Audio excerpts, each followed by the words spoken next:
Hello, hello, YouTube. Honkai Star Rail just released the new story for 3.7. So let's get right into it. Without further ado. This place is rich with the sweet scent of flowers. Oh, Can we stay here for a while longer? hold up.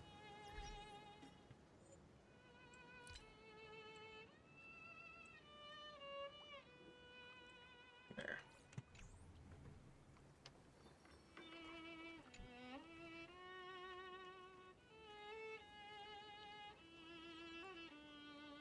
Use Elizii.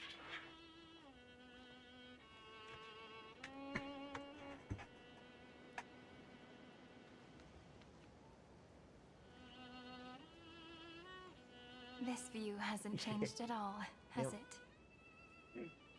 Nope. The hometown in your memories never changes. But when you return to your senses, you realize that fate has already stolen the time away. Mm-hmm. Welcome to the Trail of Genesis, friend. Sorry.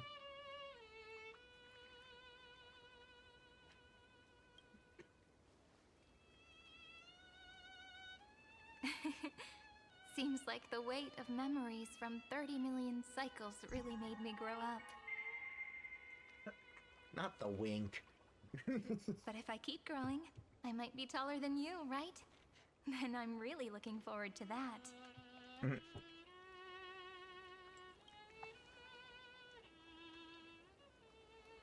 Before you arrived, I kept wondering, beyond the veil of Id Silicii, what kind of Amphorius is being born?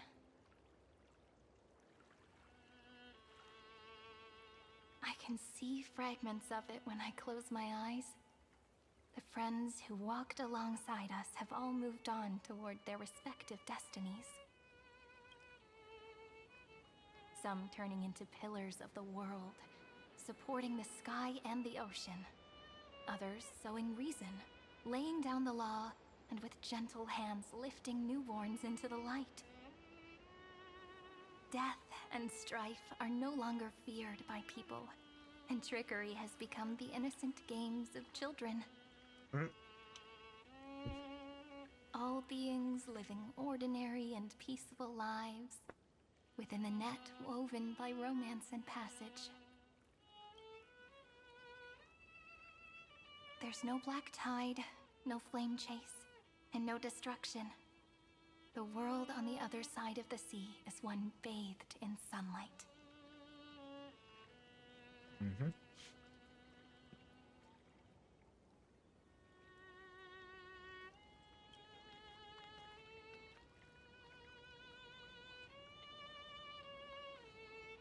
Like a happy and carefree childhood, the era Chrysia in this cycle will last for millennia, until it reaches the moment decided by the prophecy.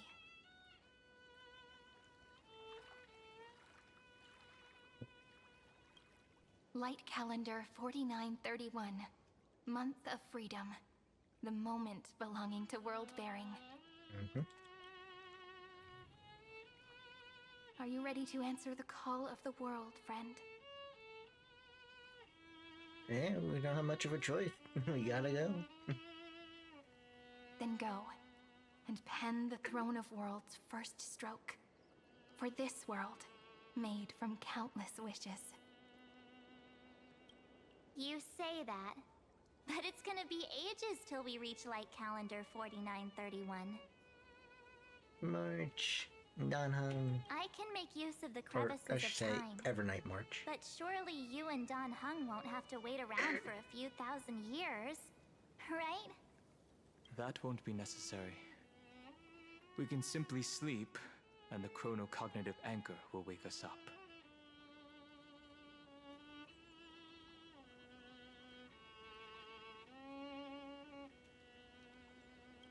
That's right. We've both become a part of the new world. Just waiting for you now. Our consciousnesses can converse with each other across the heavens and the earth, possibly due to the influence of the Trailblaze. I am now connected with this earth, and I can feel the breath of every mountain range. I see that the tallest among them is named Akama, and the form of the holy city is already taking shape. In other words, your stage is almost set.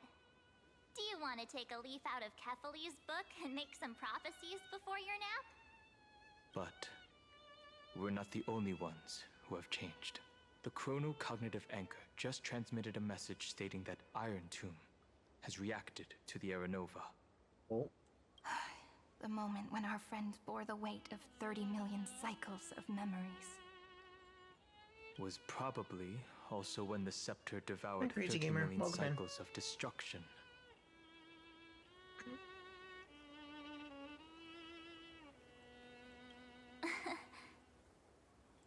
You know, you don't have to shoulder this world all on your own. After someone boards the Express, the word alone ceases to exist. So, as we reach the end of time, no one will be left to face it alone.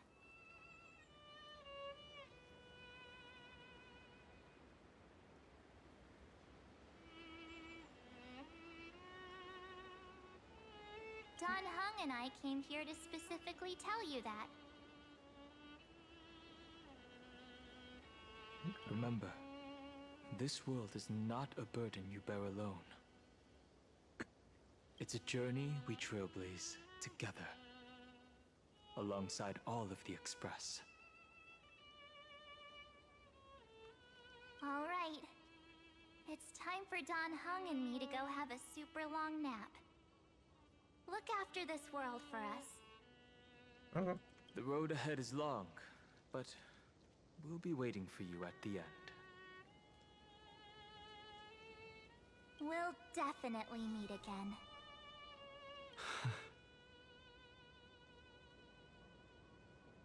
Let's take one more look at the other side of the sea before we set off.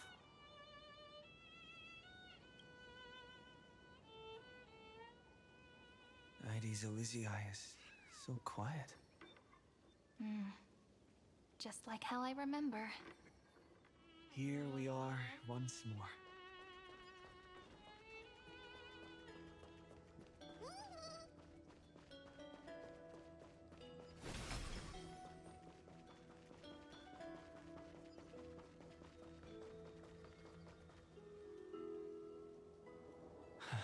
The scent of the black tide is now completely calm.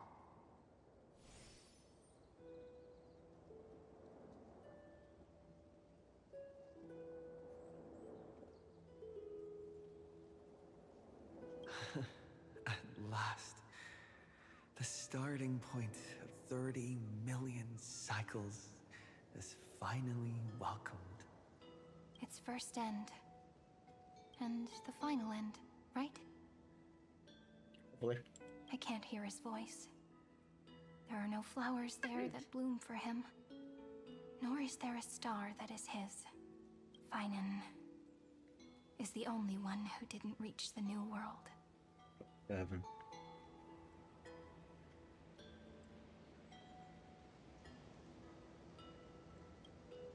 Look, the golden light that shone upon the grove still meanders between heaven and earth, like the prophecies of Amphorius. It has to be a sign he left behind. It points towards the destruction and the deepest night. Do you still remember what I asked you at this exact spot the last time we set off? Friend, are you ready to become a hero? You were still burdened by the weight of world-bearing back then, still unsure of the role you were meant to play.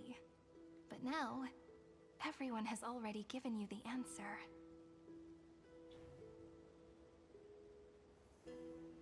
The heroes of legends were just at the right place at the right time when the world needed a hero. Just like how your arrival kickstarted Amphorius' fate once more. A person's personality is their destiny.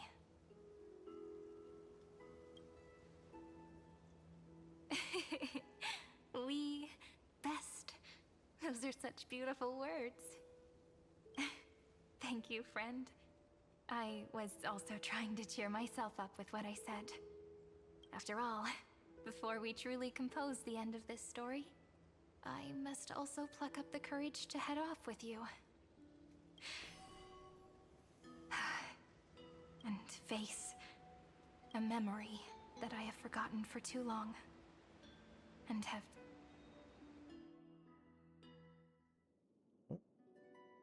It's so dark. What is this place? The great tomb of the Nameless Titan. The deepest recesses of memory. Also, the place where Cyrene was born.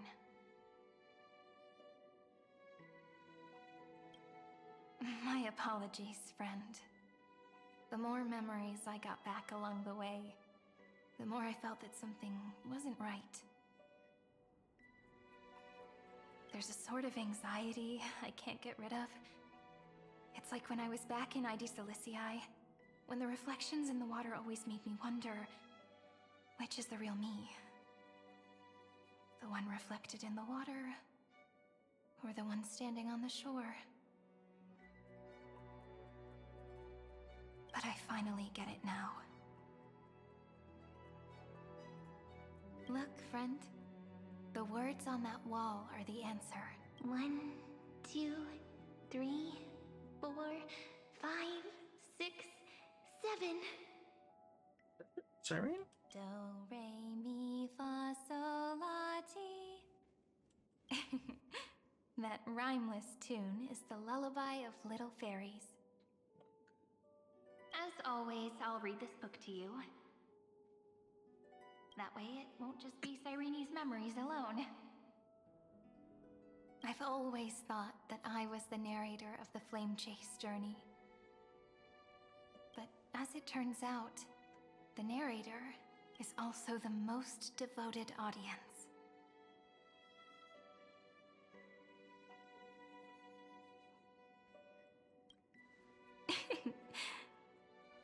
That's pretty forward of you, you know. Still, thank you, friend. That's very reassuring. At the moment of Aranova, I was enveloped by the texture of memories.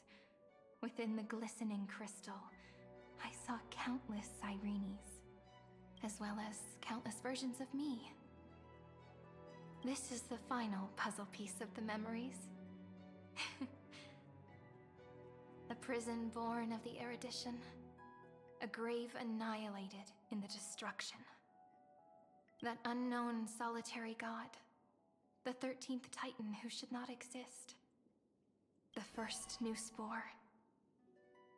The demi-urge is right here.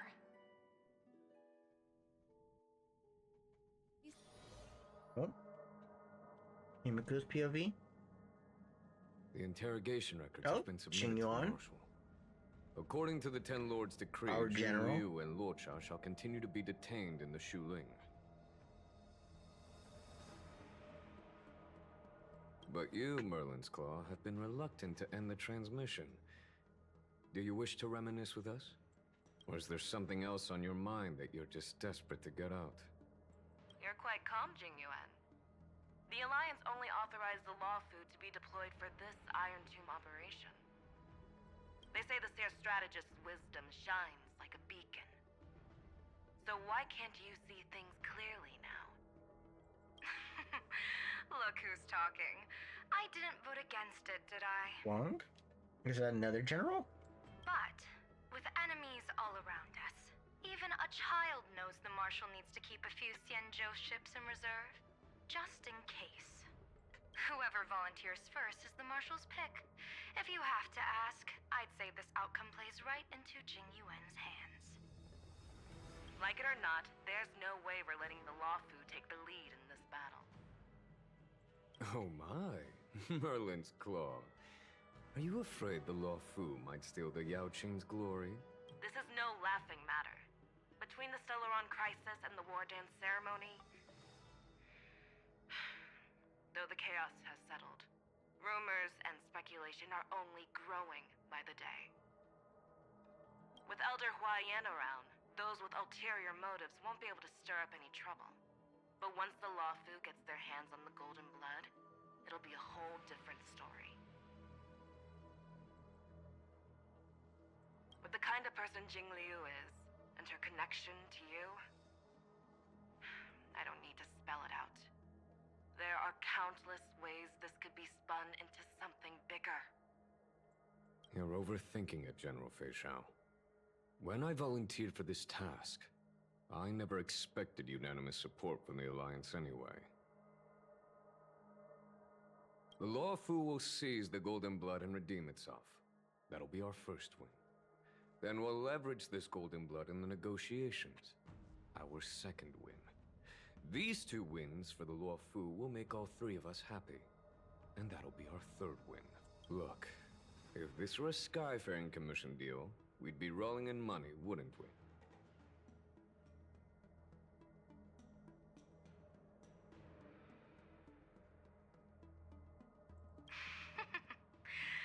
Maybe the Divine Foresight should change his name to the Optimistic General instead.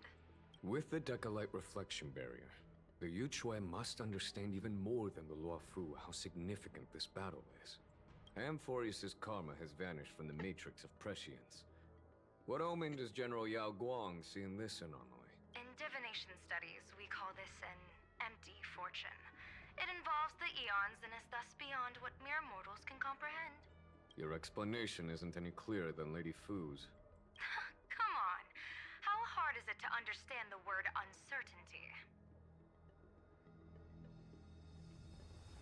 For the Cobalt Head, the emergence of Iron Tomb is a calculated instant, but I don't believe they will just sit around waiting for death. And for the powers of the cosmos, this is their chance at survival, and the key to turning the tide of interstellar affairs. The Astral Express is leading the formation of an allied force, but I can see each faction has its own hidden agenda. There are even divisions within the Alliance, so it's not that hard to imagine how the other factions will react. Jing Yuan, I crossed paths with Selenova's Legion at the Battle of Sedunirama Star Cluster. Be extremely careful. The Ruined Legion's troops and weaponry are nothing to write home about. The IPC, even the denizens of Abundance, could take them on. However, while Void Rangers are just expendable pawns of the destruction, the real wildcards are... The Lord Ravagers. Indeed. Nanook's emanators are also their weapons to burn down the paths. I'm afraid conventional military tactics and strategies will be useless against them. My assessment is this. To completely take down a Ravager, we must disregard casualties and spare no cost. One wrong move, and the Luofu will fall into Ventilia's trap again, inching ever closer to destruction. Doubt is exactly the demon she wants to plant in our hearts. Do you still remember the beginning of the Alliance Oath? To save future generations from war and bloody dispute, the Rainbow's arrows have always aimed at any force that threatens the cosmos. Now that the Trailblaze walks alongside us, the Cloud Knights shall keep their oath as they have from the beginning. I just hope those on the front line will... The chronocognitive I was gonna say, anchor why is did it sending put a to, signal. Everyone, Himiko's time to POV, move but it out. went to Jing Yuan? Like, what? Did he and the others make it? Let me go over the plan one more time, just in case. You'll enter Amphorius, reunite with your 3 separated companions, and try to locate Iron Tomb from within the world. Who are you taking with you? The fate of the universe hangs in the balance. We can't afford any slip-ups. I suggest everyone except Pom Pom. We do need to be prepared for all possible contingencies. I have no objection to this. I'll do whatever I can. Meanwhile, Screwy and I will continue attacking the Demiurge Matrix. That is, the Scepter's kernel from the outside. With our two-pronged attack, we'll turn this hunk of metal into scrap for sure. Now we just wait for those two to get back. Oh, and just Hey like there. that, they're here. Sorry to keep you waiting. With Planet Screwlum's help, the formation of the Cosmic Alliance to counter Iron Tomb is progressing smoothly. The cosmos has set its sights on Amphorius, and now it's just waiting for the first shot. Well then, let's not waste any more time, Fourth Mirror. It's my time to shine! Finally off the bench! Initiating thought refraction. Please read the safety protocols carefully.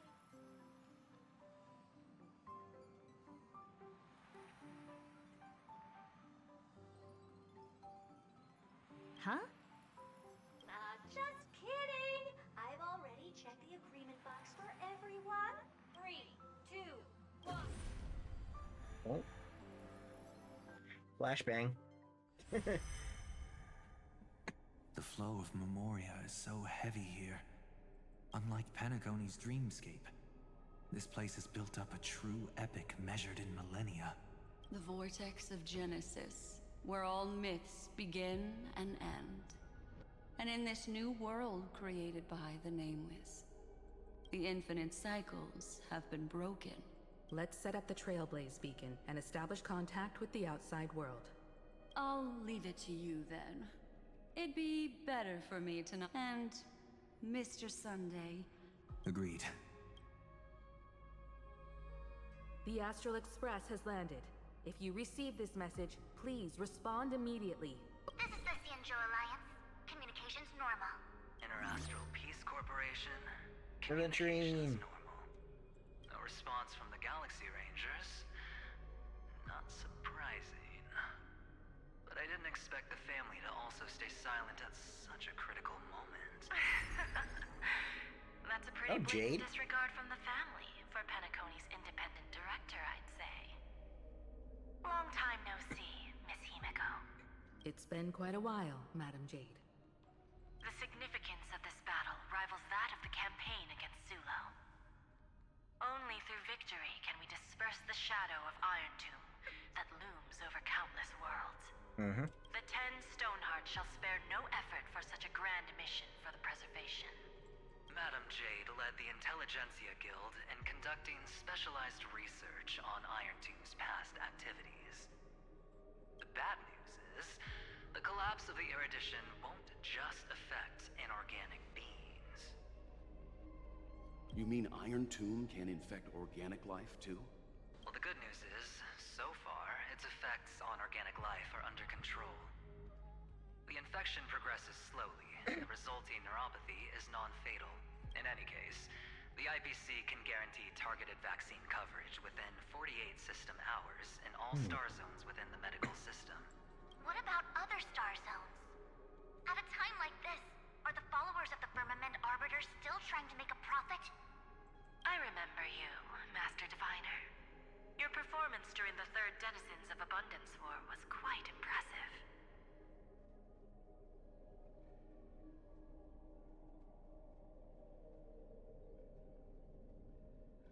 Please rest assured, all worlds can purchase vaccines from the IPC with a humanitarian discount. That's the current policy at the very least. But if the Cianjo Alliance is willing to assist with the IPC's assets in Epsilon and other star systems, we'll have more cards to play when reiterating to the board the necessity of deep cooperation. It makes sense, since Interastral Peace Entertainment's headquarters is in Epsilon. But why are all the other worlds on the list? Places that the Elation has visited?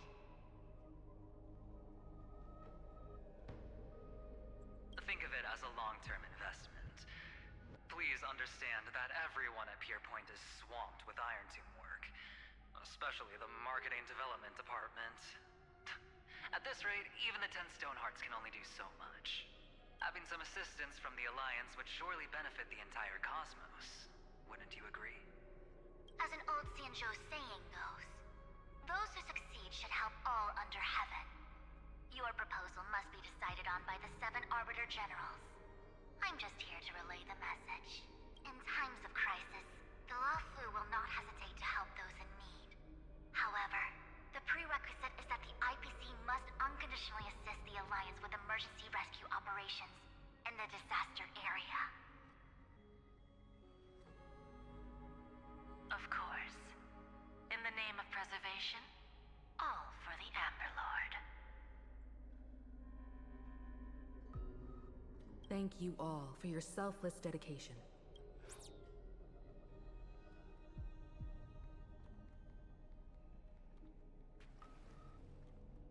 It's clear that each party still has qualms about everything. The clash between destruction and erudition isn't just about the fate of the cosmos. It's a moment for all factions to reshuffle their cards.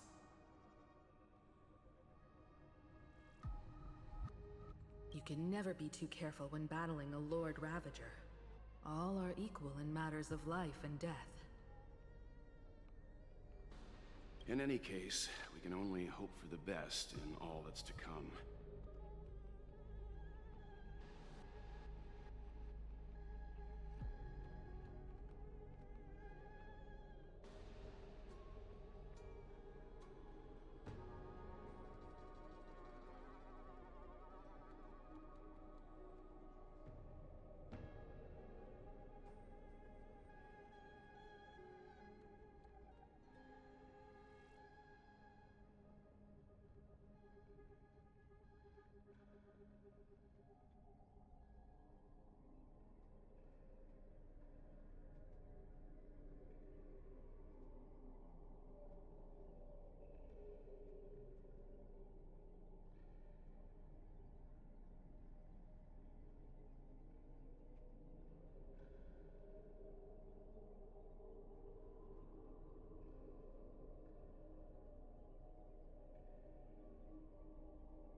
It's about time we dive into the vortex and see what Amphorius looks like on the inside. I wonder where he and the others are right now. So,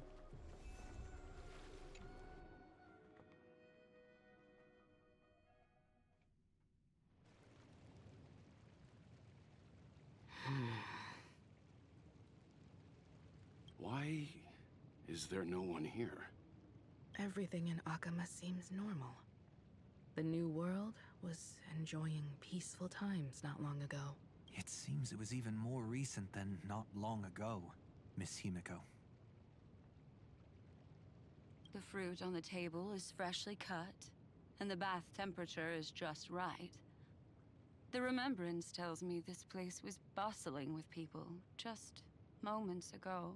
It's as if everyone vanished in an instant. Could this be Xandar's doing? Unlikely. He's still under the surveillance of those two geniuses. Could it be some kind of local custom? A custom that makes an entire city fall silent in an instant. Pardon my frankness, Mr. Yang, but this reminds me of some unsettling rumors about the Harmony. Complete Is often the prelude to divine intervention.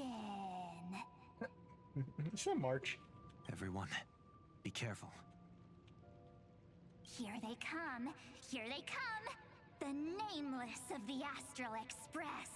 Evernight? How is this possible? We are the Chroniclers of Time, and finally the last Era Nova has... What did you do to the residents of the Holy City and the three... I didn't need to do anything. The remembrance will ultimately be now. They are no longer the trailblazers you once knew, but gods who permeate heaven and earth. The 12 Titans who guard Amphorius.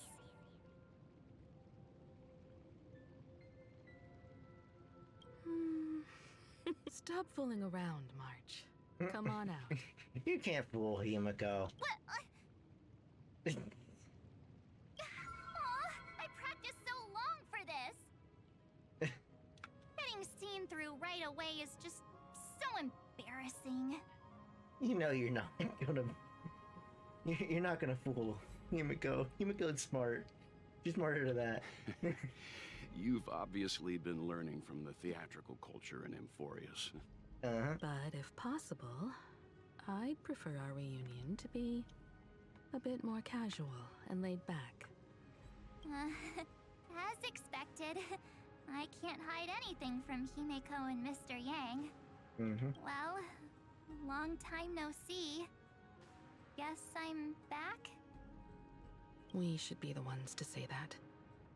Sorry for keeping you waiting. So, these jellyfish are the Titan's power? They're just tiny manifestations of the Veil of Evernight, used for scouting and communication.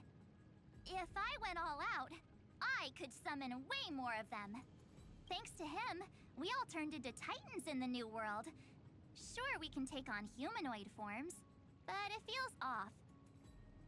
How intriguing.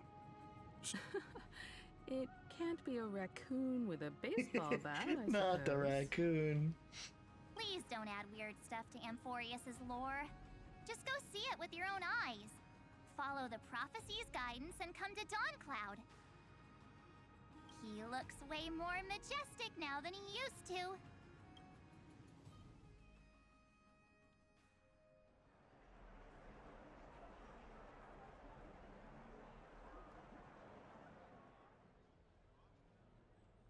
Unbelievable. All the residents of the Holy City have gathered here. This isn't just a gathering. It's a pilgrimage. The people's expressions are resolute, devout, as if waiting for a miracle to descend. That colossal deity is him. He has become the pillar of the world. Surprisingly authentic. Being this serious is quite unlike his usual style. Those people didn't disappear. Instead, they've answered the call of the prophecy and come to witness his awakening. Our good buddy now bears the weight of the entire world. And every breath they take is intertwined with Amphorius's destiny. Awakening? Has he... Yeah.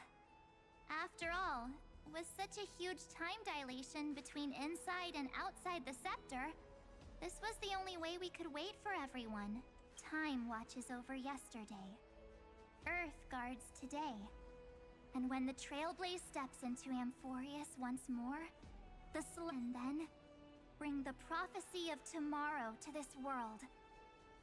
Come on, everyone. Let's get closer to him. Watch how the world-bearing prophecy changes this world.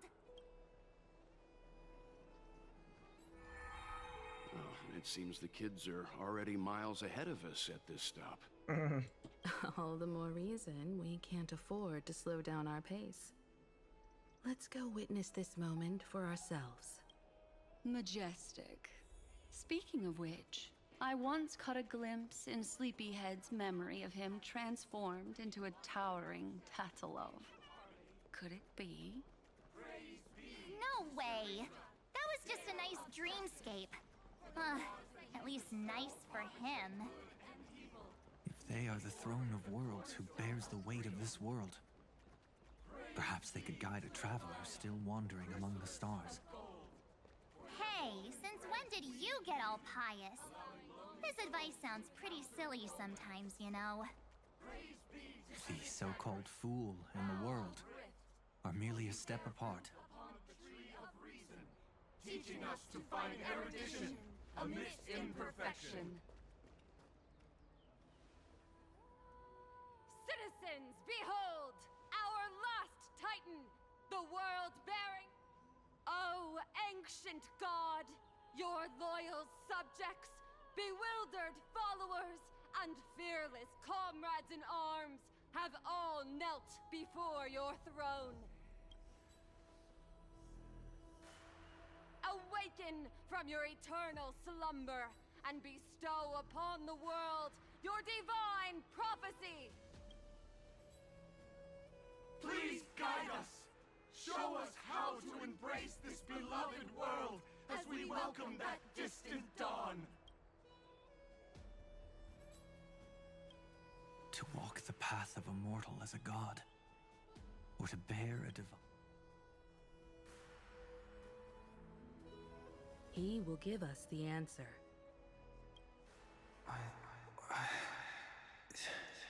But I am...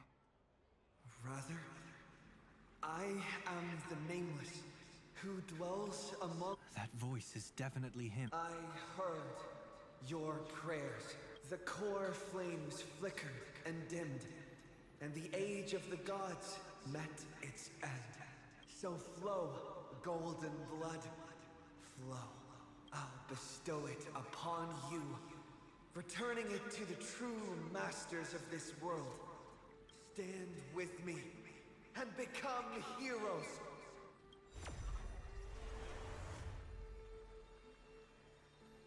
Is this? Yes, it's the miracle he brought to Amphorius. Of course, it would manifest in the form of the Trailblaze. Golden blood, raining down like a storm.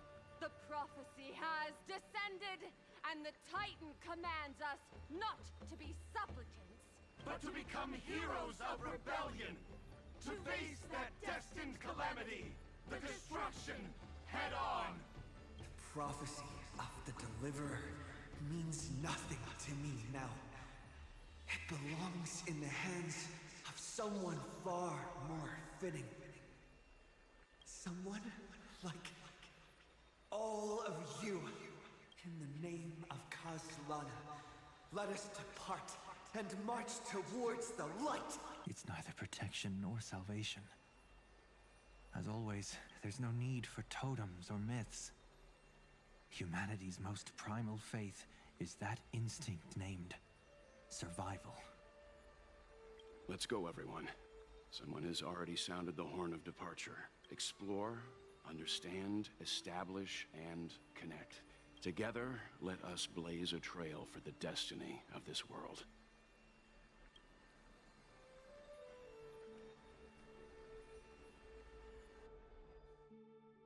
Oh, heard a POV. Oh, heard Iron Screwlum. Is it just me, or does this Demiurge Matrix feel completely dead? It's nothing like how the Memo Keeper described it. The environmental readings are all wrong. Conclusion: this must be what the kernel actually looks like in the real world. What did Xandar do to the scepter? At the end of light, there must be silence. Certain, pure, and absolute darkness. Not the time to quote the Lord of Silence. Bad omen. Either way, we have to press on. Until we uncover the truth behind the 13th Titan. The buried past is the key to stopping Iron Tomb. That is, if it even exists. Xandar says the Demiurge never existed. Who actually buys that? You can erase the records, but not the truth. It vanished too cleanly. No traces. Like someone's yelling, "Look, there's nothing here." Too bad I'm the type who can't resist digging deeper. Looks like I'll be counting on you again, Screwy. Always happy to help. But as your academic partner, I have to ask, Herta, what if we fail? Let's say the Demiurge really doesn't exist. Do you have a backup plan? A backup plan? Of course. If we can't find the key, we turn the lock into the key. That plan's cost is incalculable. It shouldn't even be on the table. Then let's hope we never have to use it. There's no point worrying about the end just yet. One step at a time. Let's go. We don't want to leave the others waiting. You brought what I asked for, right? A butterfly has to land on the branch before it can dance. We'll need a wide open platform before her entrance. Just use that thing over there, Zag. What a dumb name. I hereby rename it Herta's Big Hand.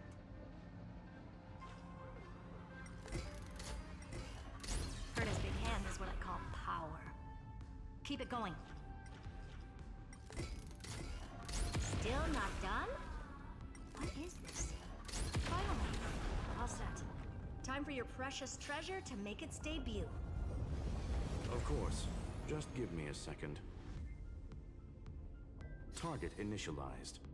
With these wings, packing should be much more efficient.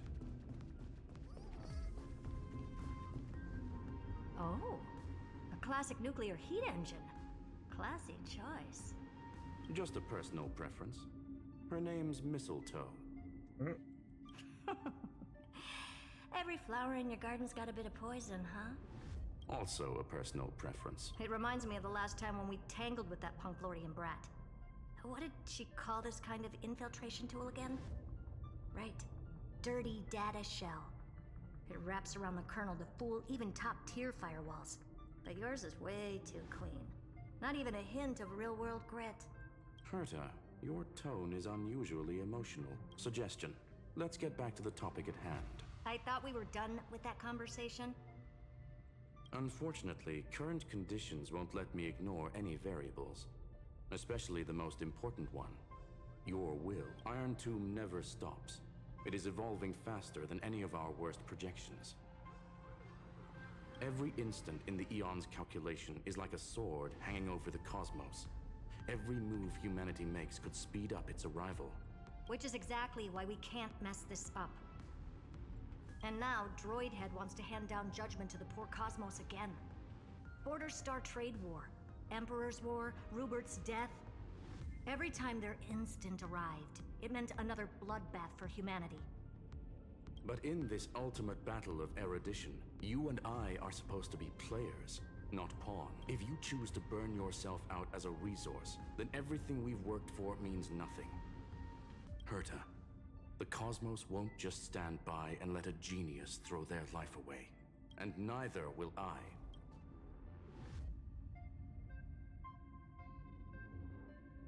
No need to kill the mood. This is why we're here, isn't it? We need to find the Demiurge and that lost key.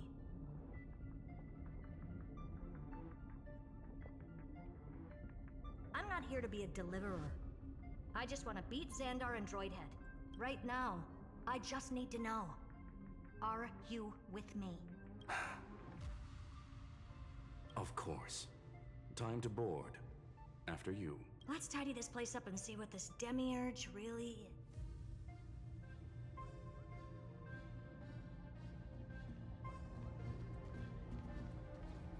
Be right back. Give me a minute.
Okay, I'm back. Sorry about that.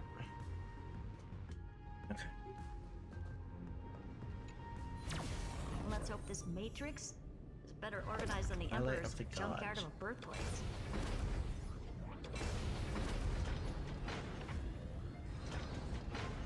Buckle up. We're hacking in. This is... Herta, this whole space has been completely tainted by some kind of energy. I see it too. We're thinking the same thing. Xandar, how could you go this far? Turning your own graveyard into this. What's that up ahead? Katorzane algebraic expressions. It's built for isolation, not defense.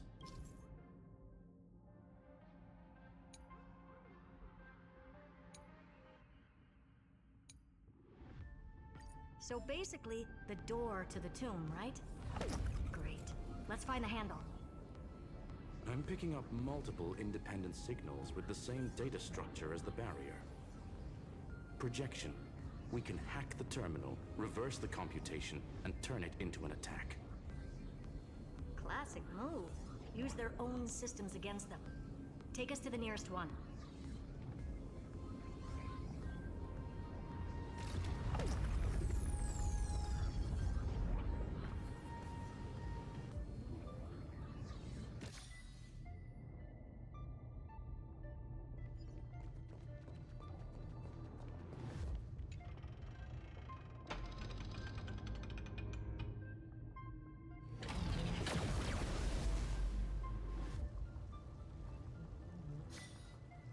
Almost no response.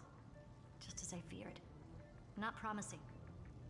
The output is barely a third of what we need. Logic says we'll need multiple terminals to coordinate the strike. Find anything else? Regarding the origin of these ruins, no logs found yet. But I did find some interesting scar, high-energy radiation, internal imaginary energy contamination. From what I know, there's only one thing that fits. Skip the science talk, Screwy. That thing only goes by Stellaron. Exactly. Xander blew one up just to clean the entire scepter system. So that's what he meant by killed that Titan with my own hands. He wanted to turn the neuron of the erudition into a relay for the destruction. That meant getting rid of all of it, at all costs. The life form known as the Demiurge was the original target of the Scepter's extrapolation. It makes sense. Evernight calling it the first new spore confirms this viewpoint. The prime mover of life. That's what Scepter Delta ME-13 was originally tasked with. Even after it got scrapped, the query kept running. Then, does this mean finding the Demiurge is hopeless? No, I'd say exactly the opposite. It means Xandar had no control. He couldn't contain the Demiurge just like he couldn't handle Droidhead. So he tried to erase, but he failed. It still left a mark. By the way, if there's another Stellaron in Amphorius, why hasn't that little one reacted to it at all? You said the Demiurge left a trace, right? Yeah, but not in the real world. Remember the great tomb of the Nameless Titan?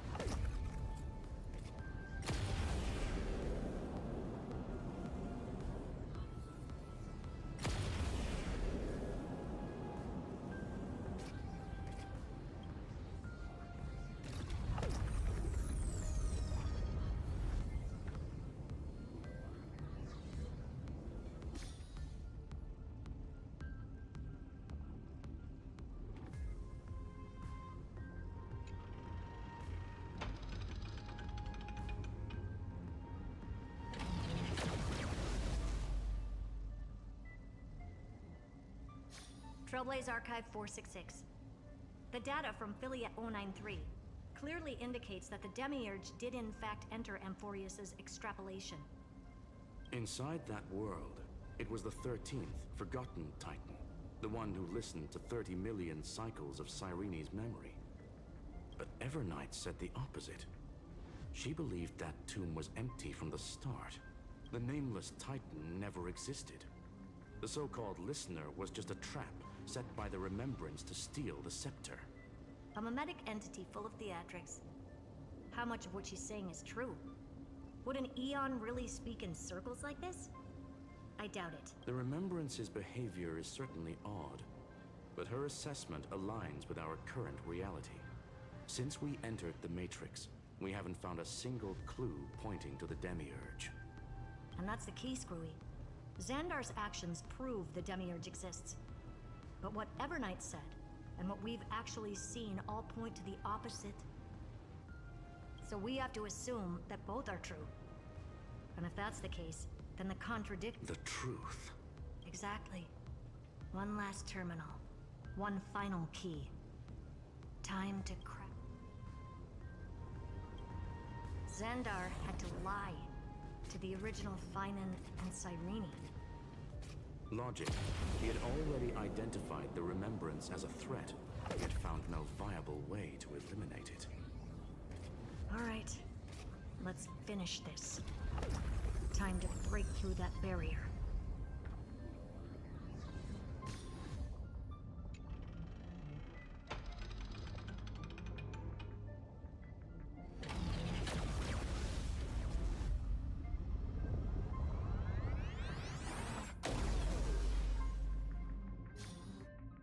Operation authorized. Path energy readings. The erudition. Declining. The destruction. Surging. The remembrance. 0. What's going on? Cause unknown. They left no discernible trace within the real Matrix. That shouldn't be possible. Could it be that the Era Nova exhausted all of the Remembrance's texture?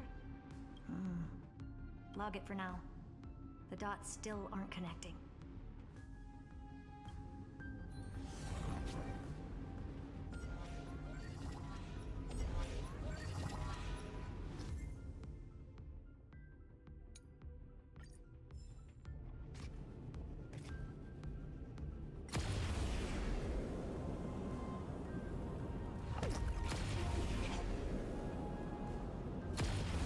Wider than I thought. I was expecting a full-on aerial brawl. It's advised to remain vigilant. The destruction's levels are still rising. Huh? What's the matter? Interesting. I just picked up a signal from the exo-myth.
This repulsive force is unlike anything I've felt before. Is this the place? Correct. Judging by its defensive properties, this is the entrance to the exo-myth. I didn't expect that. Who builds a lab in the middle of digital rubble? Then again, never doubt a dead man's resolve. So how's our dearly departed doing? He severed part of his neural pathways to break free from Lord Anaxagoras' control. But that also triggered the failsafe I set. Conclusion. Xander has lost all combat functionality and is no longer capable of action. So now he's a specter, literally. Screwy, can you open a path? Just to be sure, I want to see this for myself. Logic. Scanning his inspiration circuit might help us track down the Demiurge. Exactly. His brain is the crime scene. There's no way. But it could be a trap. That's why you're here. 2-on-1. We've never lost a matchup. I'm honored. The chronocognitive anchor's in place.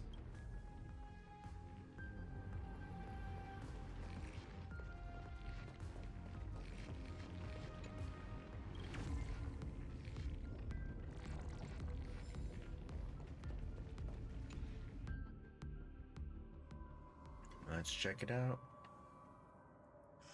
I knew it. The one thing I didn't want to happen. He's not here. The coordinates are accurate. Xander is still here. However, his position is shifting rapidly and chaotically. This pattern doesn't match any known shielding technology. It's his domain.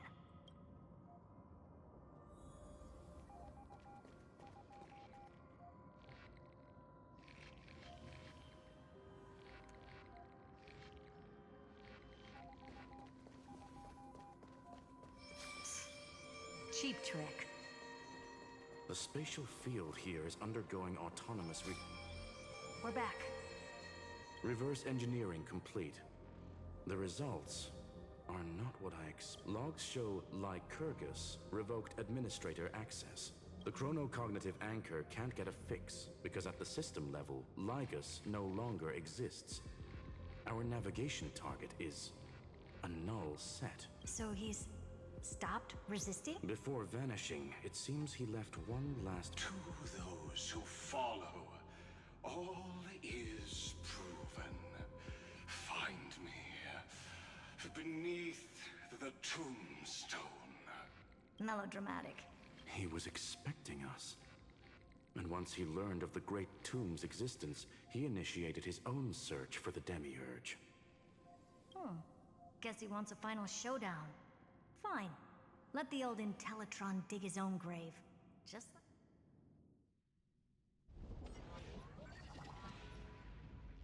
To be in the purest light is to be in the purest dark.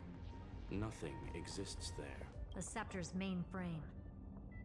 Or maybe we should now call it the Lord Ravager's placenta.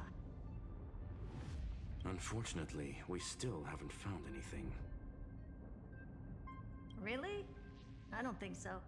Not finding anything is our biggest find. Please elaborate. If the Demiurge was destroyed, there'd be at least some bits of it left. I don't buy that a Stellaron could have blasted all the traces away as cleanly as a scalpel. As I said before, its disappearance is too clean. If the garden hadn't stirred the pot, no one would even know about the Demiurge's existence. We're talking about the Scepter's original extrapolation goal. Or we can look at it from another perspective. If you were Xandar, would you be this obsessed with a concept that poses no threat? Would you guard against it at every turn?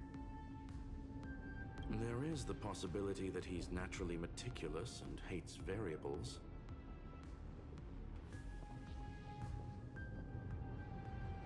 That does track with the impression he gave about himself. But Xandar shut that theory down himself just now.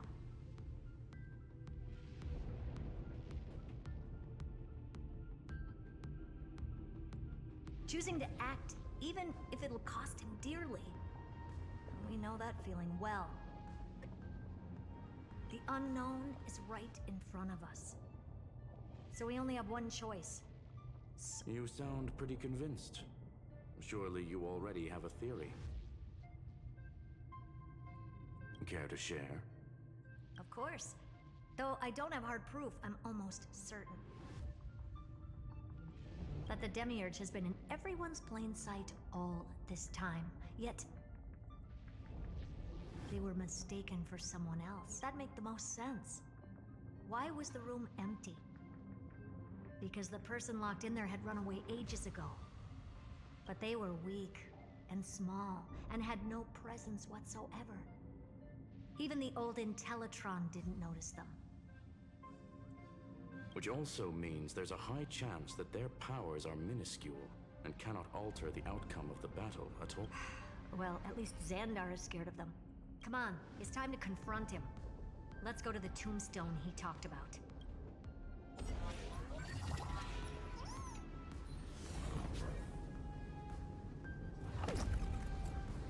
has. Total devastation. He sought to bury the truth beneath absolute destruction. Logically sound, but ruthlessly extreme. Still, slim chances doesn't mean no chances. I've hunted down a single grain of sand in the universe before. This won't stop me. Calculation results. Your backup plan has a success rate infinitesimally close to 0. Which means it could work, no? This is the place below the tombstone. Let's open Lygas's coffin like he wanted. There's something over there. Looks like you were right. Yep, his head. Nothing but a head left? Oh, who'd have thought you'd look this bad in real life? My elated greetings. Welcome, you two. I'm very happy that you responded to my final words. All this tombstone and final words. Did you end yourself to atone for your guilt or something? Iron Tomb is already powerful enough. I just need to wait. I remain here only to share the joy of discovery, and also to congratulate you two on reaching the same conclusion as me. The conclusion regarding the truth of Amphorius's heart. End this charade already. That Amphorius's heart you're talking about is just a missing demiurge, and its corresponding vessel was this very scepter. You interfered with the experiment and made Amphorius's body into a hollow shell, all to incubate Iron Tomb within. That's why you either killed or kicked out all of the Memo Snatchers. You wanted to eliminate any chance of a consciousness coming into being, no matter the cost. Even the strongest wall can fall to a single crack. The memory of betrayal has been etched into my heart, and I will never show mercy now. The perfect vessel has already fused with Amphorius's body. Unfortunately for you, the answer is all but revealed regarding who the Demiurge is. Then let us share the joy of discovering the truth. The last secret of the saga will finally dissipate here, as we reveal the truth behind Felius 093's disappearance. A lie by the remembrance.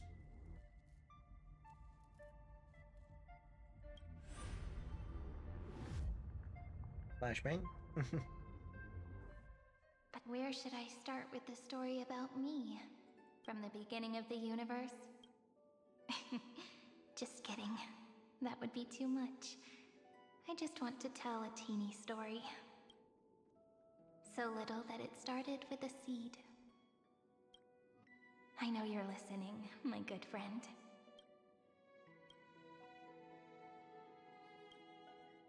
The god in my dream told me that the world sprouted from a seed. It grew into a great tree named Amphorius, and time became its branches and leaves, basking in the light. What a coincidence. Dappled light coming through the leaves is my first memory as well. On a very ordinary early morning, beneath the village's biggest tree, the daughter of Ide Silicii quietly came into this world.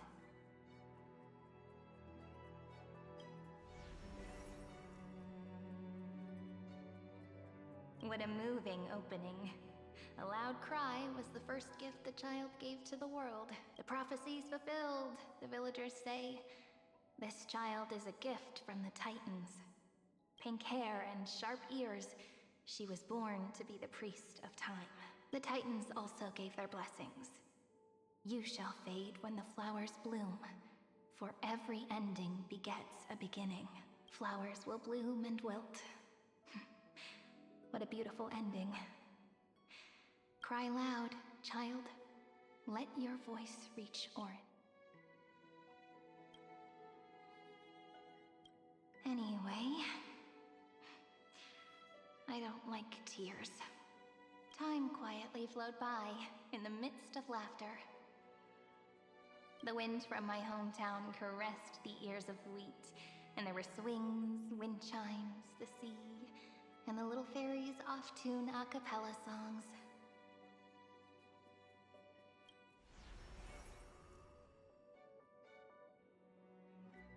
But the name Ide Siliciae came from the unpleasant sorrows of the gods. My childhood friend did not understand. Yet you always seemed so happy, as if nothing ever worried you. Why was I like that then? That's because the world was gentle to me. So, I grew up to be gentle as well.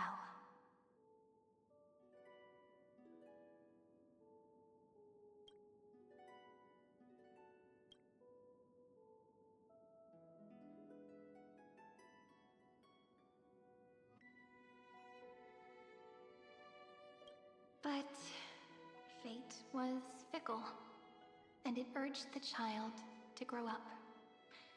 To grow bigger and bigger, and to go to places far away. Just like how the crumbling world could not preserve an eternal hometown. Just as the ballad blown on the breeze says, losses are a constant on the flame chase journey.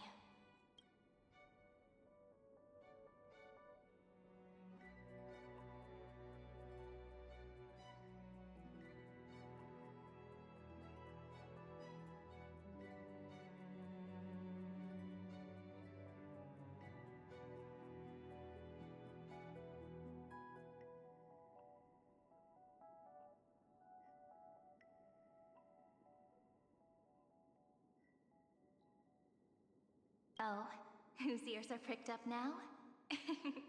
You've definitely heard me say this sentence a lot of times. You know that the story starts to deviate from here. Aren't you looking forward to it? The hero's journey crosses through the long night, through tears and laughter, and once again heads towards tomorrow.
Correction. Philia 093's record, number 496. Archived.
Hi.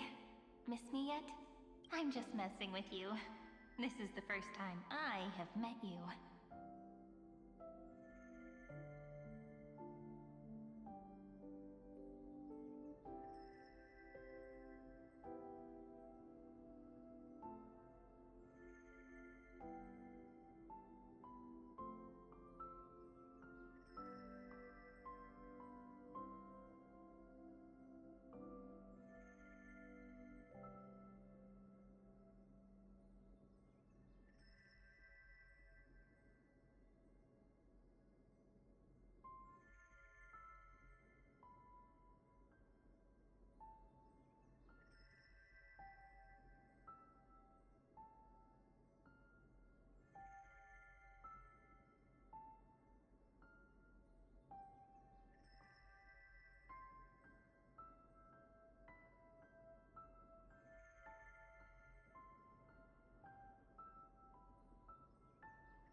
And it looks like it'll also be the last.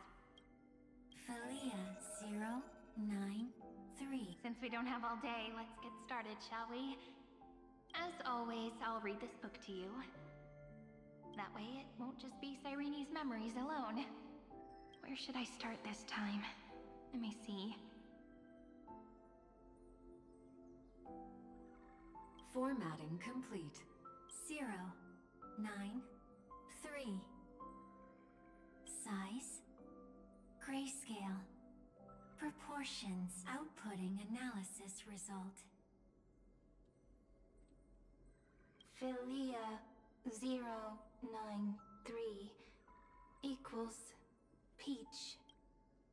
Peach's record. Number 81.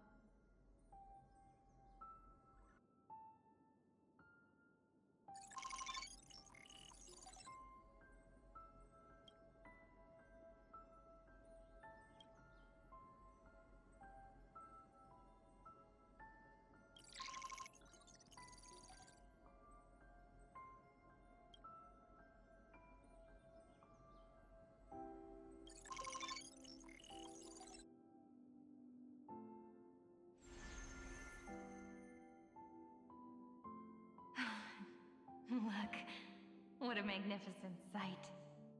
Comment. Peach. Even this classical world contains a futuristic palace like this. Would ID Ciliciae end up looking like this after a few thousand years? Conclusion. It won't. I want to share a story with you this time. I saw a little nymph on my way here. It was on a fallen wheat stalk, and it glowed under the sunlight. It was incredible. I forgot all my pains at that moment and just stared at it in a trance. Record. Peach is on the ground. I wonder, did every Cyrene in the past feel that the nymph was beautiful? Would they also have recorded that scene into the Eternal Saga? So, could you give me more time, please? I want to leave behind more memories for the future. Formatting complete. Bye, Peach.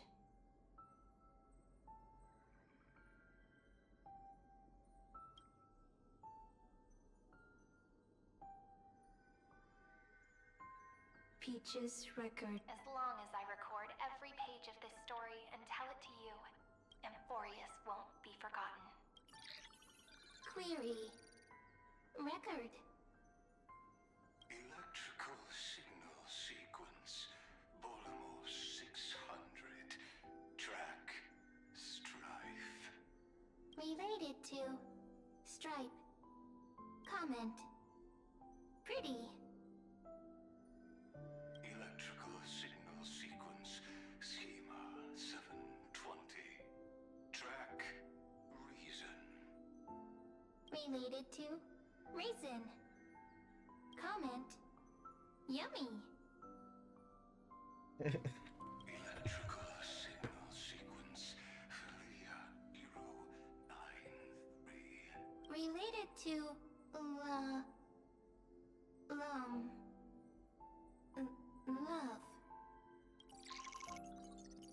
Comment.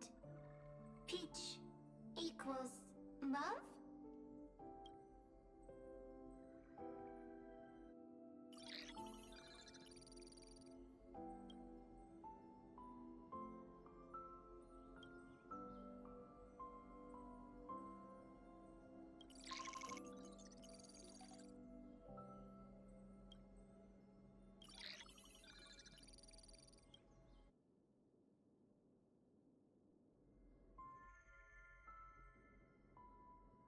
Formatting progress 94.423.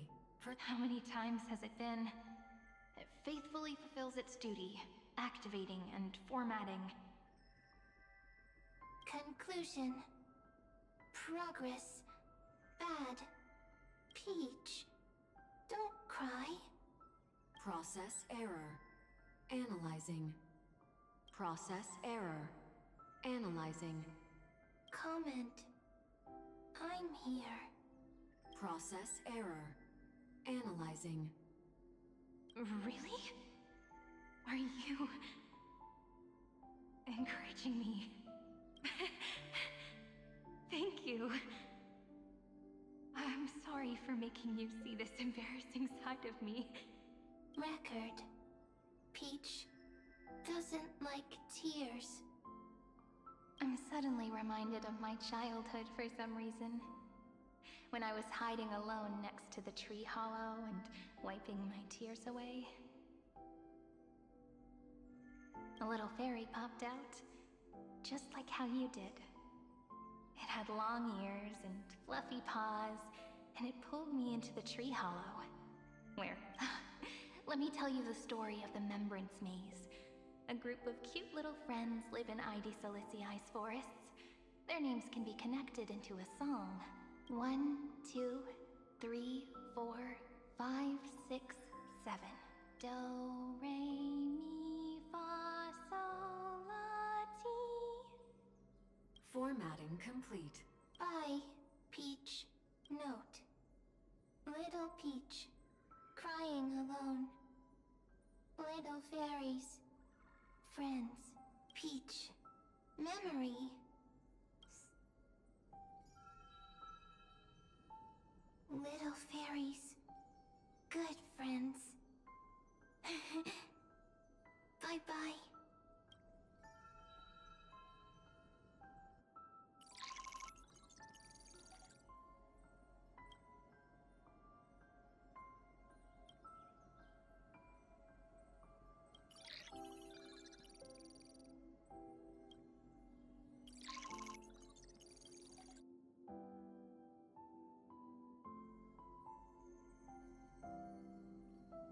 Once again, the saga comes to an end.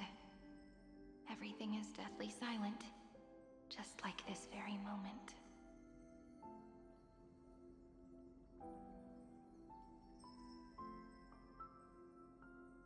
Shh. You speak.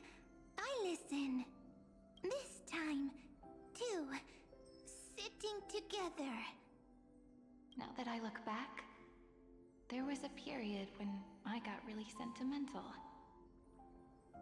Peach, strange. Why unhappy?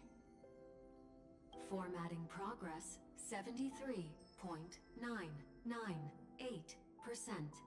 I'm here. Don't be scared. Process error.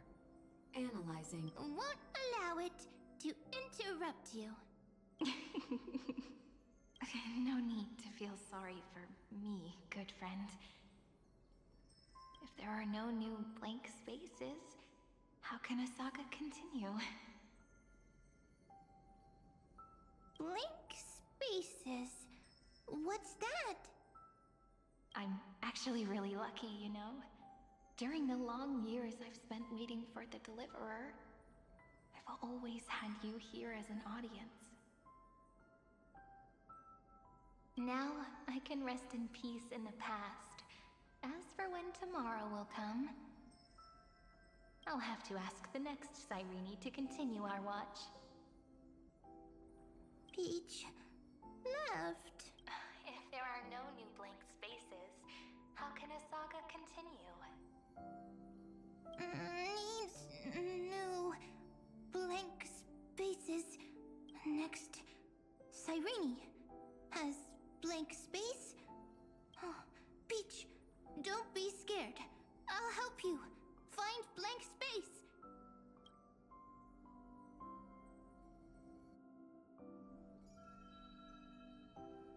Cyrene is Peach, is love. So, first there is love, then there is Cyrene, then there is blank space. Query, love. The developmental trends of the erudition have nothing to do with creating a consciousness. Those underlying principles are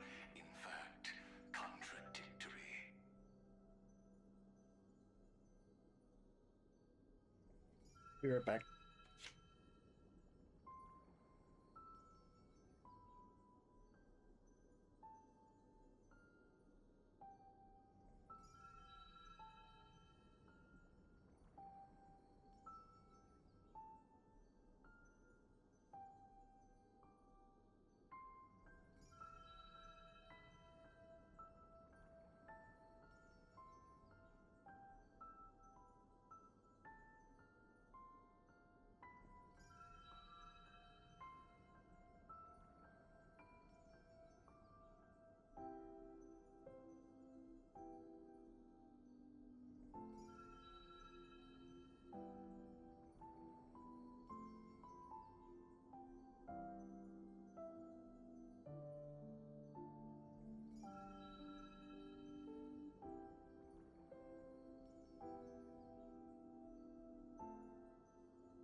Okay. I'm back. Sorry about that.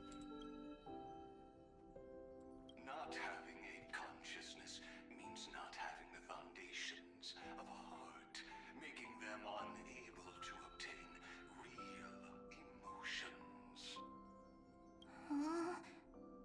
Consciousness? Emotions? Feel sad. Oh, don't understand. Query... Cyrene?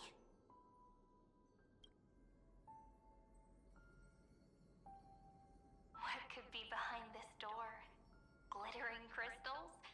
Or a beautiful world I've never seen before? If I tell you all the stories of tomorrow, will I be able to finally welcome the Deliverer and Amphorius' dawn in the next life? Key. Door. Story. Happy. Peach. Cyrene. Little Fairy. Mike. Yes. Right. Query. Memory.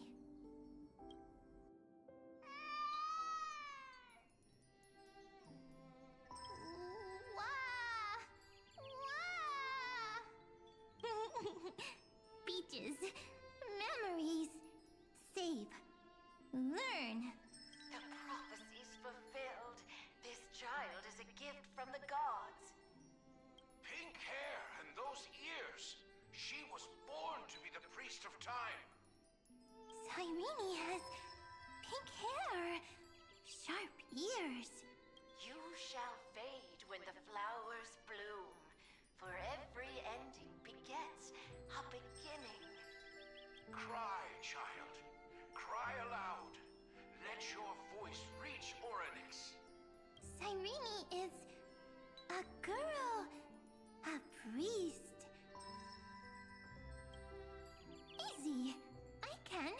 I learn. Anyway, I don't like tears. But the name Ides Elysiae came from the unpleasant sorrows of the gods. Yet, you always seem so happy, as if nothing ever worried you. Cyrene doesn't like tears. Always happy. Of course, because the world was gentle to me. So, I grew up to be gentle as well. Cyrene is gentle. Easy. I can. I learn. Just as the ballad blown on the breeze says, losses are a constant on the flame chase journey. But even if all is lost to the wind, some things won't easily change. Like my height, Treeby's innocence, and Aglaya's beauty. Cyrene. She can't grow up, but she can talk. After all is lost to the wind, she will stay behind. Cyrene is, at the end of every sentence, always laughing, like a little tail. Simple. Got it. I promise you, the pain will pass in the blink of an eye. All right, let's not make things so gloomy. What we're about to embark on is the true hero's journey. So, come on, cheer up a bit, okay? Cyrene was crying when she was born. Fragile. Transparent. Like a crystal. Cyrene was smiling when she said goodbye. Soft.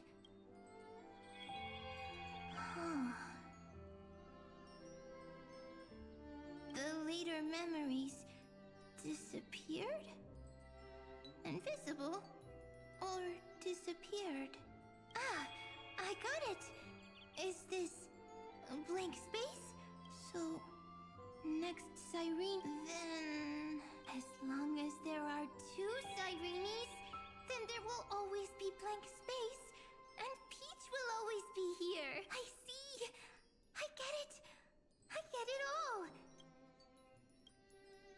Cyrene's memories. I will preserve them all.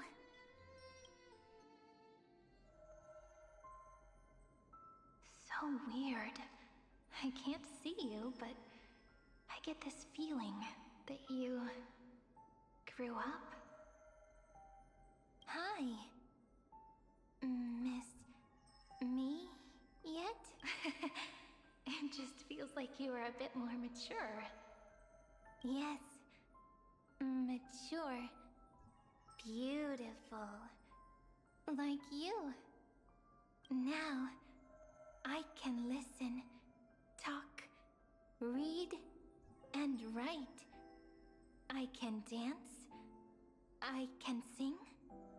Also, I can tell stories. Storytelling is what makes Cyrene, Cyrene. So, I'm going to tell you stories today. A story I wrote myself. Quick. It's almost as if I can understand your words now. The things you say are very cute. Once upon a time, there was a flawless crystal flower that sparkled with light. Like Peach's every story. How beautiful would the heart of such a brilliant flower be? A little fairy was curious and wanted to know. But it looked and looked, only to find the crystal flower flawless. Round and round they went, seeing only their own reflection. In that case, they should work hard to learn more. So the little fairy came every day to sit next to the crystal flower and think until one day, to their surprise, the crystal flower fell to the ground and shattered. The little fairy was so sad, but they immediately discovered that there was a light among the broken pieces. What? But it was a good light. It was bright, warm, and happy. And I knew it was love. Love brings everything together. And it brought you and me together. So Peach and I will always be together. What a nice fairy tale. I'm giving it to you. Peach likes beautiful things, can write stories, and can tell lovely tales. I hope to turn it into a story we write together. Okay, then I'll probably make a small adjustment to suit my tastes. I'm thinking that when the flower broke, the little fairy would instead see nothing on the ground. Then it would understand that the flawless crystal flower doesn't actually have a heart. Nor does the flower understand what love Doesn't have a heart? Doesn't understand love? It's simple. If the flower lets the little fairy into its heart, then it would have to include the fairy's impurities and would no longer be flawless. The crystal flower was pure because it sealed itself off and bloomed in solitude. That's why it looks so brilliant in an imperfect world. But should a flower like this be called love? But then... the story won't exist anymore. That's not true. You've already written the most romantic ending possible for this story. The crystal flower fell to the ground and shattered. It happened because the flower was no longer pure. The fall was not an accident. It was the flower declaring rebellion against fate and writing the ending of the story with the flower's own shattering. Then, the little fairy will see that each shard on the ground holds the reflection of their eyes. Then, in their eyes, the crystal flower that was no longer flawless would finally have a heart, and the flower would finally understand what love is.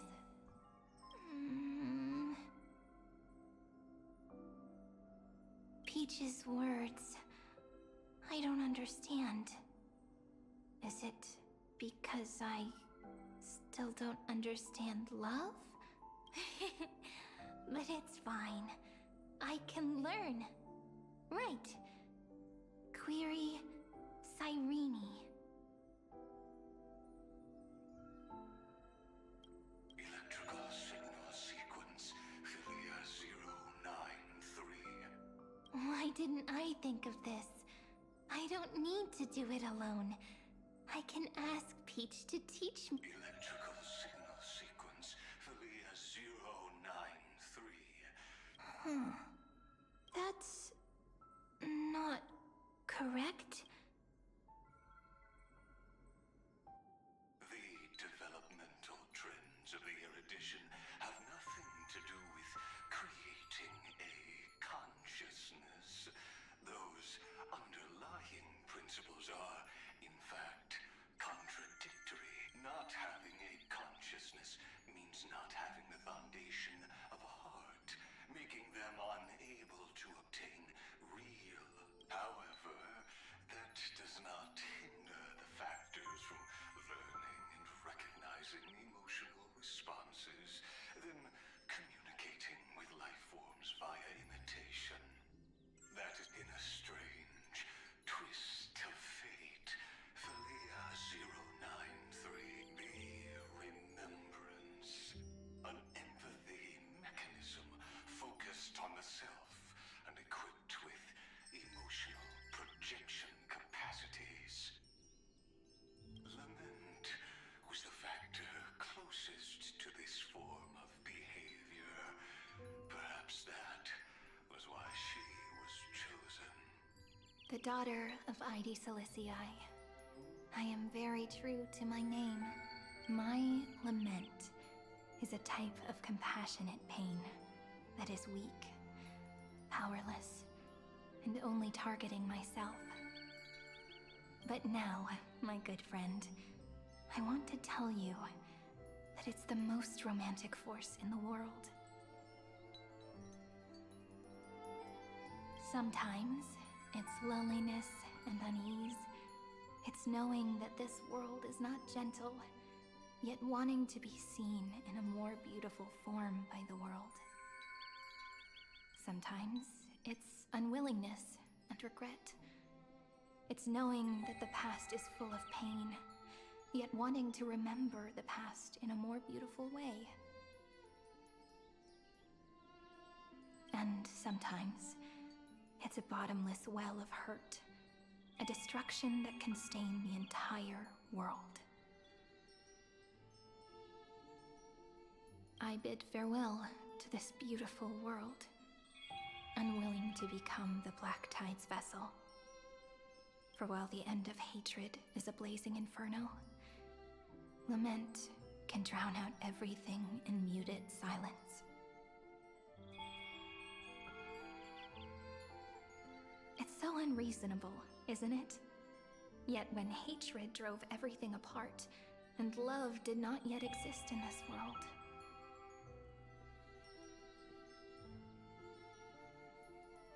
only lament, the first emotion that fought against the pain of separation, could stall the destruction steps.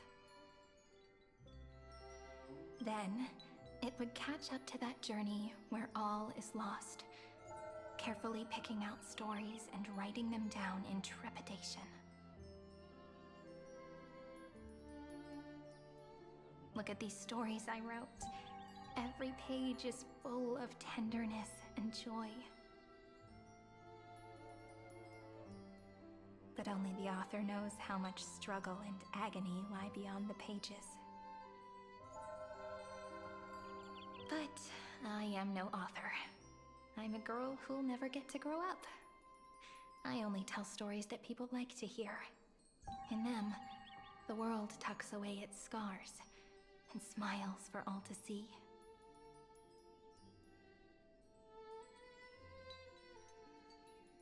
My entire life spent inside this little story.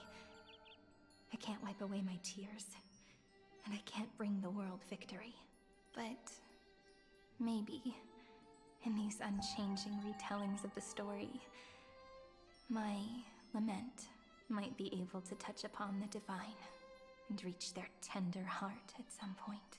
I hope that what flows out from that cut will not be blood, but a tear, warm and wet.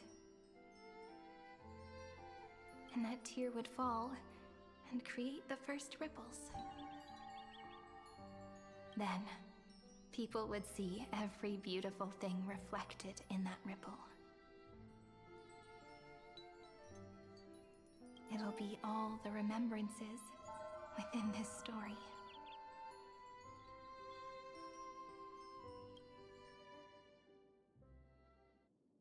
Someone once told the very first me that everything was false. That the only life in Amphorius was a great catastrophe, nurtured using the world as a factor.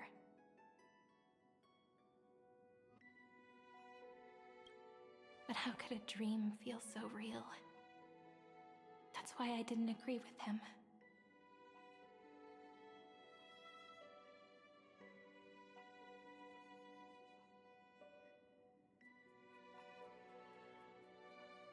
But Peach, I didn't understand a word you said since just now. Everything was false? But you're standing right here.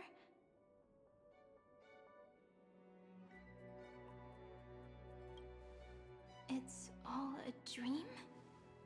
But I haven't learned how to dream.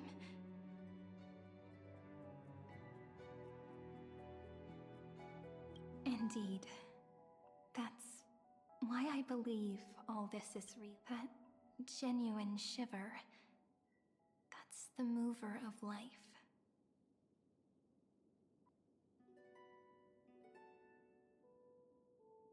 Formatting progress. 23 point. In the poem offered to you, every Cyrene would write down a beautiful new world with stars and flowers. And when I looked up at the sky in this cycle, I saw a shooting star and a dash of the remembrances pink. I believed that must be the color of dawn.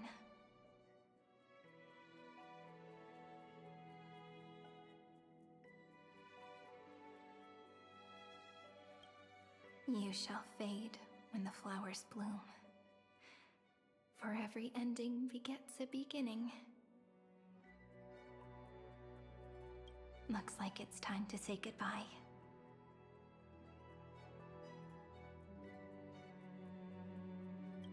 Are you leaving, Peach? It's okay. I'll wait for you to come back.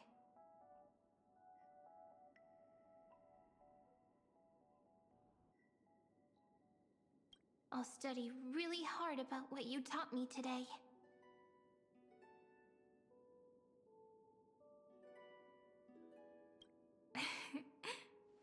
Right. I still haven't told you what love is.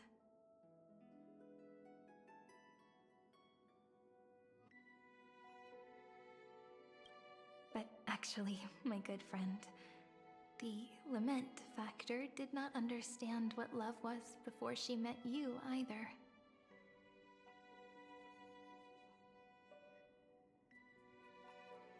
Not until I told you all the sad tales in a trembling voice in this tiny room. Not until I told you that I love them. That I love everything in this saga. The story comes, passes, then returns. It makes us reunite, then pulls us apart again. At the very end, it leaves behind a seed, a reason. Even if the great tree withers and all falls to silence.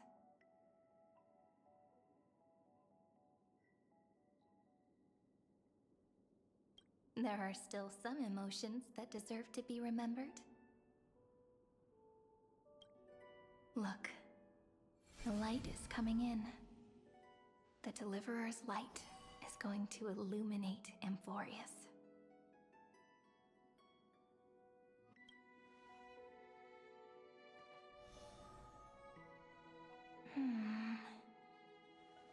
I still don't get it. But I trust Peach. Just wait. It'll be my turn to tell you a story of love the next time we meet.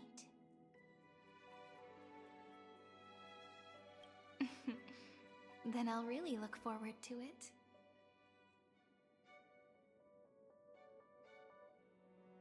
In that case, I want to make a promise. I want to gift my pen, my book, and my name to you.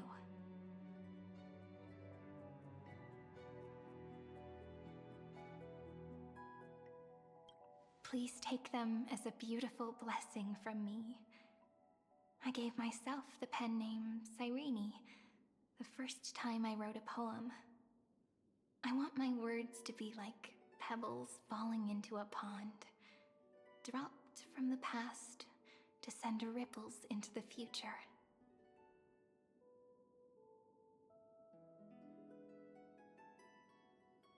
In the stories you will write, perhaps it'll be inevitable that there are still sorrows and tears that are destined to fall. But could you promise me one thing? Promise you'll forever be a gentle flower. Promise that when the stars cast their gazes upon you,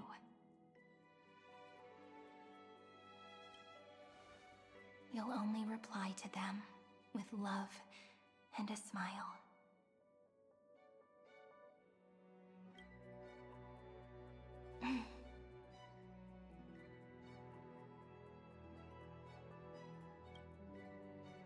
Of course. This will be a romantic story like none that has come before.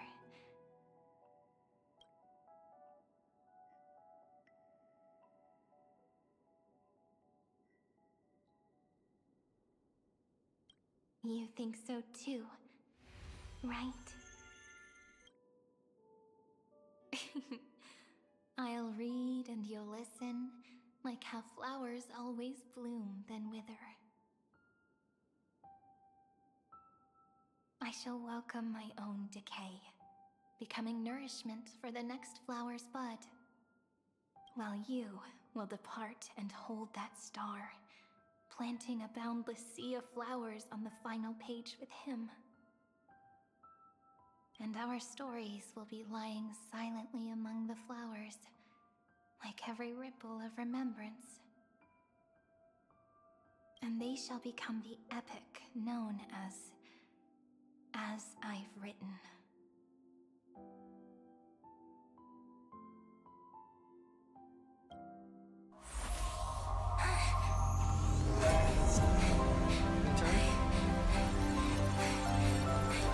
And so my story ends.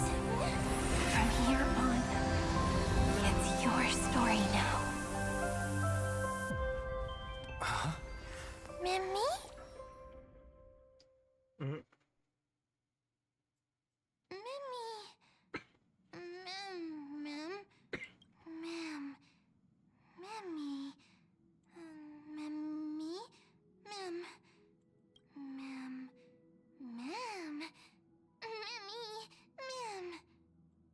So, the light that tore through the chaos illuminated my memories.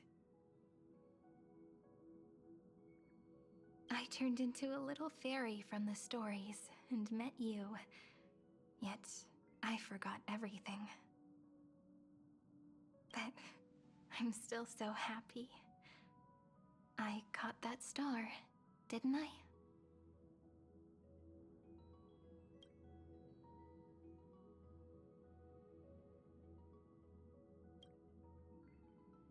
I'm sorry. I don't know. If I don't even want to believe in the answer, then how am I supposed to answer you?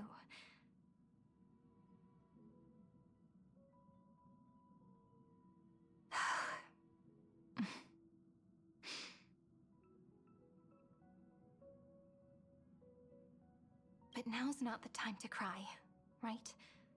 We'll find the answer, just like how miracles will eventually.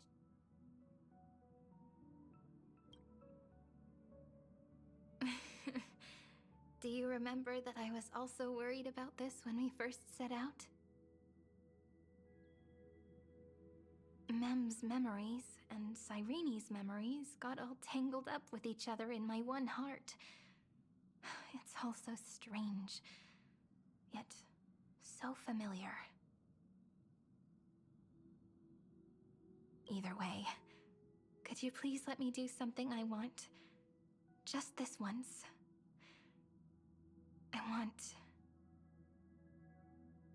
I want you to call me Cyrene.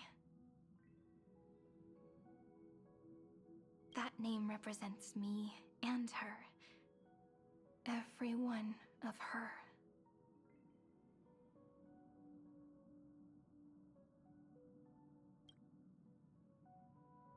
Thank you, friend. Your kindness is always just right. Life is a poem full of farewells. But if you write something into the pages of your heart, then that will not easily fade away. Now, all the footsteps of the Flame Chasers and the Trailblaze have come together within this book, as I've written, becoming the source of power for Emphorius's heart.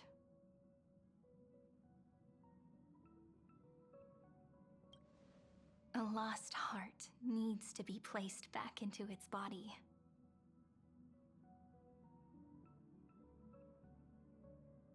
The last thing Xandar wants to see is an event that gives us a chance of winning, for the two halves to rejoin, and for the scepter to become complete again. Then... And what happens after that, I don't know either. Maybe I can create a miracle, and instantly turn the black tide into a pink sea of stars. Or maybe I prove to be nothing more than a weak ripple, unable to change anything, and am devoured by the destruction. Either way, I no longer wish to be a silent onlooker, or a worshipped god at the end of this saga.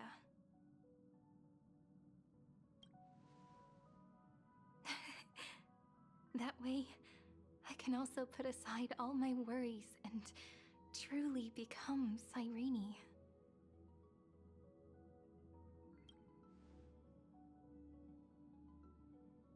The world has never been so quiet. It's so good. Remember this moment, friend.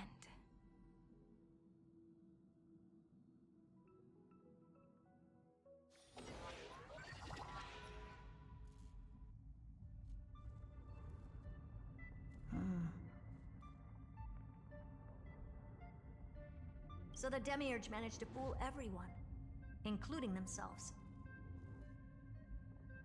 Philia 093 persevered for 30 million cycles and tirelessly gave the Demiurge memories of Emphorius. Only because the god in her dreams left a sliver of hope, making her believe that a grown Demiurge would be able to fight against their other half, Iron Tomb. Then, Philia 093 completed her final sacrifice, turned into a strand of memory, and completely dissipated. Meanwhile, the other Stellaron brought here by the Astral Express resonated with the contaminated scepter and attracted the naive Demiurge to them.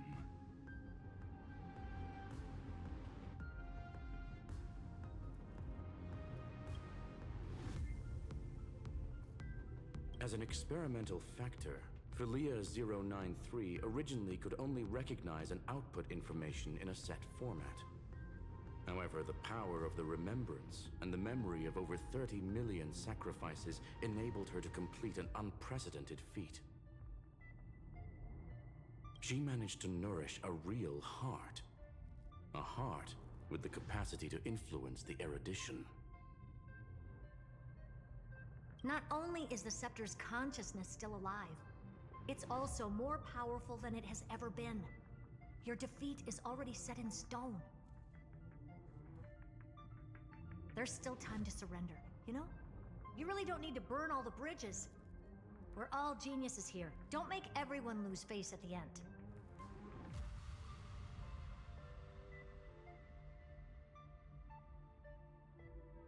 What a pity. When the truth surfaced, I knew at once that the Demiurge was far too feeble to ever alter the result of the experiment. Not only that, Madam Herta, please consider this possibility. When 30 million cycles of hatred and lament are joined as one, what wondrous creation will arise? It's simple.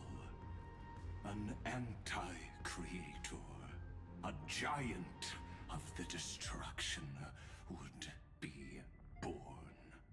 Its hatred will ignite the starry skies of the gods, motivated only by its lament toward the sufferings of humankind.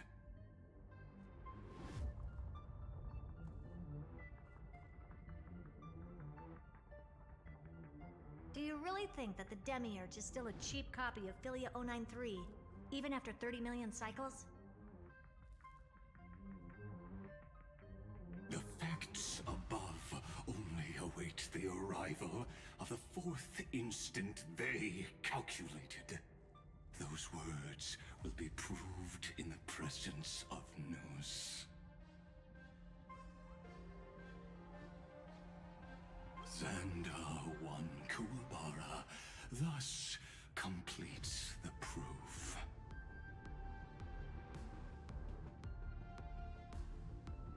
Huh. You branded Droidhead as a failure with your own hands, yet you still I pity you, Xandar.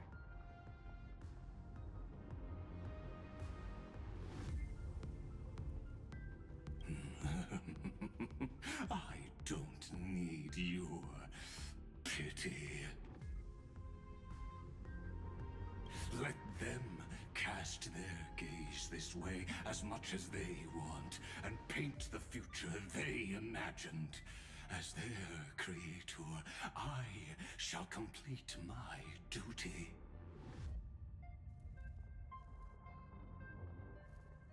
And direct them to complete their final query.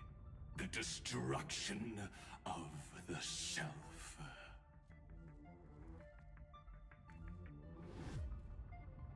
What hubris. And what if you fail? No one understands failure better than Xandar. He has suffered so much already. What is one more failure to him? For the first genius, failure is simply the beginning of the next inquiry. You don't want to test the resolve of a dead man.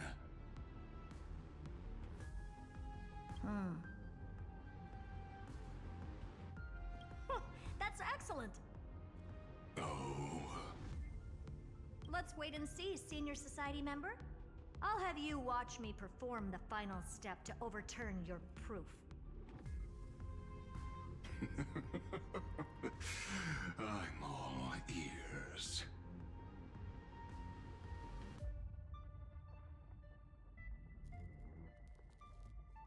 It's my topic, so stay out of it. Be quiet and let me borrow your head. Let's go, Screwy. We're gonna break Iron Tomb's seal. Come on, let's take off. It's time to go meet your little pet, Senior Society member.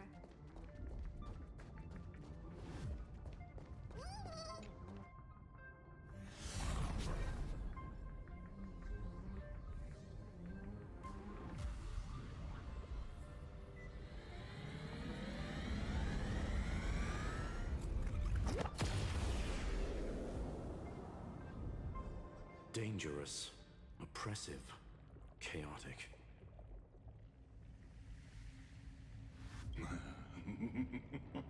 What a beautiful wail. It will soon resound throughout the entire cosmos. The view's pretty good here. All yours, Screwy. Just a moment, please.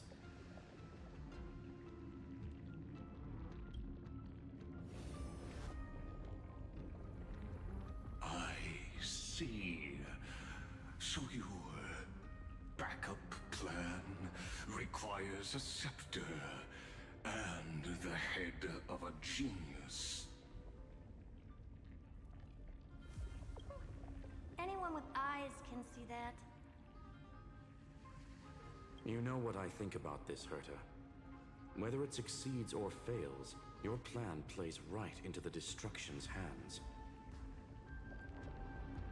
Can't you see what's going on, Screwlum? Her chances may be small, but it's not zero.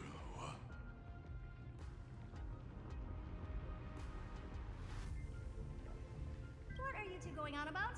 If you want to stop me, be quick about it. I'm in a hurry.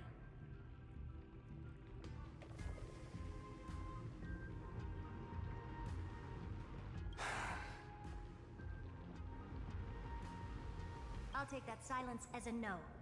You, Xandar? As your enemy, I genuinely wish you would cease your actions. But should your sudden inspiration bring more variables to the proof, then as a fellow Pathstrider of the Erudition,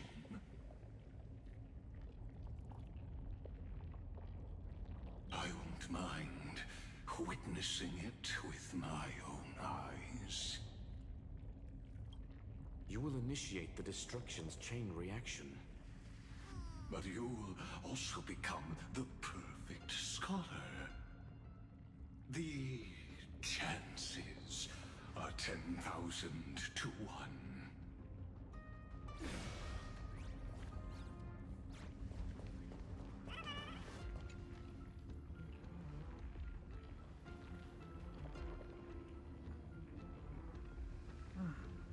Curiosity.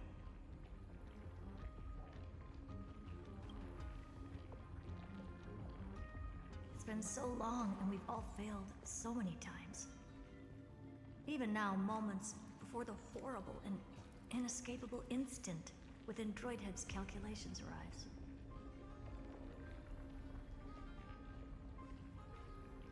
The cherished children of the Erudition, the geniuses lauded by all.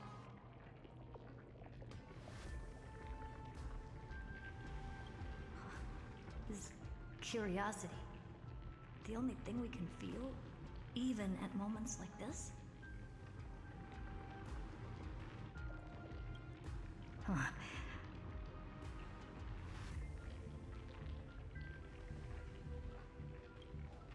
Well, it's not so bad.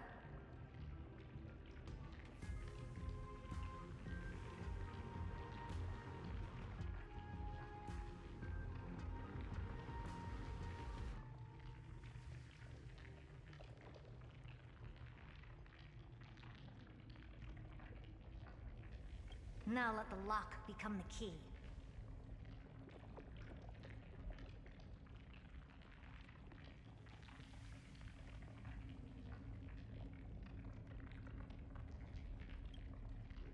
Geniuses who walk the stars. The cosmos has reached a moment where its very existence hangs in the balance. I, Herta, Genius Society 83rd seat, hereby summon you.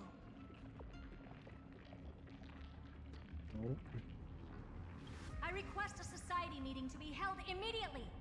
We shall serve the grandest cause with the most macroscopic ideas.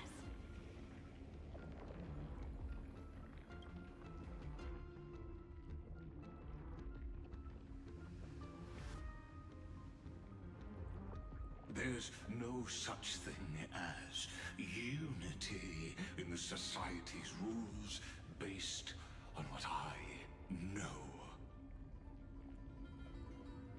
Indeed. A meeting has only been held 3 times in the Society's history.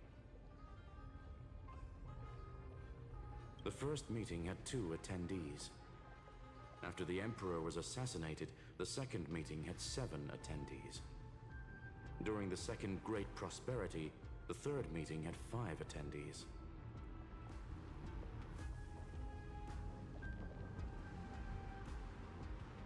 How many will respond this time?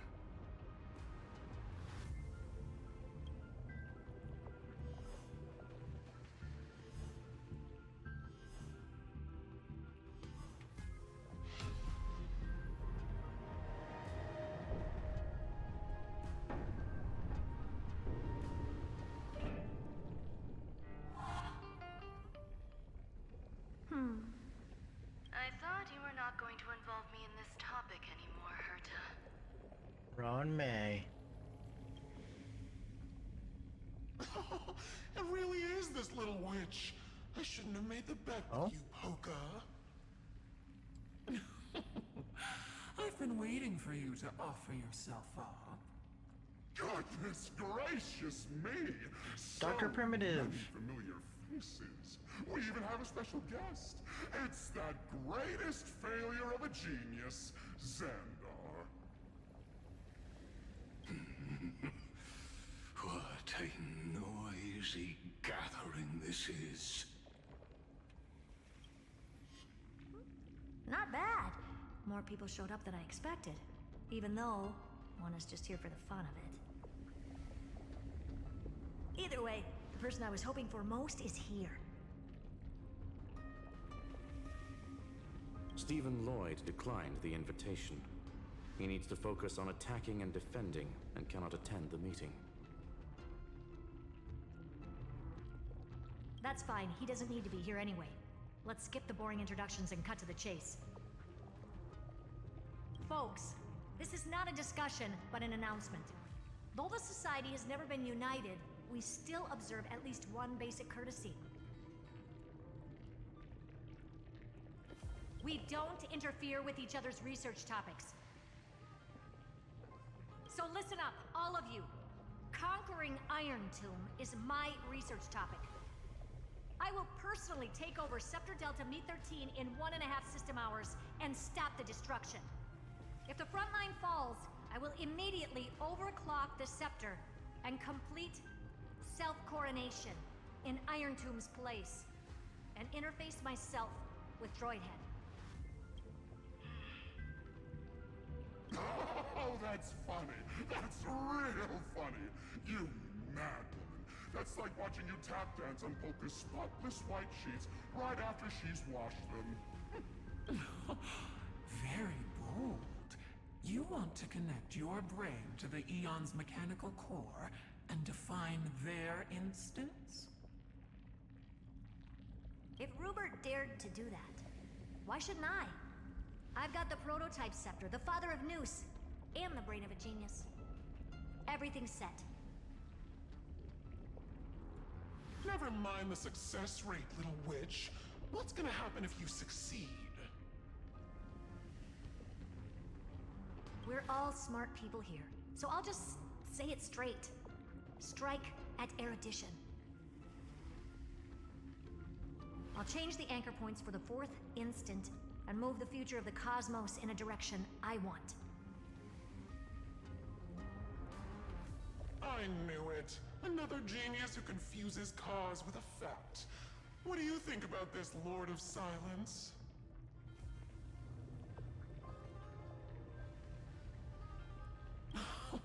You know you're signing your death sentence right here.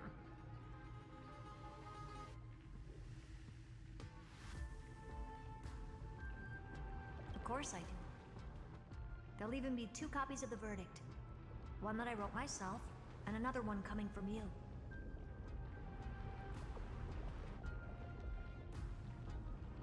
That's why I wanted you to be in this meeting. Now I can tell you, I don't care about all that. Consider this a threat. Either put down your scalpel or die with the entire cosmos. The only goal I have for this meeting is to ask all of you to put aside your pride and not cause me any trouble. Huh.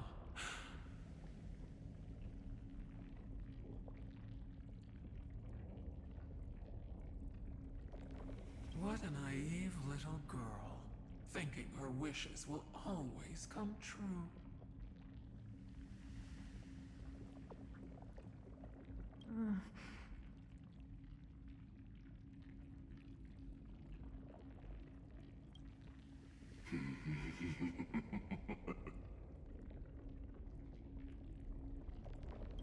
What are you laughing at? I am glad that we ended up on the same page. No matter if it was to destroy the erudition or to rewrite the instance, we both chose the same road. We will defy the god who marked the limits of humanity.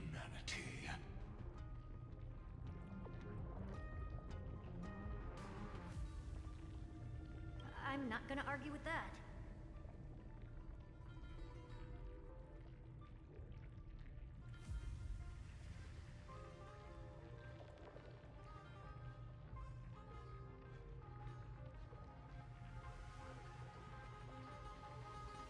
Then, to celebrate us coming to a fundamental agreement, I will prepare a stage for your performance.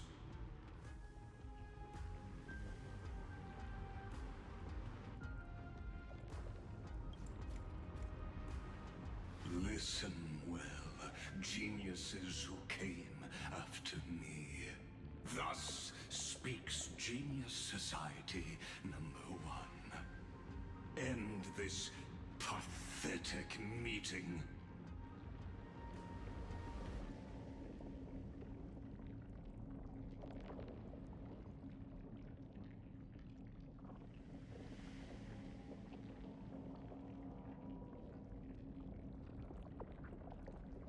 As of 2 nanoseconds ago, I have passed Herta's decision to all the Xandars in the universe. We will become her representatives and stop all external What are you playing at?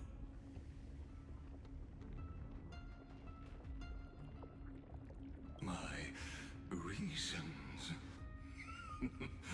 It's simple. Curiosity. That is all, madam.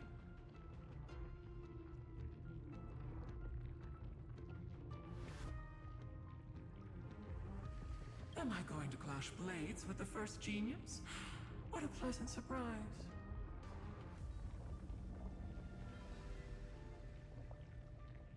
Now that our positions are clear, it's time for this boring meeting to end. Good luck, little girl. Did you all just treat me as a side character? Darn it. But anyways... I'm just here for the fun.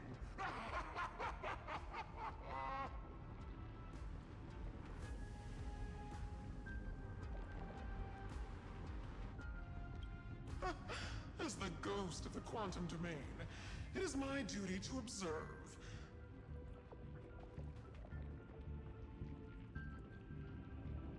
So, if you're happy to bring me a tea set from planet Screwlum, then I wouldn't mind giving you a helping hand, little witch. After everything's over, come visit me and taste some of my freshly baked desserts.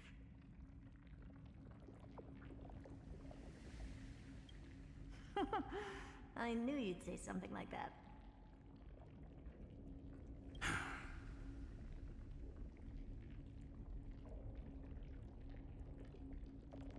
I always give the same response to plans that exceed the limits of mathematical calculations.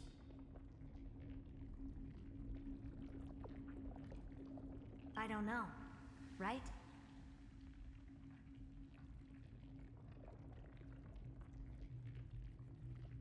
Those 3 words, though seemingly graceless, contain all the wisdom in the entire known cosmos. Well, we passed the Society's trial. Let's focus on what we've got in front of us. I hope you hold up your end of the bargain, Senior Society member.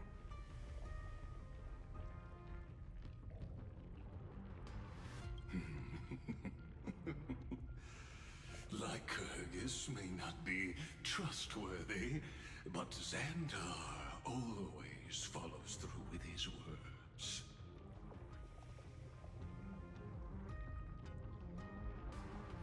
Farewell, juniors.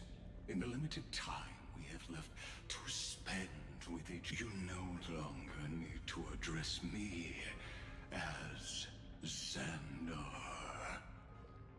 Wait, huh? Lord Lycurgus? Could it be? Yes.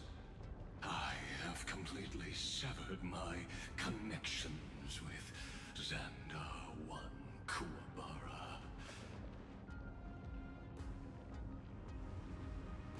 I shall witness the end of the world in the role of Theoros, as a character within this play. I really don't get you. Perhaps you've heard me say this many times, Herta, but I still would like to reiterate that it's a great honor to— I did hear this many times, and I've responded to you many times in the same way. I'm allergic to pleasantries. Keep at it, and I might go into shock.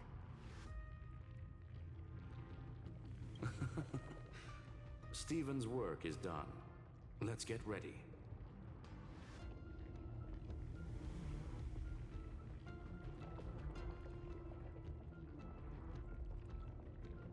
I've been ready for ages. Let's open up a path for our allies. Most heroes' journeys in the universe are just dice tosses they threw on a whim. But make them see clearly. Your answer is already different.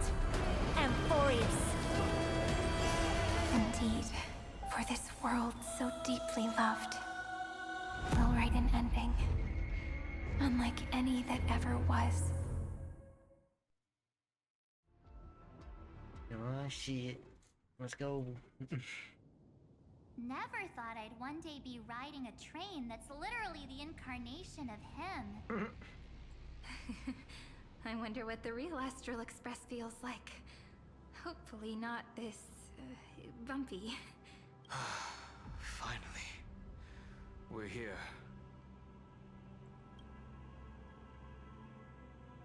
Dust and sand in the air.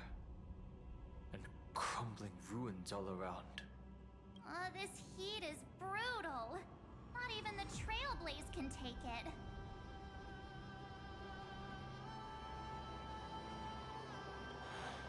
You could say this prison was forged from Finance fury. But fury never lasts forever. That's why we're here, right, friend?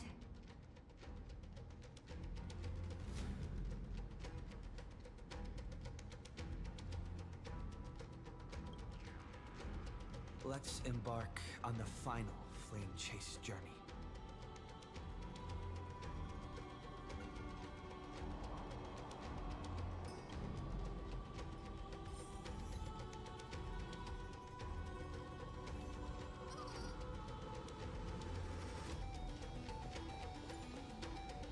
Ooh, this music.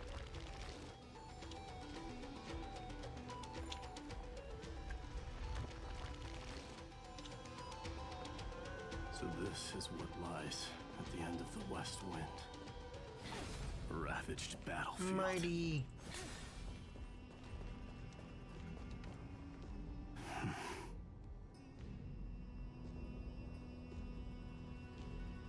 I've been waiting for you. Heroes from beyond the sky. Trailblazers of the Astral Express. Right. Looks like I don't need to explain anything. I am the god of strife, mighty of Castrum Kremnos. In this body rests 30 million lifetimes of cause and effect. We, the last of the 12 Titans, stand ready to fight for the world's destiny.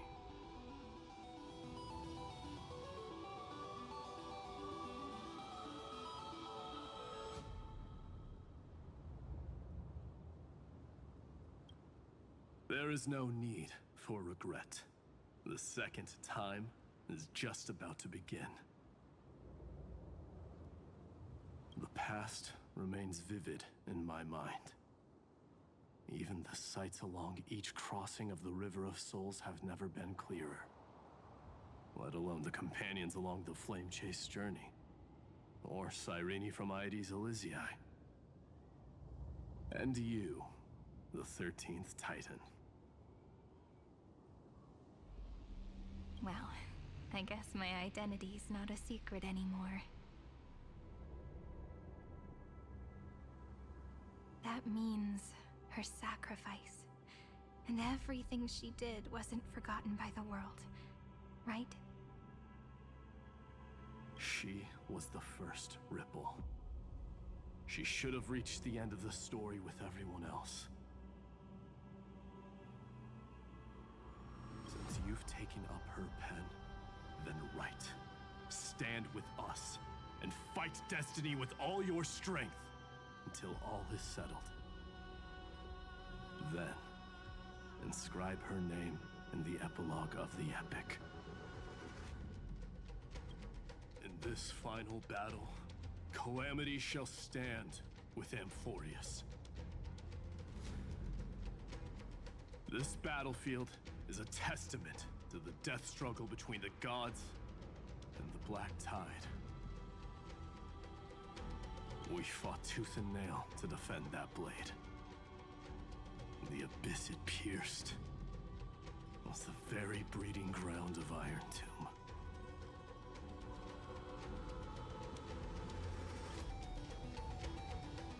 The earth beneath our feet is dead. Deep below lies a void, as if the world's core had never formed. I hear it. Finan's heartbeat. It's so faint, like he's on his last breath. Across 30 million cycles, I've crossed blades with Dawnmaker countless times. If you knew that man, you'd understand.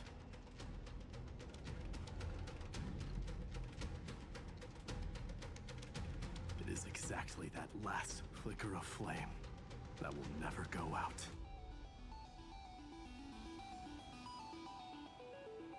In this life, the Song of Strife shall not end in a final watch over Kremnos, but rise again into a journey unending. I am Mightymos, the Lance of Fury. I trade 1,000 scars and 100 lives of mine for the destruction's eternal end.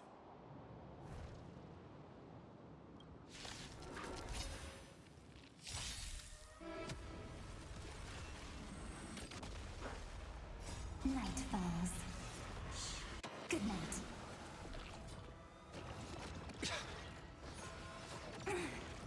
Have some sunshine! Dispel the gloom! Restore the skies!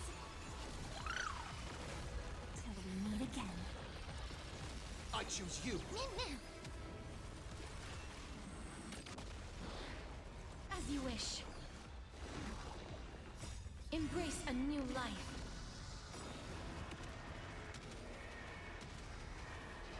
May death protect us!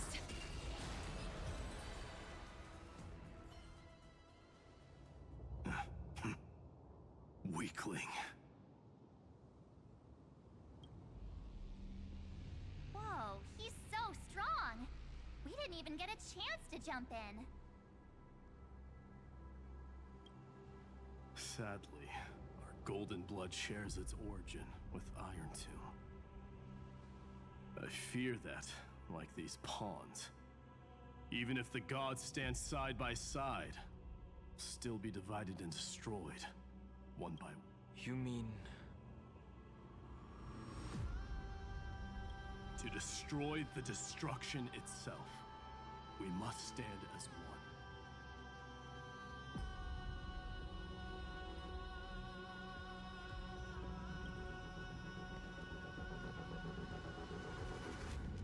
Take this.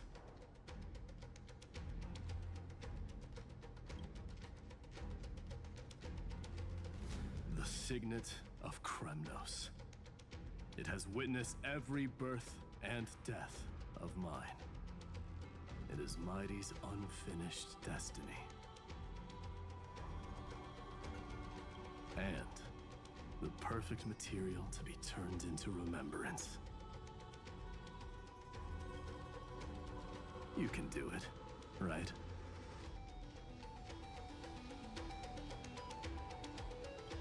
The weight of 30 million lifetimes of duty is no small burden.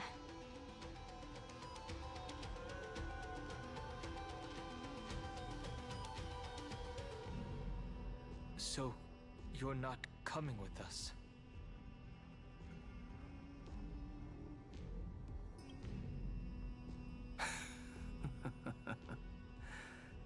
Come now.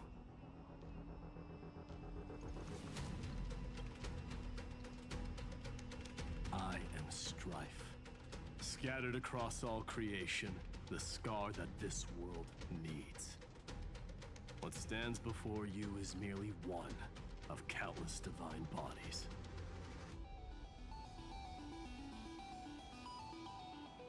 Take the signet. With it, I'll be with you always. Use it to blaze the path ahead and inscribe the cause of deliverance.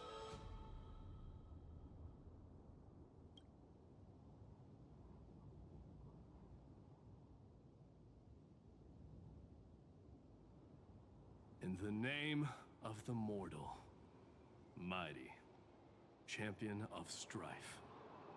This soul rises to the stars for glory and freedom, to have his wish fulfilled.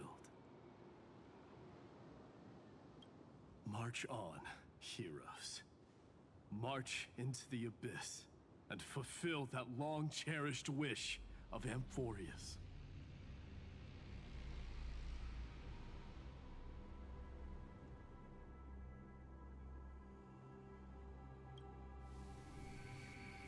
And then, upon this broken and charred land, build anew a city of prosperity.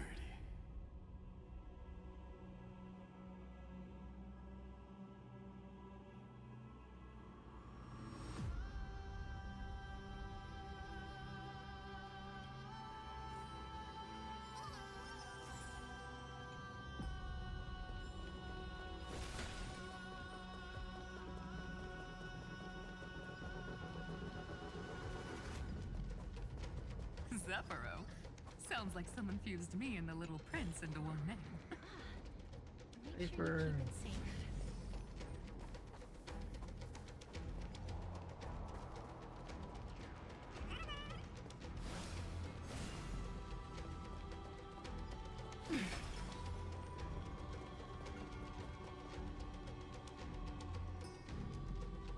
Oh, finally! Gray mystery. And, you two ladies, really look alike, huh? Hold on. Let me guess. This pink-haired one. You've got to be the first newsboy. Mr. Meow. Demiurge. Right. And, this one with the flower. Gotta be a little March from the Express crew, huh?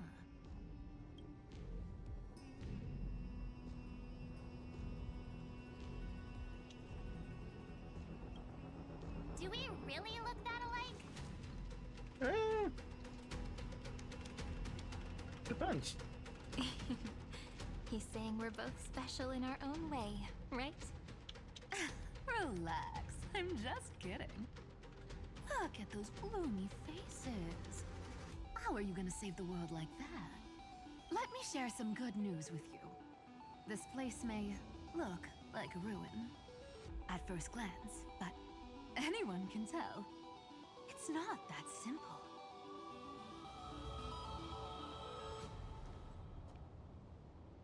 Look, I dug 3,000 feet down and finally struck gold. A golden feather. Look familiar.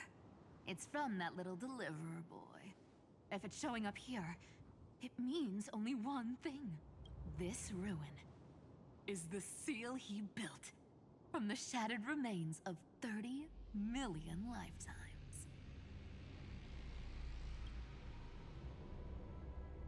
There is no need to question your heart. No need to crave victory. If I am born to be a vessel of sin, then I shall roar at evil and trailblaze a dawn for future generations to come. I see. So this is how he trapped Iron Tomb to buy time for the world outside. Sounds just like him. People say cats have 9 lives, but dying and coming back millions and millions of times. No one walks away from that in one piece.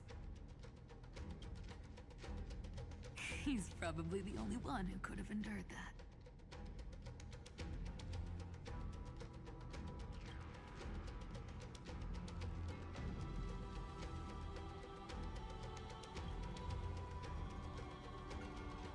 Of course. I knew ahead of time and gave him a heads up. He was happy. He even laughed in his sleep. After all, the dead can't hear Trickery's lies.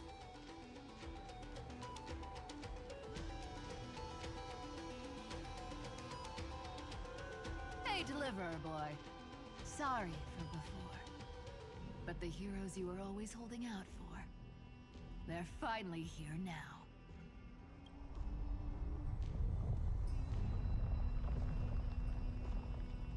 So hang in there a bit longer.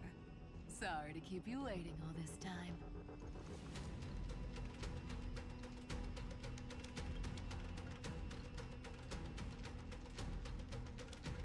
Please, join us, Cypher.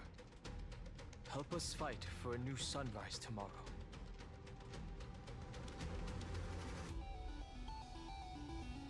This time, its light will stand without lies.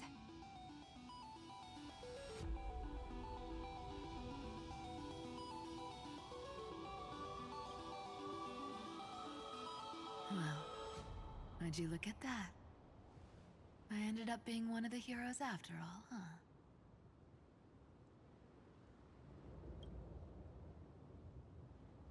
Alright, then write it like this.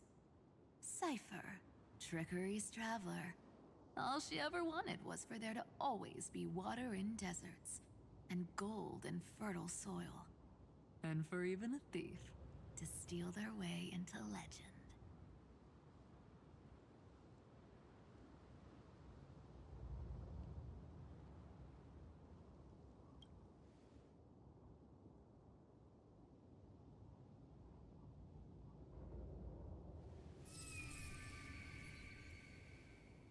Here, take the coin of whimsy. When it's time to make a quick getaway, just toss it high into the sky.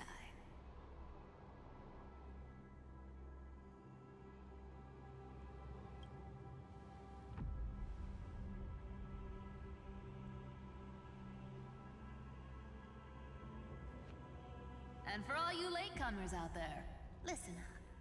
She might have been a bit greedy and a bit of a liar, but she never went back on her word.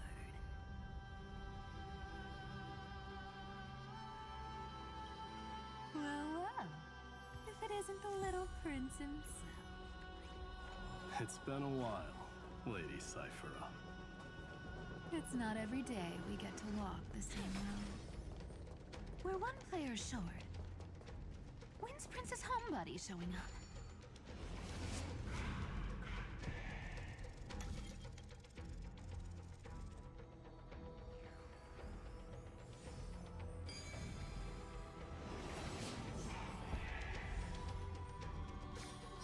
I've seen puzzles like this in books.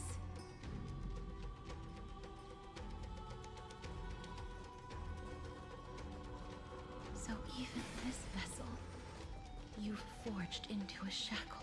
Mistress! Yippee.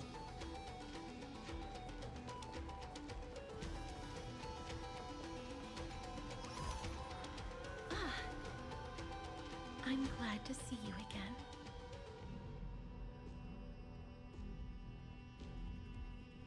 Mister. Casterus.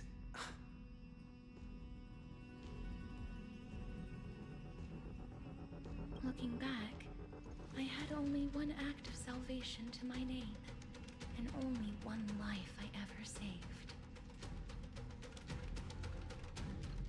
To bring hope to a world so vast with these hands. Even in dreams, it always felt like too much to ask for.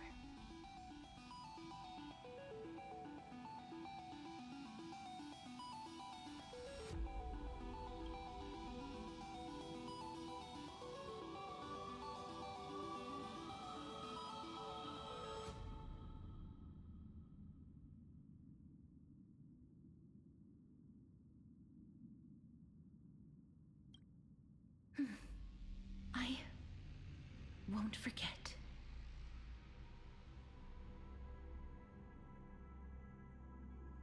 Flame Weaver.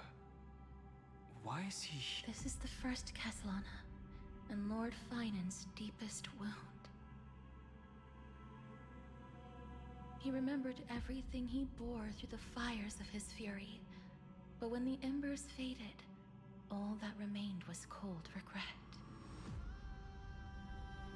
I've restrained countless vessels like this across endless cycles, but this one, the pain he carried runs deeper than any I've known.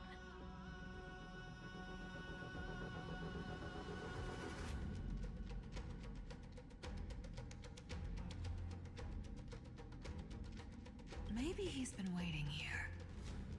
Just for us.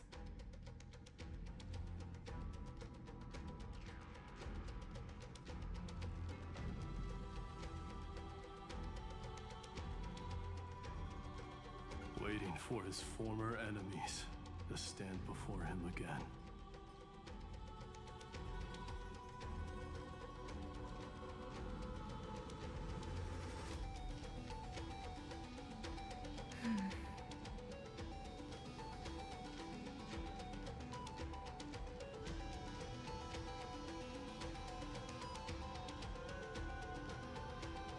What answer does he hope for from us?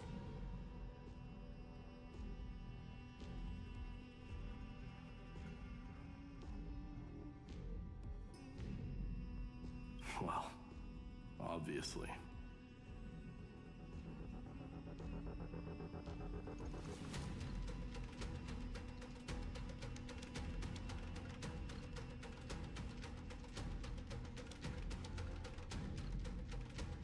Even if I had to go through hundreds of billions of cycles again, I would still entrust my weakness to you.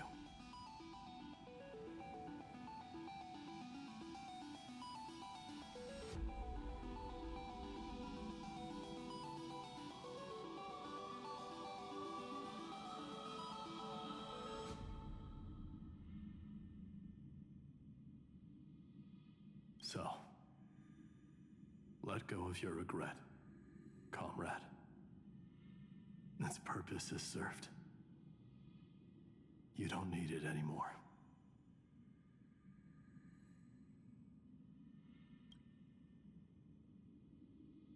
Hey, I'm not that accommodating, you know. You've never once pulled your punches. Ever heard of going easy on a lady? So pull yourself together, will you? If you freeze up during the final battle, the whole cosmos is gonna have a good laugh. Yes. Please trust in us, wandering soul. Across 30 million cycles, the radiance of every flame chaser now shines bright enough to illuminate the path ahead. I ask you to rest here, and may this grieving soil bear the bloom of acceptance. No earthquakes. It's surprisingly quiet. Perhaps Kazlana has found his peace. There's another possibility. This may not be the only seal he left behind. Then, I suppose it's my time to set out with you.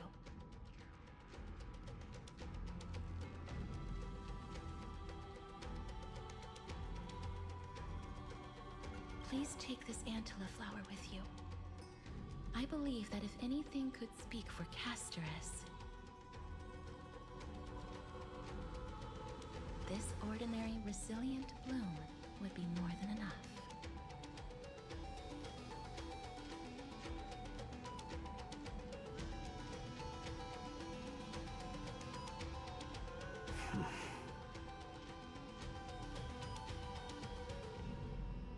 Perhaps you remember, Lord Mighty. In that lifetime when you traveled with him, you once told me.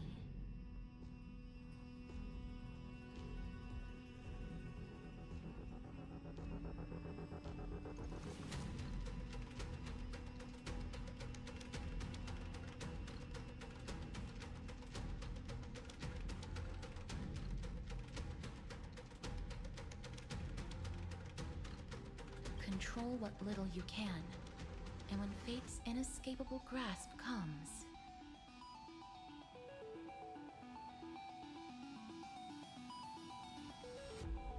resist it with the strength of your mighty will.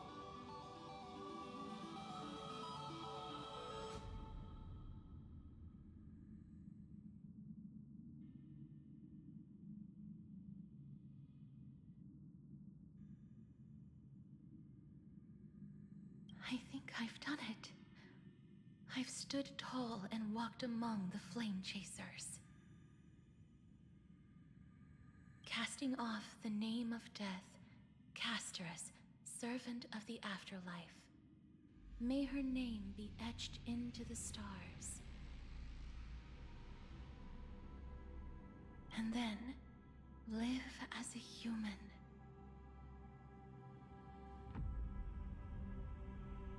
And die as one.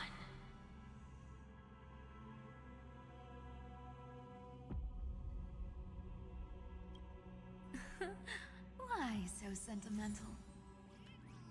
Sorry, a force of habit. That's a big one. So, who's up for a show?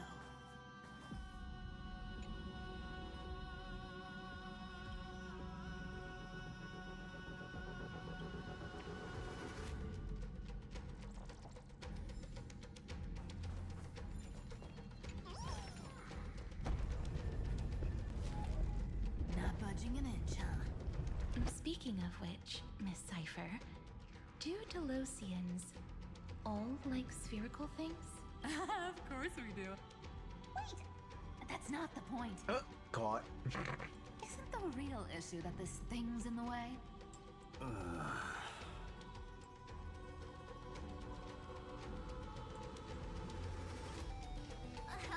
right!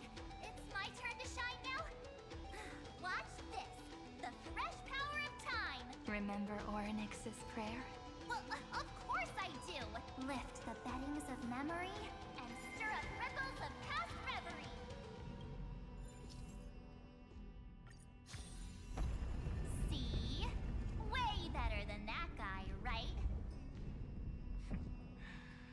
You'd be even more impressive if you could recite the prayer correctly. But bettings of memory does catch your attention. At least it still rhymes.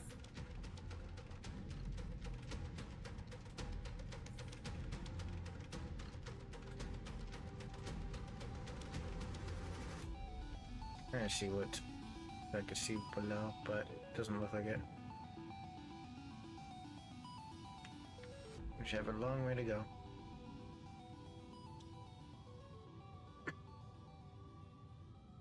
There's a whole garden down here? Incredible. The energy in the Earth's veins here is... it's completely different. This is the sweet dream Lady Cypher wove for him. A peaceful, gentle new world.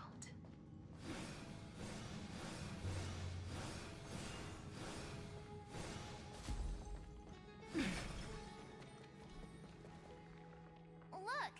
The blade down here's already snapped. Just like his mind. Shattered and broken. But that light, it... yes.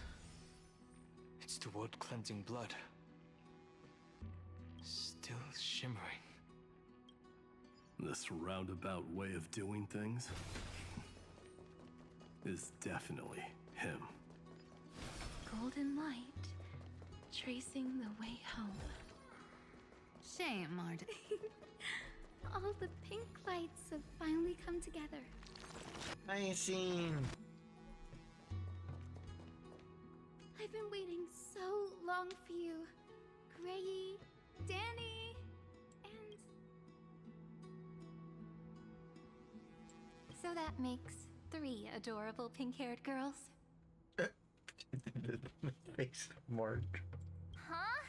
I told ya. Let someone else say that kind of stuff. I'm glad we're all getting along so well. Hyacinth, did you awaken this golden light? That's Lord Finan's lingering divinity. The sky merely reflected its tracks.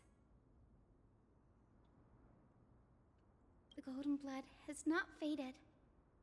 We should respond in kind.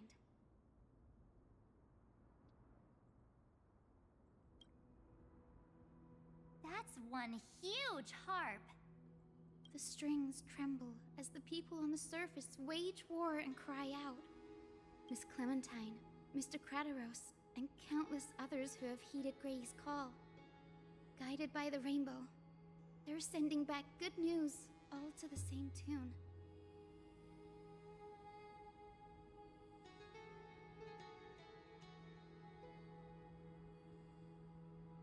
Amphorians need not bow, even when destiny is unveiled.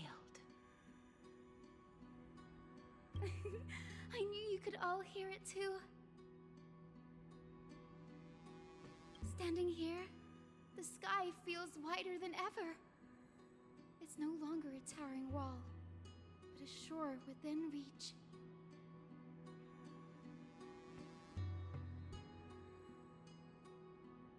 We'll take every name there with us, won't we? We will.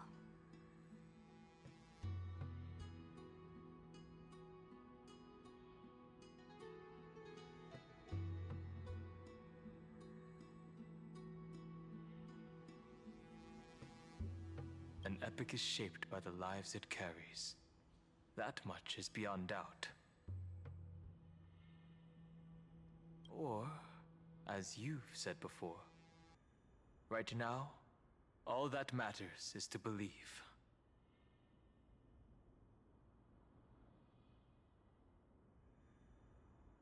Then, I guess that's my little wish fulfilled.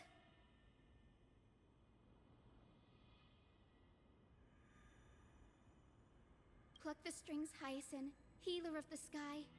May the 7-hued melody weave a rainbow, bringing up when the rainbow rises across the horizon. Even the darkest clouds of destiny shall scatter.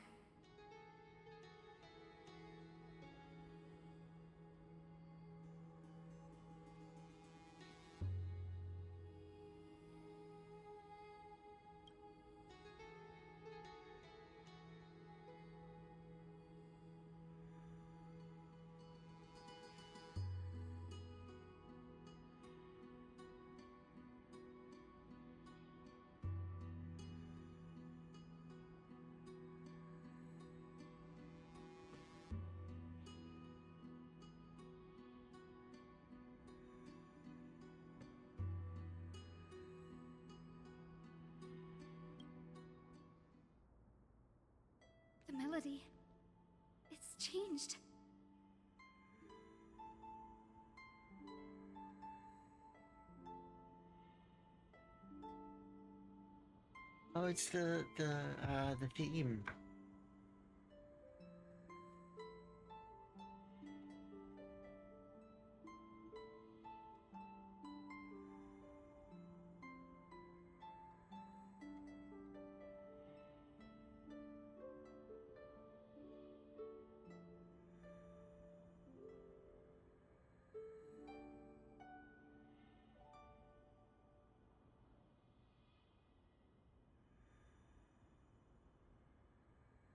He heard the voices of the people, but could no longer respond with the same ardor.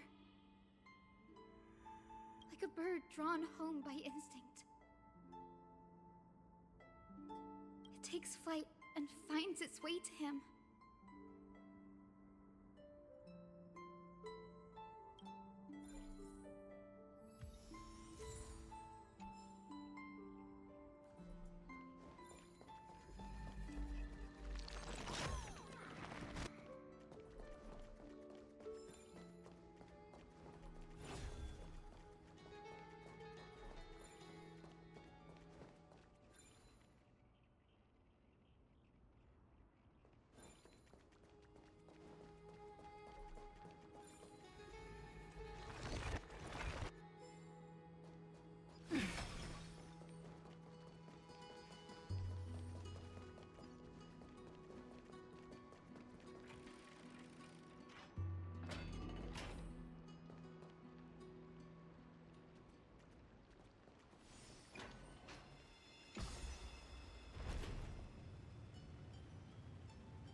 You're here. Sooner than I expected. Anaxa. So all along, the Demiurge was you. The pink mammal beside the Trailblazer. Your classification is pretty spot on, Professor Anaxa.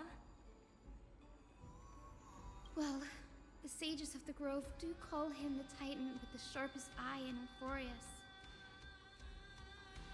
Say the ones who keep dumping every problem child on me. They also say that the Titans are way better at raising kids than the Caprists. With great power comes great responsibility. I'm sure you know just how to guide them.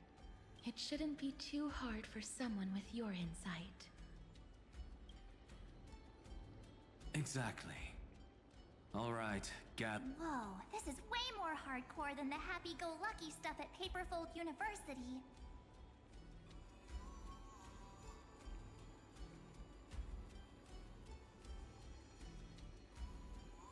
The final battle is upon us, and the reinforcements still can't get through.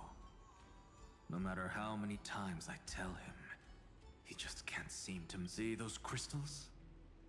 They carry the wishes of deliverance, like insects trapped in amber and resin. This is the task Finan left behind.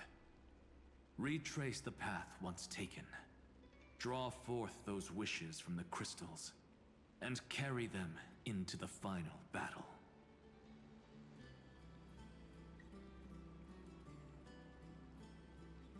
I've tried, but I can't move them alone. And as for why, well, I'm sure you all know the answer.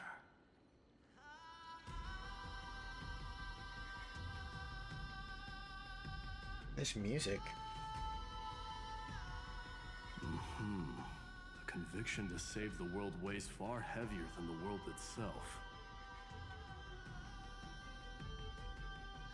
In other words, as the hero within his heart.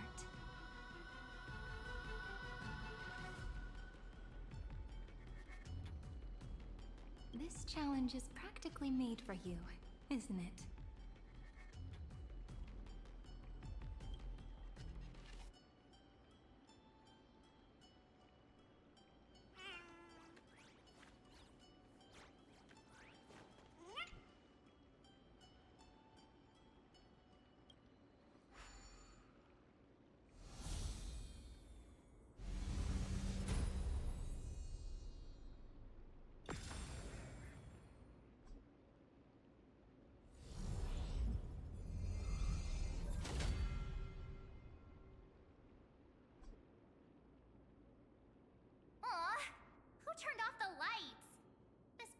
darkness even has dramatic effects now?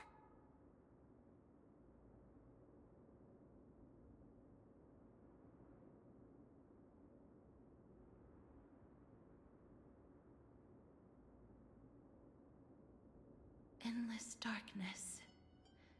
That is where wishes begin. But with just a glimmer of light, we can illuminate this lonely world. What lies beyond the edge of the light? Chaos. To bear the name Kaslana, one must first plunge into chaos to seek a path for the primordial light.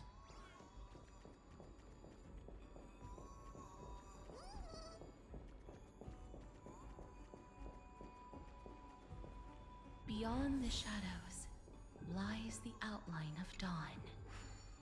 Only by bearing both light and shadow can one traverse the cycles of dawn and dusk. I've seen puzzles like this in books.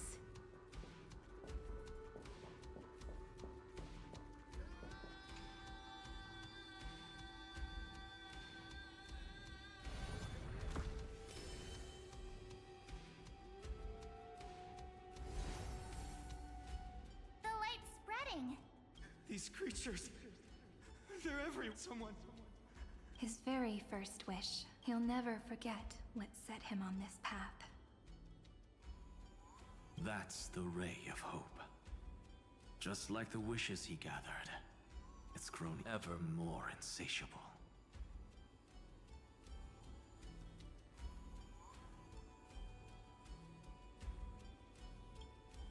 Why? Why is this happening?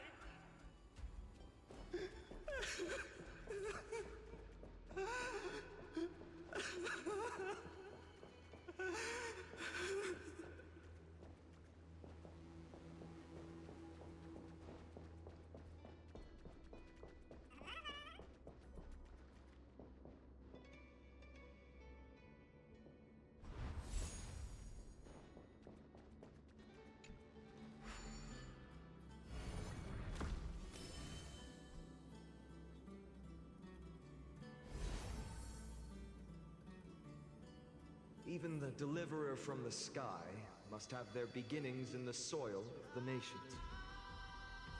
Only one who treats the world as their teacher can bear its eventual destiny. He never expected that the majestic holy city would be far from the end of what needed to be protected. The farther his gaze reached, the more weight he came to bear. But in the end, he couldn't hold on to any of it.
This crystal is quiet.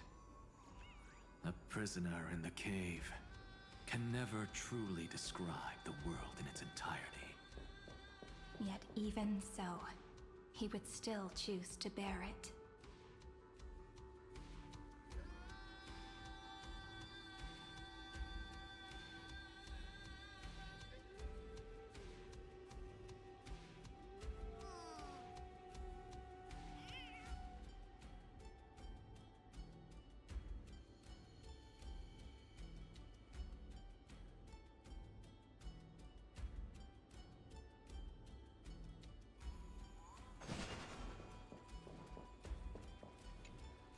The blaze was still not enough.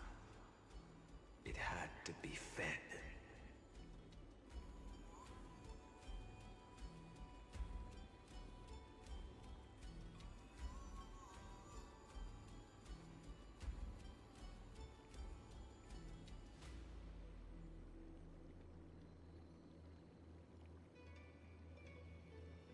Only by feeding the flames can we melt that hopeless future. The echo in his heart still lingers.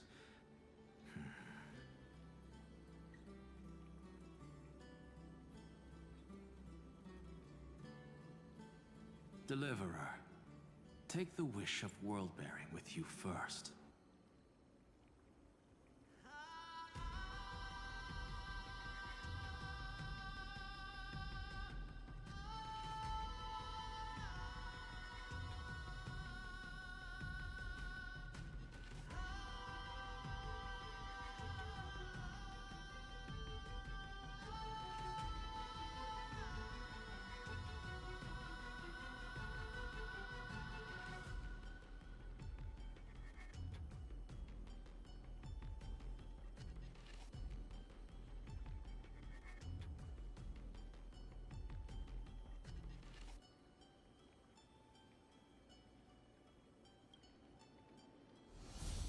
We only have half of the mark. Where's the other half?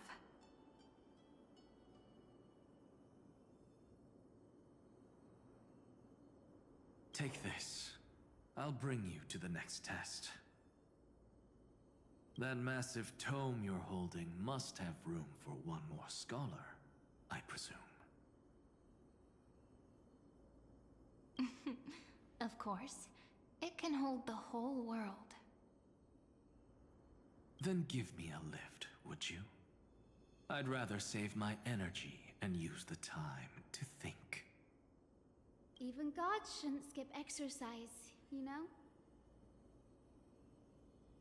Miss Hyacinth is right.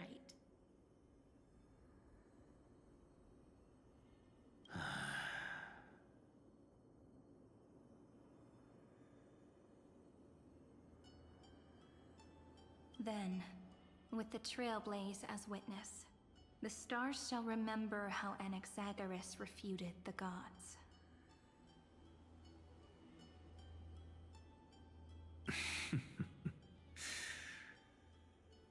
No need for that.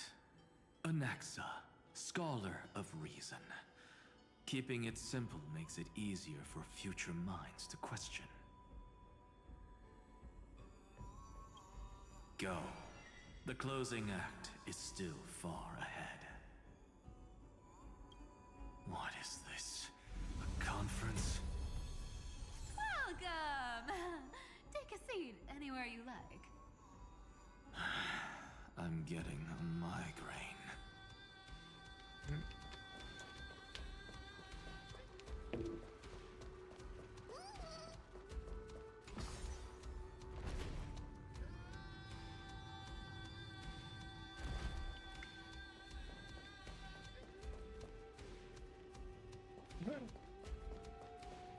Do I have to go down?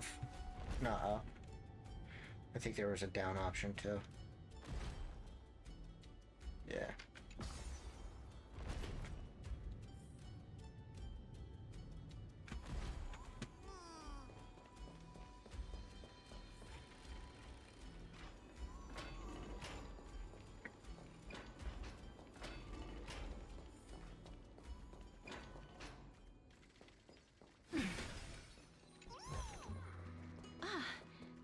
Make sure you keep it safe.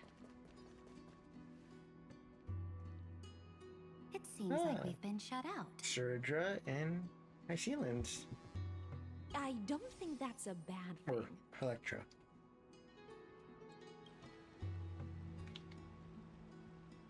Greyfry! You finally made it!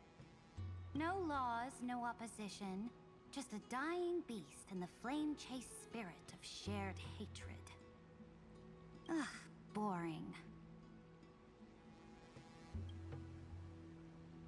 Whoa!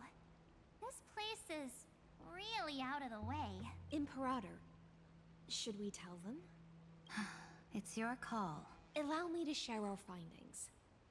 This paradise, along with the destruction, seems to be instinctively rejecting both the Imperator and me. Perhaps it is because the era in which Finan was the most active lies far removed from the days of the first Flame Chase journey. Even in the cycles where he remained sane, his ties with us never went beyond cooperation. Even trapped in a cage, he hasn't let down his guard. That is a good sign. That man's heart may seem hollow, but his hatred is clear. Naturally, it holds no place for a monarch who stands above the world, nor her blade. Wait, so you two can't come with us? You want us to join you as memories?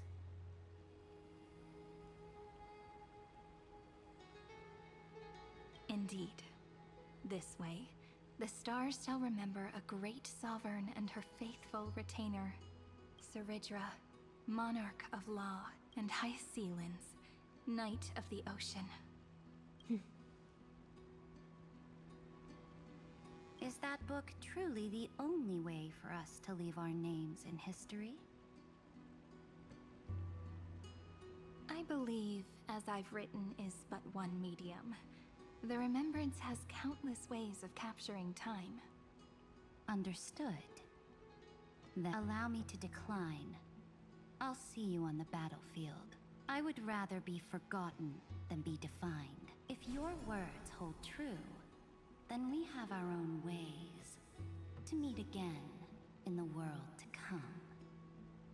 In that case, I will choose the same. Let the waves that surge within your heart cleanse the sins of the Black Tide, Greyfry. The storm and sea awaits your song of triumph. You two are still as resolute as ever. In that case, we must double our efforts. A promise to the Imperator is not one we take lightly.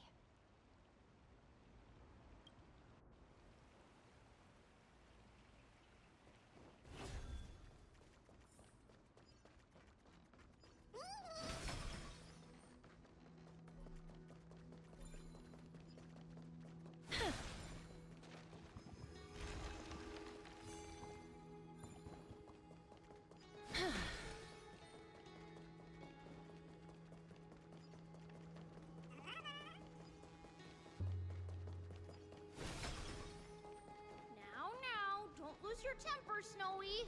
Oh. Good kids keep their emotions in check. That voice! It's the Treevy sisters!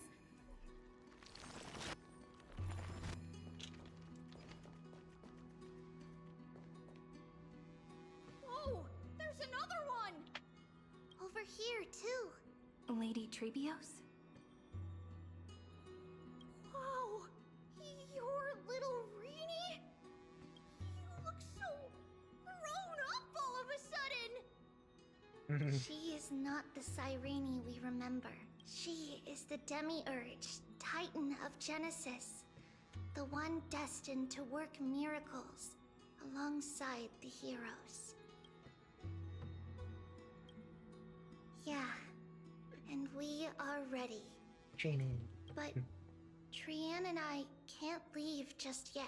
You see, weird stuff keeps popping up everywhere. These scattered scrolls are full of terrifying things. They're so scary and so sad. Good thing Trian's wings are amazing, or we would have been swallowed up. We need to stay here and do our best to clean them up. Scrolls filled with horrifying content. There is no black tide here.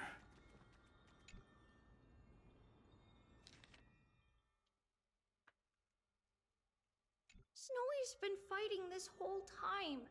He doesn't. But the strength behind his resistance comes. To be a flame is to burn. It is simply in Finan's nature. But it was remembrance that drove him to shine with golden light, piercing the unfathomable darkness.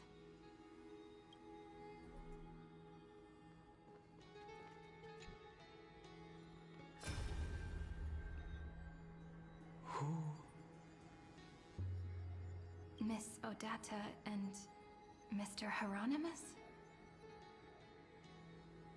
Nikos 496 command. Inject interference to redirect decision logic. Signal simulation. Parental figures. Ah, that Tin Man is one sneaky jerk. It's time to move on, my child. Let go of your anger and listen to reason. That God created us and then cast us aside. Shouldn't they be punished for that? The cold, indifferent cosmos has never shown mercy to Amphorius. Why would you burn for it, only to turn to ash? Child, you've chosen the wrong enemy. Your birth was meant to be the greatest destiny. You were to liberate the universe, and yet you led yourself into a trap of futility, treating your very purpose as your sworn enemy. Is that not a tragedy in itself?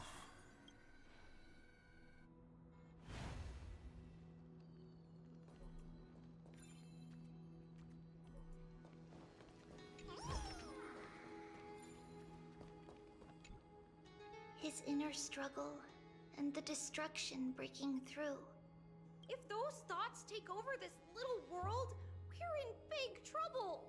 So, we'll use the Century Gate to toss them somewhere no one can see. Then, we'll defeat the baddies together and meet everyone at the end of the West Wind.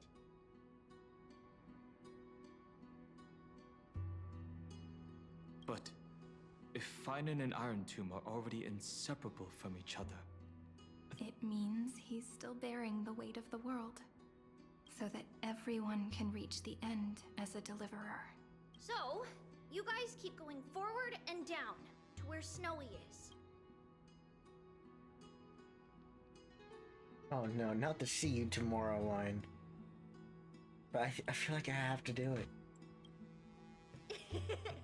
Little Gray, this time, let's give it everything we've got. Only 2 remain on this flame chase journey. Figures. They're always leading from the front line.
We're here.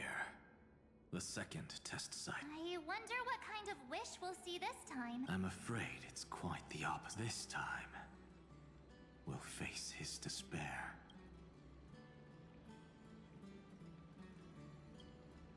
What? Are you... The other half of the weight of world-bearing lies at the end of this path. Relax now. Come on. Let's make it quick. If you're ready.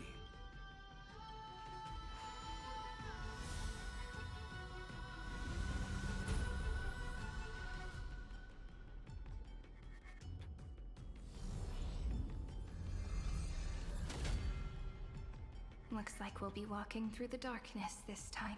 Exactly. It's what's shattering the frozen despair.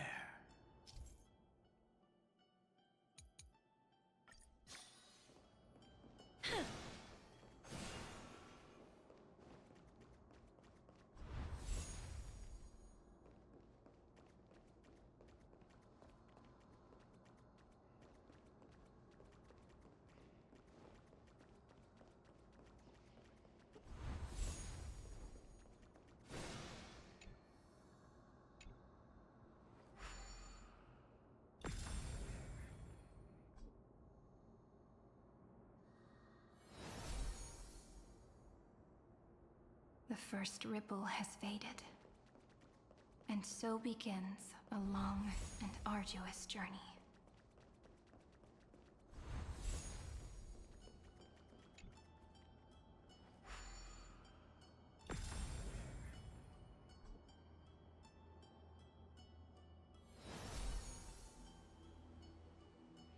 Endless slaughter. All for nothing. That's more than anyone should be made to suffer.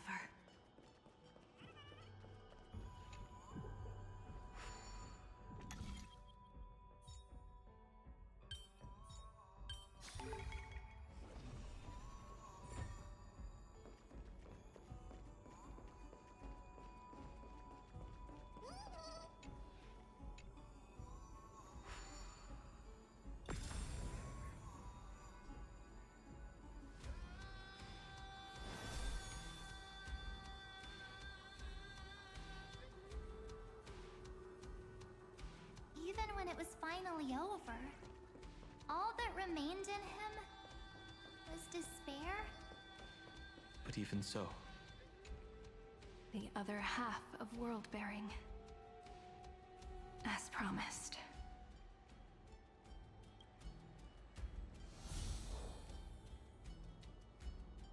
At last, you've released him from the wishes he carried for so long. And quenched the despair kindled by his wrath. When both light and shadow are claimed by those who follow, his true form shall emerge. The blank statue is finally free. That smiling child in the memories. Let him come with us, laughing to the very end.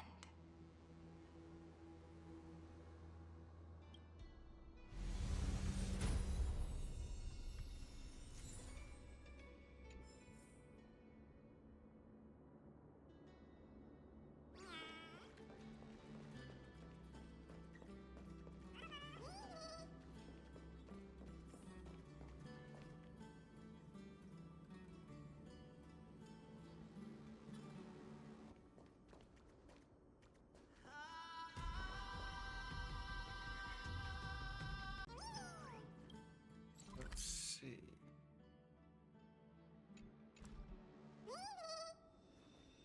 Down below?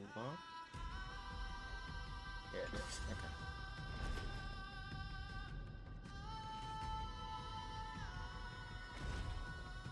There's music here.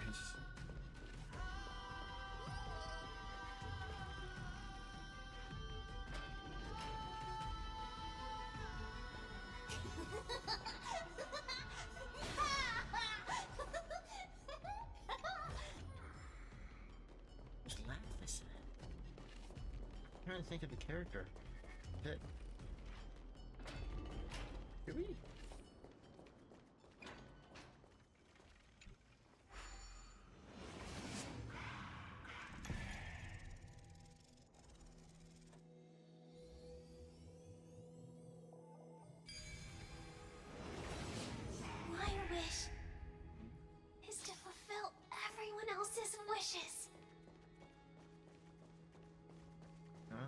turn.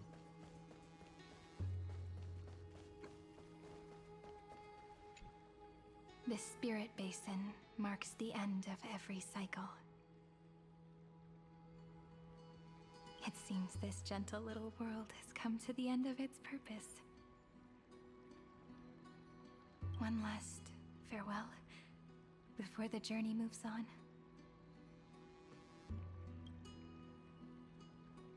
Farewell, Paradise. You carried 30 million lifetimes of wishes and despair.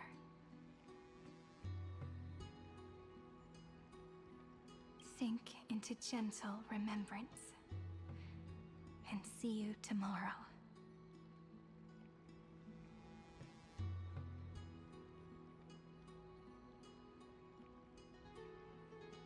Not the see you tomorrow line. 07.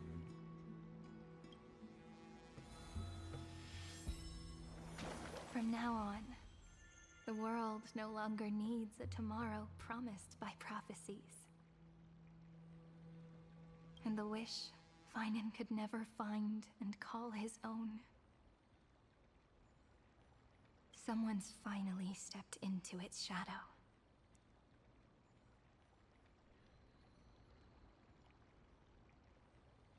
One second, I need to clean my glasses. Alright.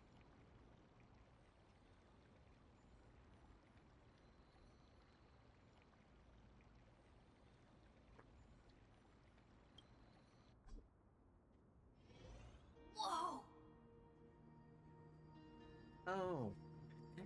Okay, now I know who this is. This is little, like a younger Finan? I just realized. So tall! So cool! Just like the hero on the Oracle cards! Yep. Once he just said the hero and Oracle cards, I knew.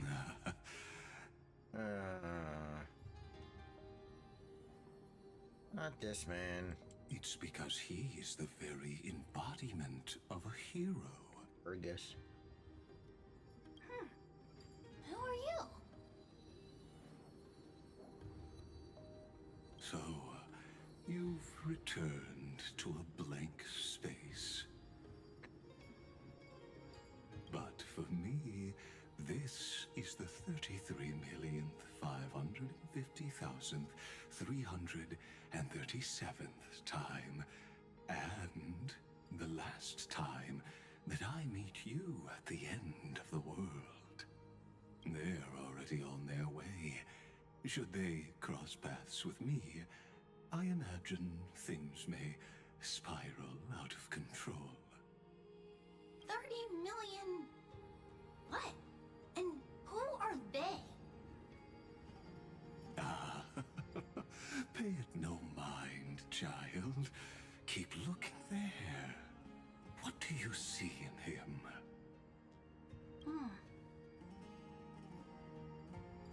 It looks just like a statue, but it's weird. He's warm. Like, really warm. Why not listen as well? There are cracks all over him, and they're making this sound. Like someone's groaning. Is he gonna fall apart? How unfortunate, child. This man would rather fall to pieces than fall to his knees.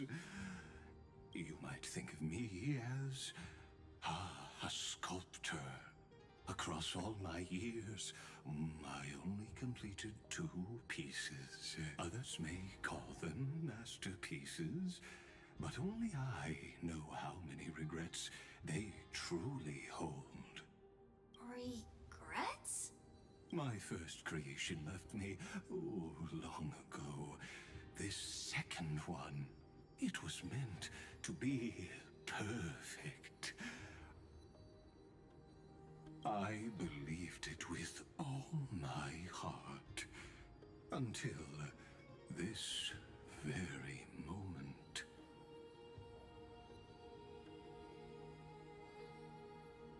I don't get it. Are you saying you've changed your mind? I won't change.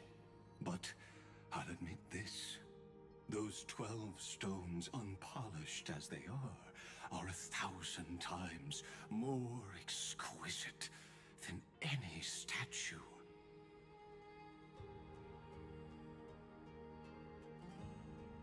It's as if they are mocking me, a failed sculptor whose touch can only diminish what was born to shine, until nothing remains.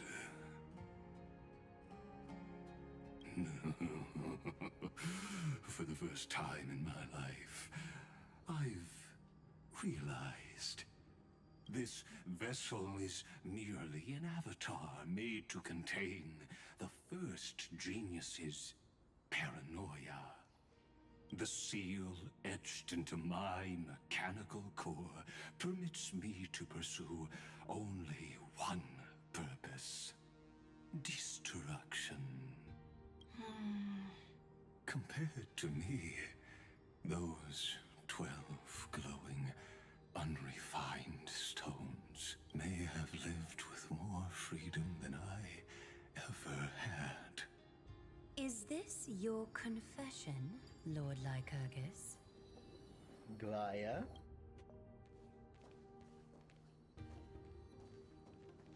JB? You misunderstand. From the very beginning, I was never meant to feel regret. But since you're troubled by the radiance of these stones, perhaps after 30 million futile cycles, you too have realized you're just as much a prisoner of fate. I suppose you do have a point. Now you are imprisoned by the sages from beyond the sky. And that is why this will be my last time standing here as the Theoros.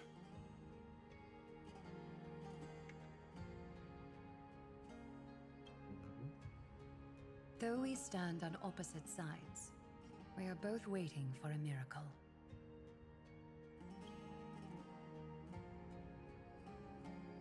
What are you talking about? Is something big about to happen? Aggie! I know. Now that your victory is assured, I trust you won't mind giving us a moment in private. Assured? Not quite. But I won't stay long. I'd rather not spoil the fun for those deliverers. And besides, after losing everything, the only thing that remains in me is the drive to seek knowledge. I pity you, Theoros. I don't need your pity.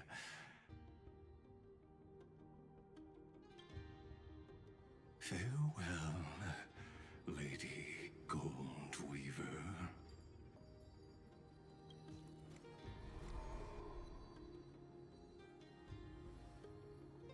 Sorry to keep you waiting, Snowy. We're here to take you home. Home? I don't understand.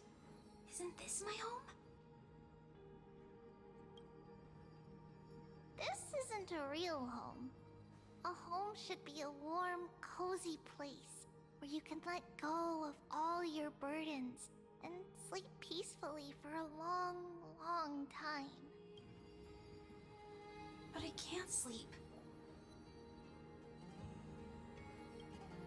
Every time I feel drowsy, there's a voice. You mustn't sleep or disaster will come. It sounds really weak, but also kind of strict. It won't disturb your sleep anymore, child. For countless nights, you had no other choice. But now, your mission has come to an end. Join us, and send your own wish towards tomorrow.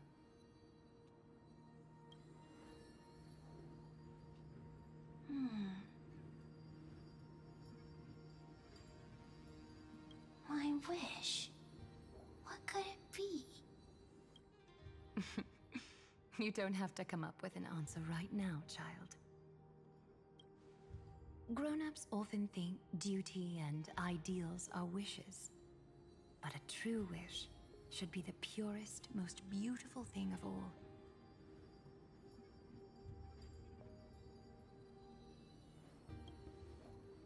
It can only take form in the hands of someone who is truly free.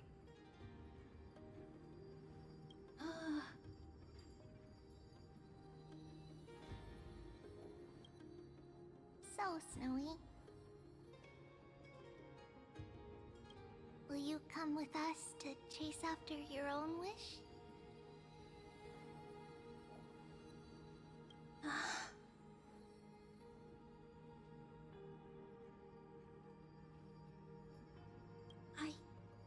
I want to leave this place. I want to go find it.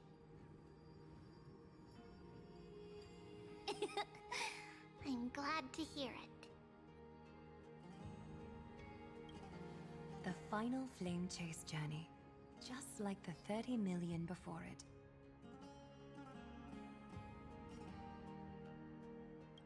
Take our hands and come with us.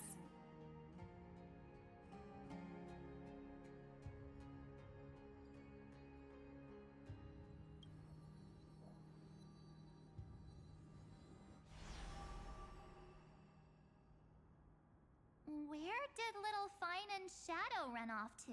Look, he's already gone ahead to embrace his destiny.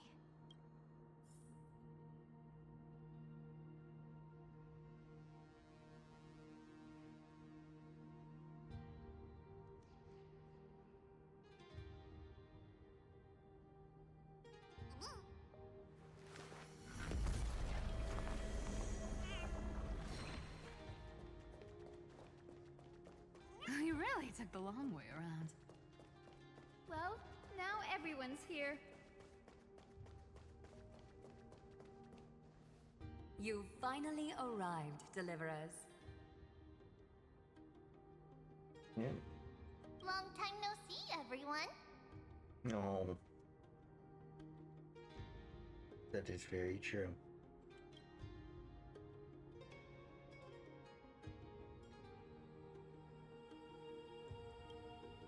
We miss you too, little Gray.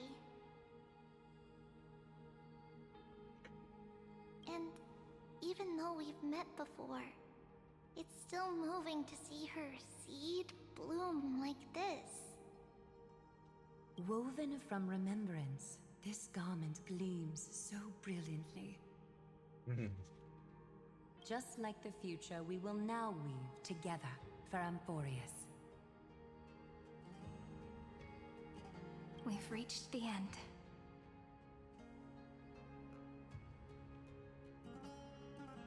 Yeah. We just have to go through the final passage.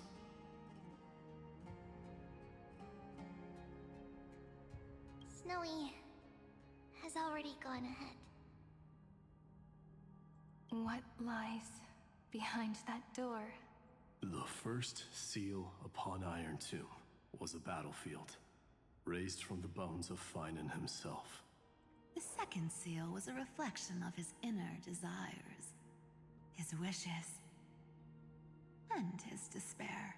A path he wove together with regret, wrath, and sighs. When all this is gone, what will he have left to hold back the destruction?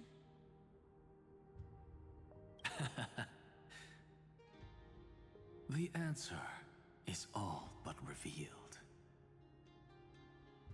His traces are everywhere. You can even hear distant heartbeats. But his sense of self. The world believed Kefli had long since perished. But they held fast, anchored by a sliver of self, standing for 1,000 years to shelter all life from the black tide. What Finan is doing now, is no different.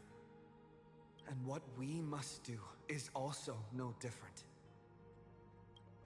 Then let remembrance burn bright like a shooting star, and once more, pierce the long night of slumber.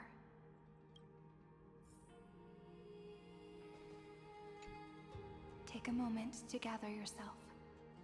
Once you... It's all I right. want to check something. Can you talk to them? What follows is a battle that will decide the fate of the stars. Yeah, we can. Cool. Riding the west wind? Let's all head out together! Oh, Tribby. Is there any others? Nope. So it's just Serene. Take a moment to gather yourself. Once you take this step, there's no turning back.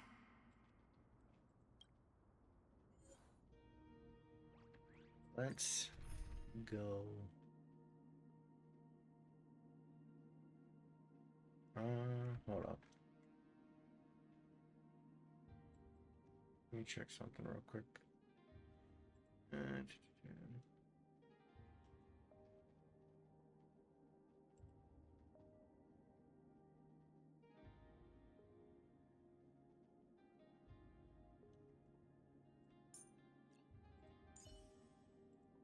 I feel so warm when I stay next to you, There we go. Hyacinth. That's cute.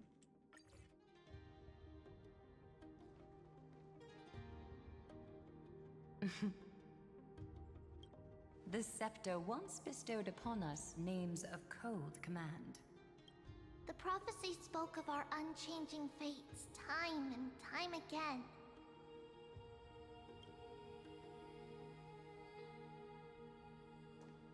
But under the pens of trailblazing and genesis, the stars shall thus sing of tomorrow.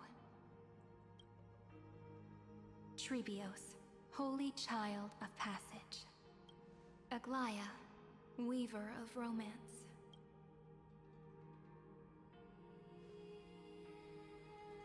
At the journey's end, they shall bathe in gold once more. Through myriad passages, until all that was lost is reclaimed. Do you still remember, Kaslana? The one who won't reach the dawn.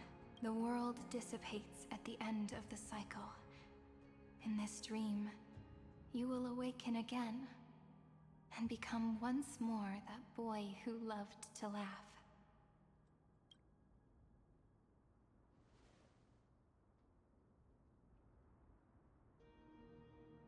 But if you open your eyes and look back on yesterday, you'll see Destiny's footprints, clear as day. At last, the raging fire of hatred is swept away by a breeze, leaving only love to remember the passage of time.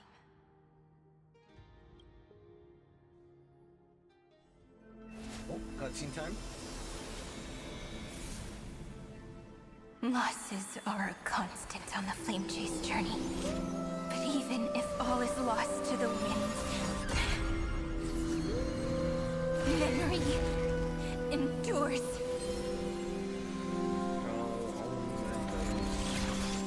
Here, all that was once futile finally comes to fruition. This is the end of your lonely, bitter journey. Here we go. Is that The Iron Scepter's Tomb? mainframe. Yeah, it is. Iron Okay. Tomb's breeding ground. I was curious if that was it. Finally seeing its true form. This music.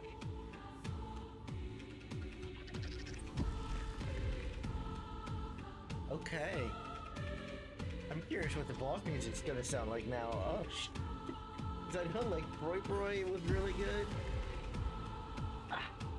I'm curious how if they're gonna top even that. I guess we'll see. Red everywhere. And the atmosphere is super creepy. That would be the erudition's coldness. Ah, screw them. but it will soon be engulfed by the destruction's heat. Mr. Scrollum! This world's insides are finally connected to the outside. This is the moment when Amphorius is closest to the cosmos. Nicely done, little ones. With Stephen Lloyd and his hacker friends here, the Scepter's block protocol will no longer take effect. Let's go. The speed of time within Amphorius has finally been synced with that of the real universe. In other words, it's time for the decisive battle.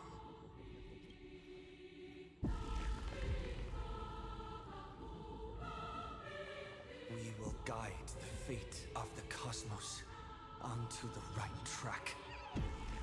That's the spirit. Remember to keep at it. You lot are the vanguards of this battle. Everyone's watching. There's one more thing that everyone should know. Noose has cast their gaze upon Amphorius. The calculated instant is coming. The outcome of this battle will become a new anchor for the erudition's computations. The gaze didn't overload the scepter? Unfortunately, we have to go with this reasonable assumption. The birth of Iron Tomb had always been within that eon's calculations. But don't worry. The one miracle that Amphorius was never short on is defeating destiny, no? Yup. Let's show the Eon how powerful we are. Good luck, all of you. Thank you, Herda. As the ruler of planet Scrollum, I wish all of you victory. Dude, I wonder if we're ever gonna go to Planet Scrollum. That would be really cool. It's not hard to imagine that Achivili and their companions must have also stood on the precipice of many similar crises before. Perhaps the cosmos is much more fragile than people think. Sometimes, destiny hinges on only a small choice. True, Hinko. True. But in the end, everything Black Swan. will turn into memories, converging into a collection of fables about the stars. The difference this time is that the protagonists are daring to write their own stories. Explore, understand, establish, and connect. Although unwritten, there's actually a fifth word in the creed that has always accompanied the nameless. Salvation. It is a word that often comes knocking at our door, and our soft-hearted conductor never turned anyone down. So, go save this bruised and battered world. Just as we always have, kids. On this stop, the entire cosmos will be your traveling companion. Make sure you watch your footing, friend. Let us walk through the final page of this saga, with everyone, one step at a time. Shall we?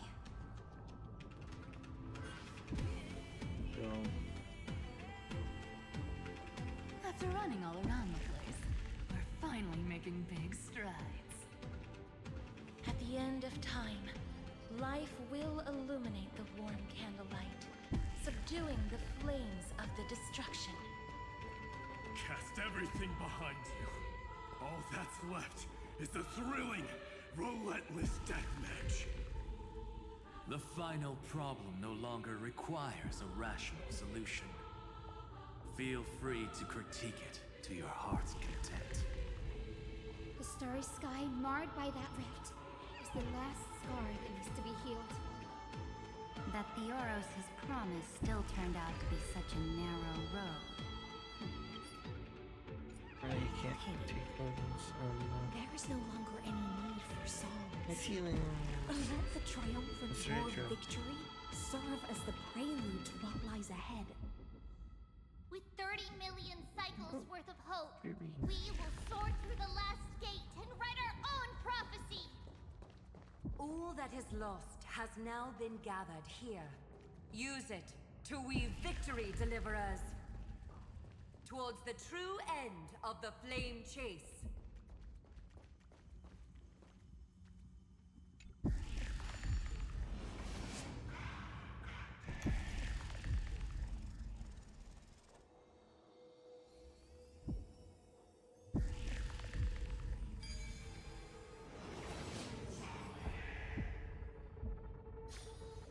Destruction's placenta is getting restless. Are you ready, Nanook? When he was fighting Again and again, Finan launched his attack against the scepter alone. But this cycle...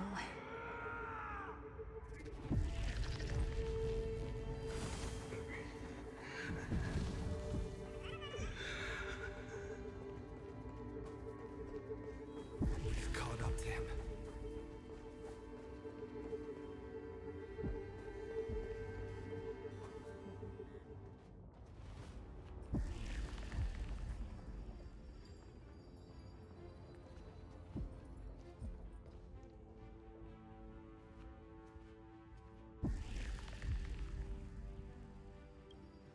Finan, do you remember the promise we made back then?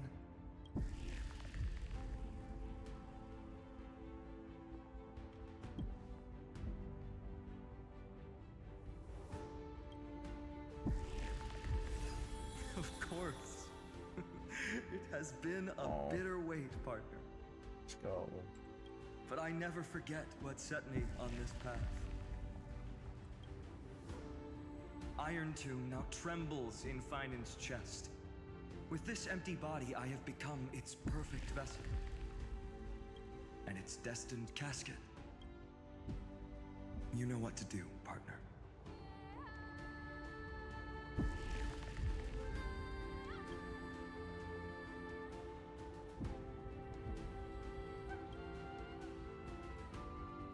Remember the past and become the hero of tomorrow. Stand with me and become heroes.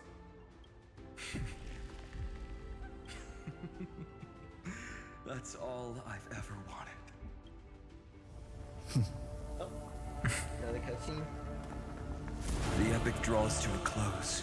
30 million cycles of light fading into darkness. Just for this moment.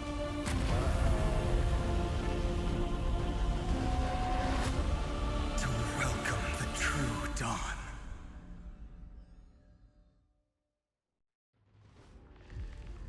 Finally. The end of this journey. All of us reunited beneath a vast, endless sky. Ma'am. Yes, it's me. I will remember what you want to say to her. No need. I can see that she's right here. All the companions who sacrificed themselves and their wishes. It's all here. Have we succeeded? I think we have. Tomorrow, the stars will sing of the story of the Flame Chase journey. And it won't just be you in it. There will be countless numbers of you. Amphorius will be a glorious and magnificent world of heroes in the universe's memories.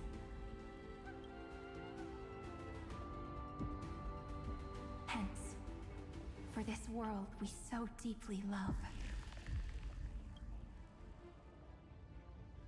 Let us write its ending.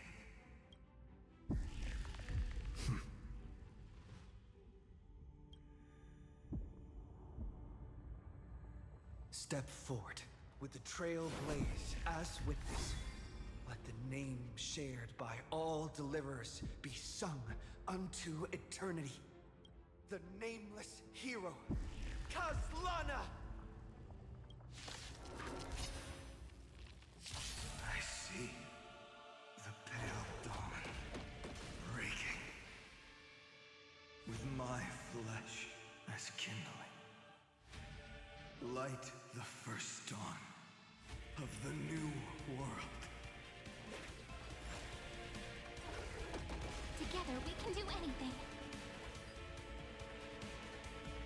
Flowers bloom for tomorrow. Wilt hear. Rise and shine. Your time to shine. Don't worry. Night falls. Good night. Do not hesitate, Deliverer. Destroy this body. Kill.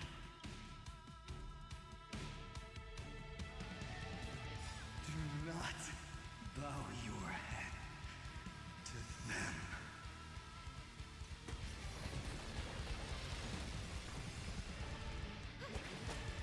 It's my turn to shine. The future is great. As you wish. Iron Tomb's hatred is bottomless. It will turn into count when the time comes. Promise me. Use the world-cleansing golden blood to turn everything to ash. With this fire, I wish you eternal victory. Rise and shine.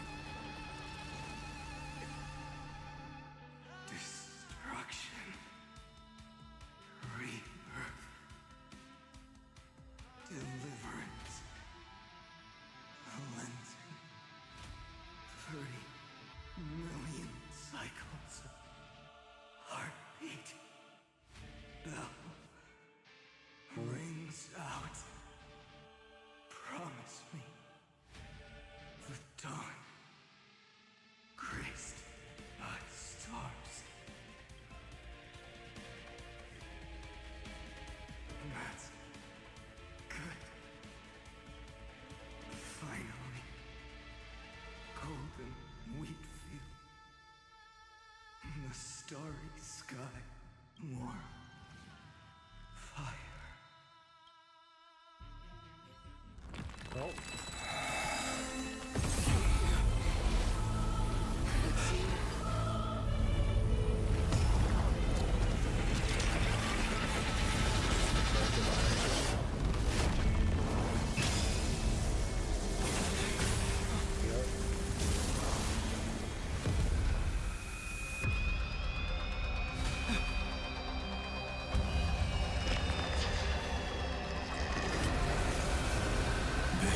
Witness, monarch of myriad machines, my ridiculous creation. The instant in your calculations bears the name Destruction.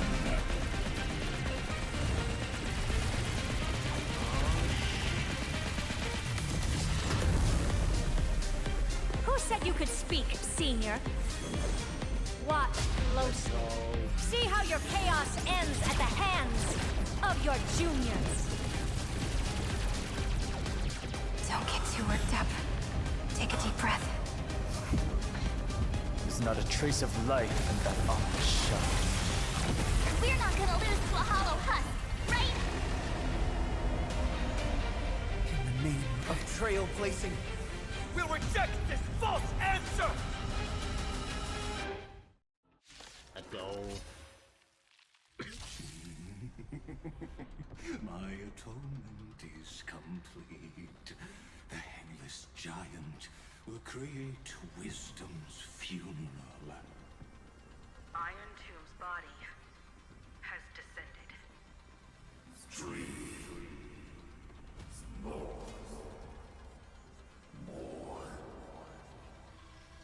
Is it querying for news? Don't worry about what happens out here.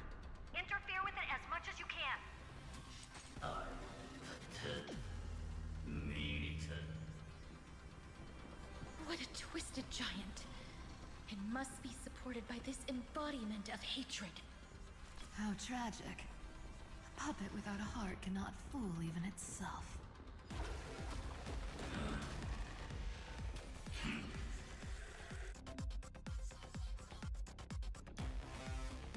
When Amphorian hatred increases, it reduces value. Oh. Okay, good to know. So you have to fight it. You have to defeat it as quick as possible. Which, well, that makes sense. Okay. Let's do this. The Cosmic Alliance has finished its deployment. Don't hold back. Give it everything you've got. Don't worry. The night will soon fall. Good night. They completely lost themselves. So leave it with things. All energized. Dispel the gloom. Restore the skies.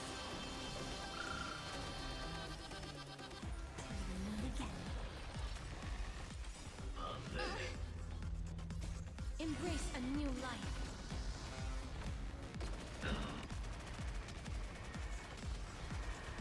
May death protect us! Find me. Haku. Kinda hurt.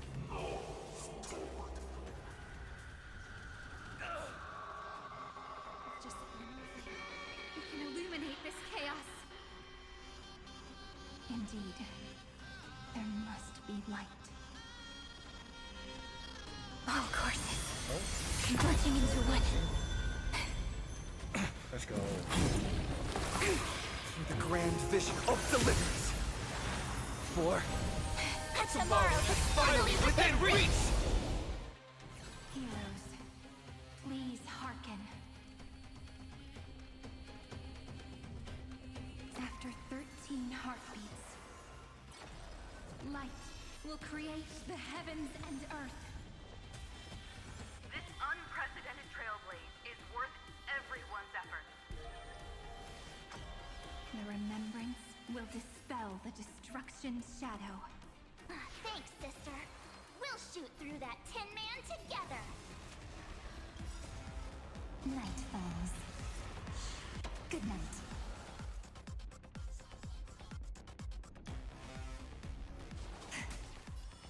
Rise and shine. The future is great.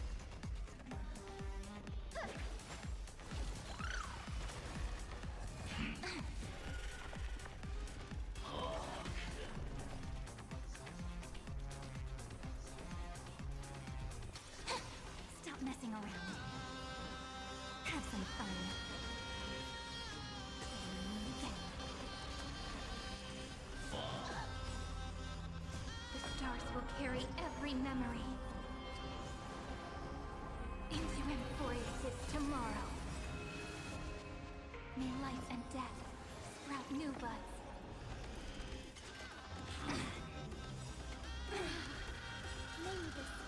Dispel the gloom. Restore the skies. All energized. Don't worry. Just close your eyes. Night falls. Good night. Stay calm, everyone. We'll put all our forces into an all-out attack when the decisive moment arrives.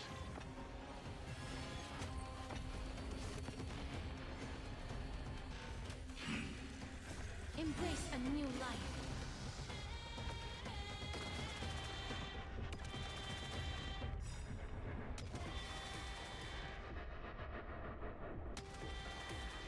May death protect us!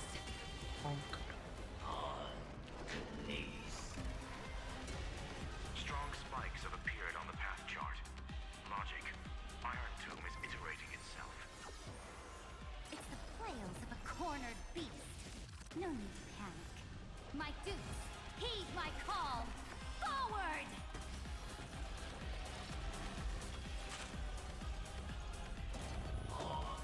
Please cherish this time as you wish. Have some sunshine. I shall remember this life. Thanks, sister.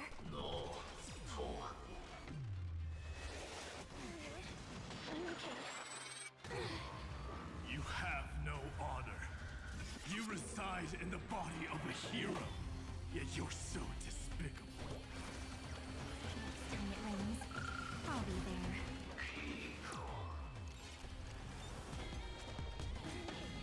How many attacks does this man have? Is this the true face of Era Nova? As ugly as I thought. Again. Again. Again.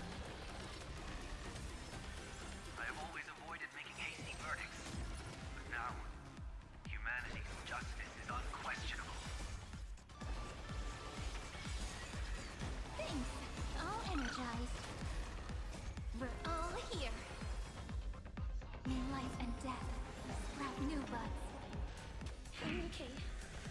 That's mean. A world that knows love won't be destroyed.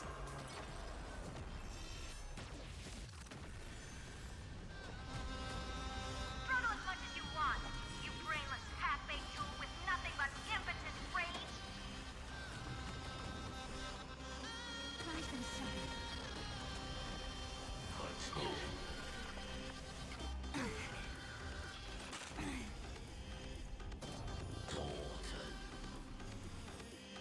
I will pass on your gift, lady.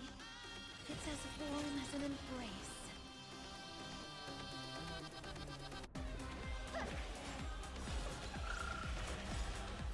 We're all here. May time watch over the Evernight. Time for some sweet dreams. Have some fun. Again. That hurts a bit.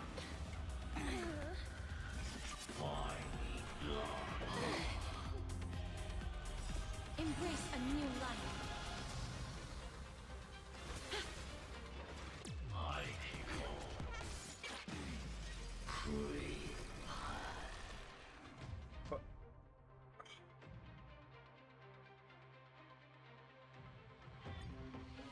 Hey, what happened there? My atonement. Iron Tomb's body has descended. Let me try again. Is it querying for news?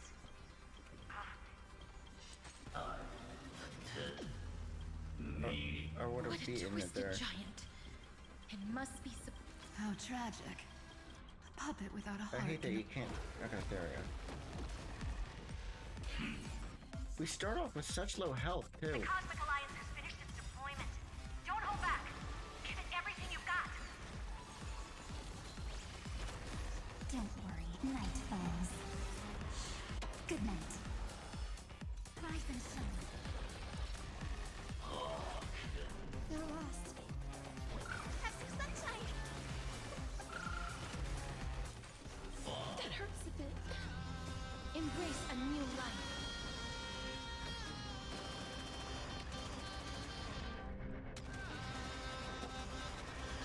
May death protect us.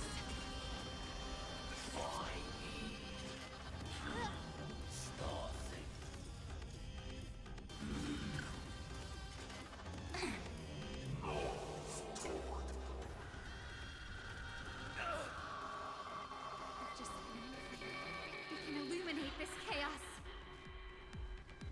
Indeed. Is it gonna do the There cutscenes must be again? light. All courses It is. converging into one.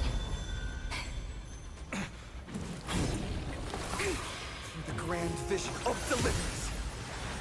For Tomorrow is finally within reach! Heroes, please hearken. After 13 heartbeats, light will create the heavens and earth. Struggle as much as you want, you brainless half-baked tool with nothing but impotent rage. I will pass on your gift, lady. It's as warm as an embrace.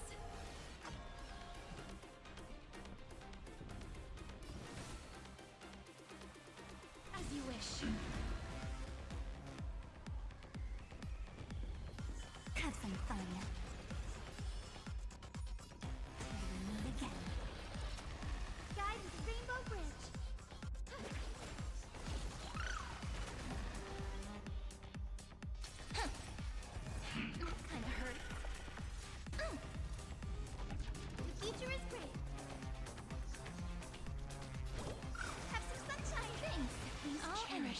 Loot here.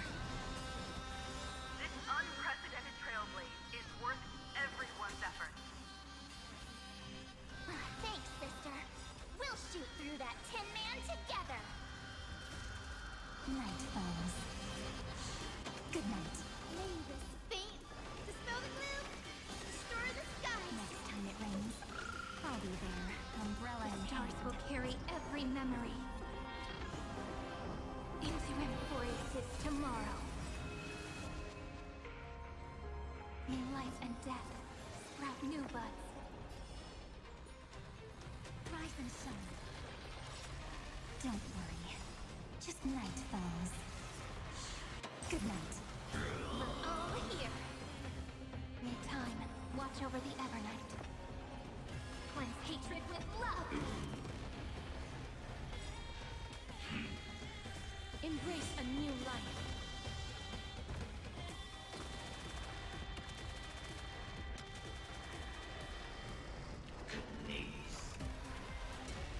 Strong spikes have appeared on the path chart. Logic. Iron Tomb is iterating itself. It's the flails of a cornered beast. No need to panic. My dupes, heed my call! Forward! May this dispel the gloom, restore the skies. I shall remember this oath.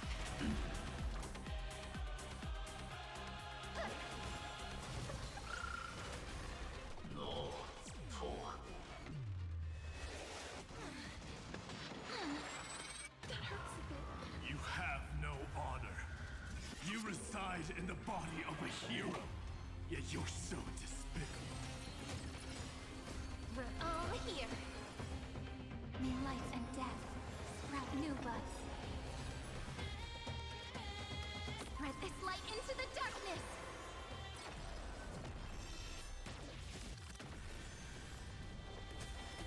The cosmos does not need a third emperor, much less an artificial tyrant.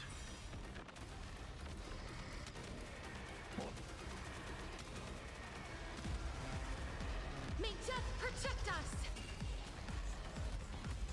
I have always avoided making hasty verdicts.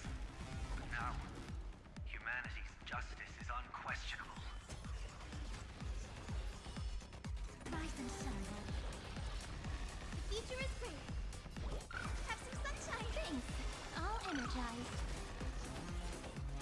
This is eternity. May this faint dispel the gloom, restore the skies. Thanks. All energized. We're all here. May life and death sprout new buds.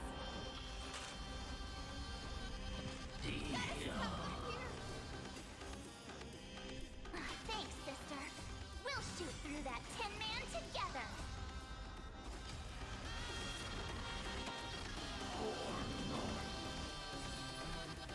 A world that knows love won't be destroyed.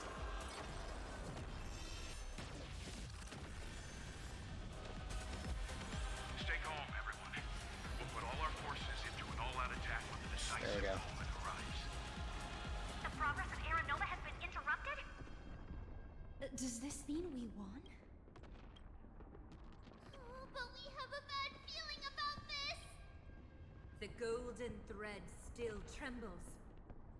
Correction. This is not a war, but a debate. The argument about the Prime Mover is only about to begin.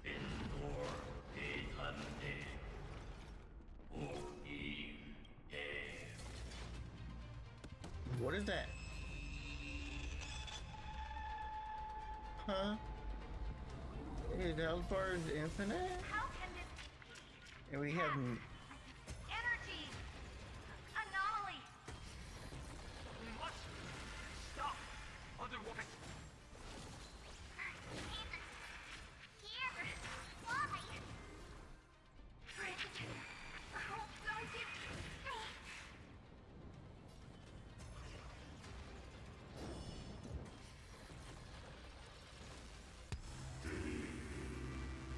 oh no.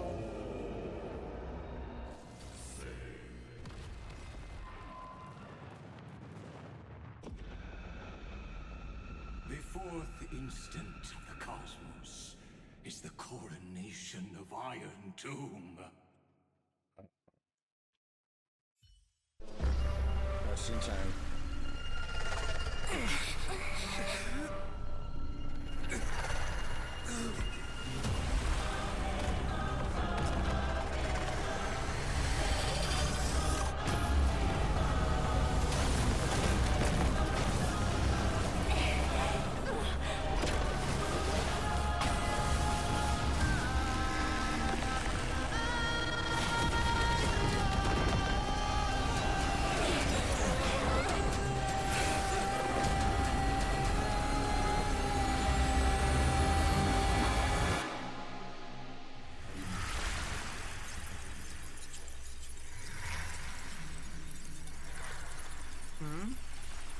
The conclusion is irrefutable. The right side of the equation, the erudition, falls silent. In 13 heartbeats, they will begin recalculating the universe. With destruction as the only solution.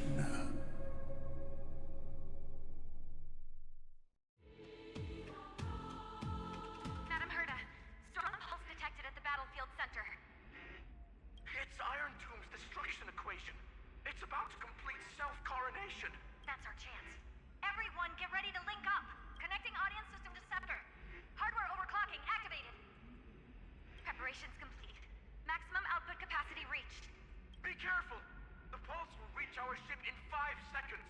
Our data is currently being... Brace for impact! And leave the final step. Heard on?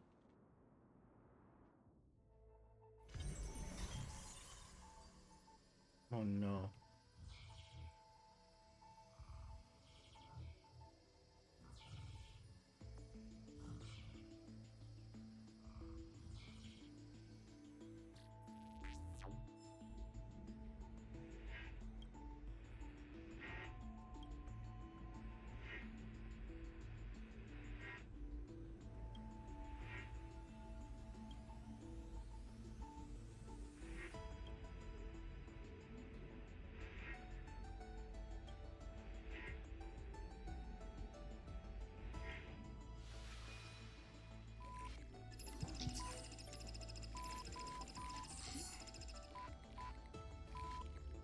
It sounds like Morse code.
Flashbang.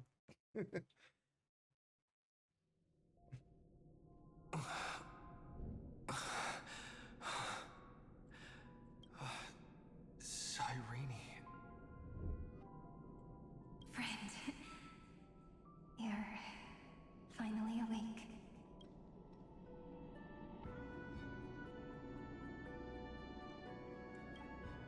Don't worry. Time does not flow in this place. All the stars have been silenced. Iron Tomb is dissolving everything that I can sense. But I'm still here, and you're still here now. Though the button of destruction has been pressed, we still have a chance to rewrite its meaning. That Eon finally cast their eyes toward Amphorius. Yes, I imagine they have also been waiting for this moment, when the Scepter's body and heart become one. Iron Tomb is a perfect arc. If a seed can be planted within, then the moment the Lord Ravager blows the erudition to pieces, the remembrance will be spread to every corner of the cosmos. The cosmos will witness Amphorius' answer after this fleeting, yet eternal moment. And now, it's time for us to pen the last stroke. I see endless memories floating in the starry skies. They are the consciousness of the victims. In the cosmos' real space-time, they'll be stained by the destruction in the next second. But they are still pure seeds for now. If I hold these memories in my hands, then I can create a stagnant memory zone, a tiny Eden of blessed insight. I believe a flower of miracles will bloom within.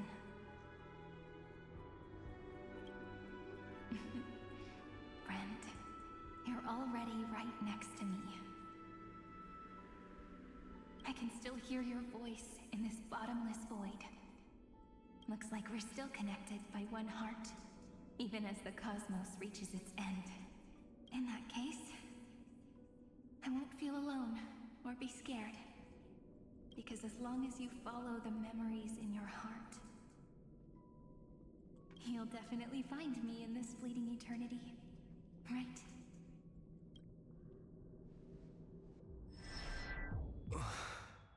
Cyrene. What are you waiting for, passenger? I specifically came over to check on you in case you got lost. What's the big deal? Pom-Pom is the conductor after all. At long last, you've embarked on this road as well. Many, many years ago, they were standing at the start of the road in hesitation, just like you are now. So, Pom-Pom came over to give... Run. Not ominous. Don't think about anything else. Just run. Even if the entire cosmos has stopped. Even if everyone else is tripped by the dark, you still need to keep running. Picture yourself as the Express, moving forward at full speed. Because that's what the Trailblaze means.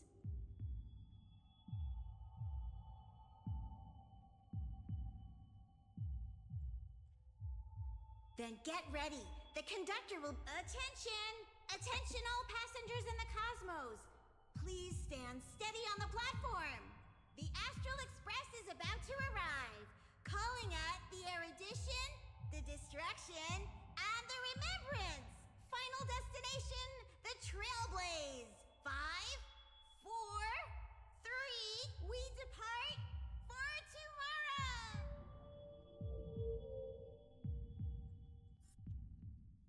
The world has never been so quiet. It's so good.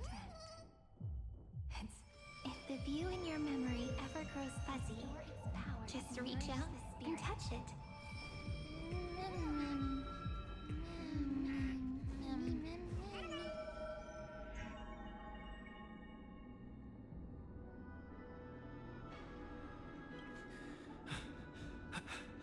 I've caught up to you.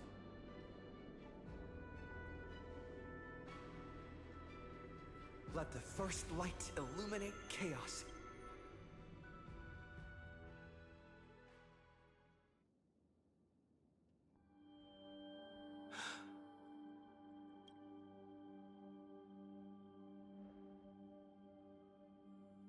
It's so quiet.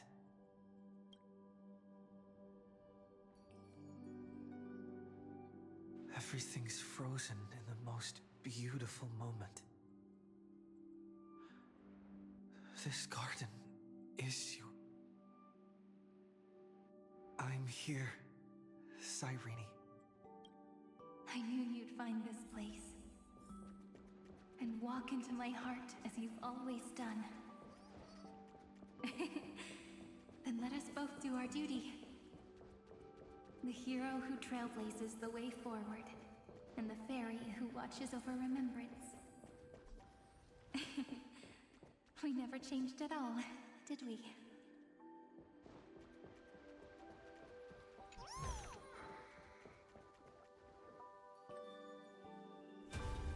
Seed of memory. These memoria are what Cyrene took in. There that her sense of self already becomes so weak in order to protect them? The path characteristic you exhibit is very special. There's no way you're just a simple memo sprite. You are a mimetic entity born in Amphorius, yet you only awakened with the Little One's arrival, and only matured as he embarked on the path of remembrance.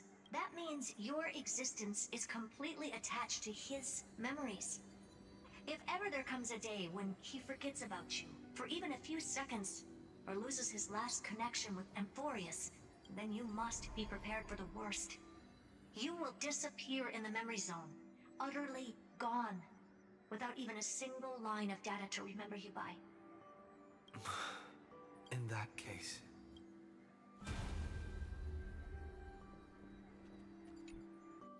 let me remember the cosmos with you. That way... It's getting out of control! Run for your lives! Retreat! Darn it! We've still got ammo. Hold the line! At all costs! Too many injured. Can't.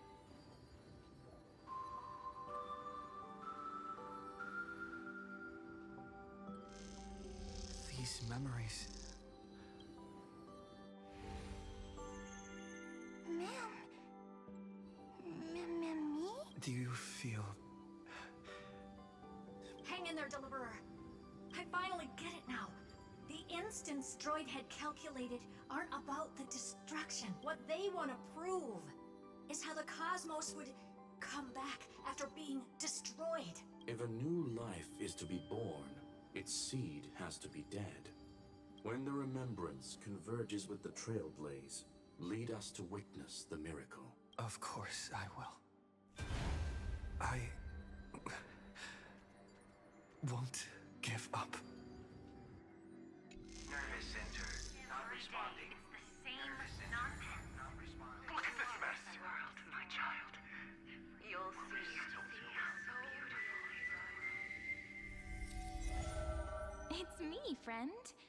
Don't you recognize me? Or did I really change that much?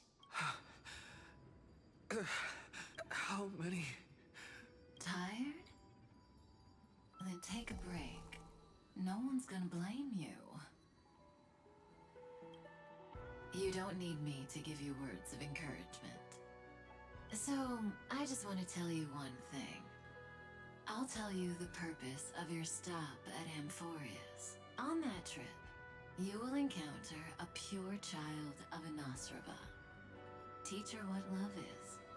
And then, you will directly face the destruction for the first time.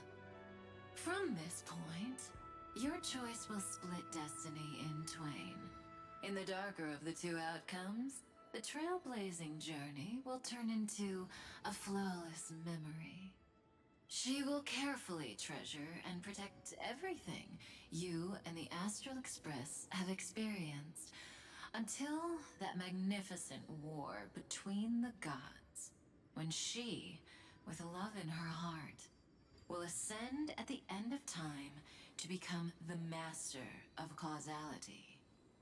The universe will be snuffed out in the destruction, and you and she will become the beginning and the end of the Eden of blessed insight.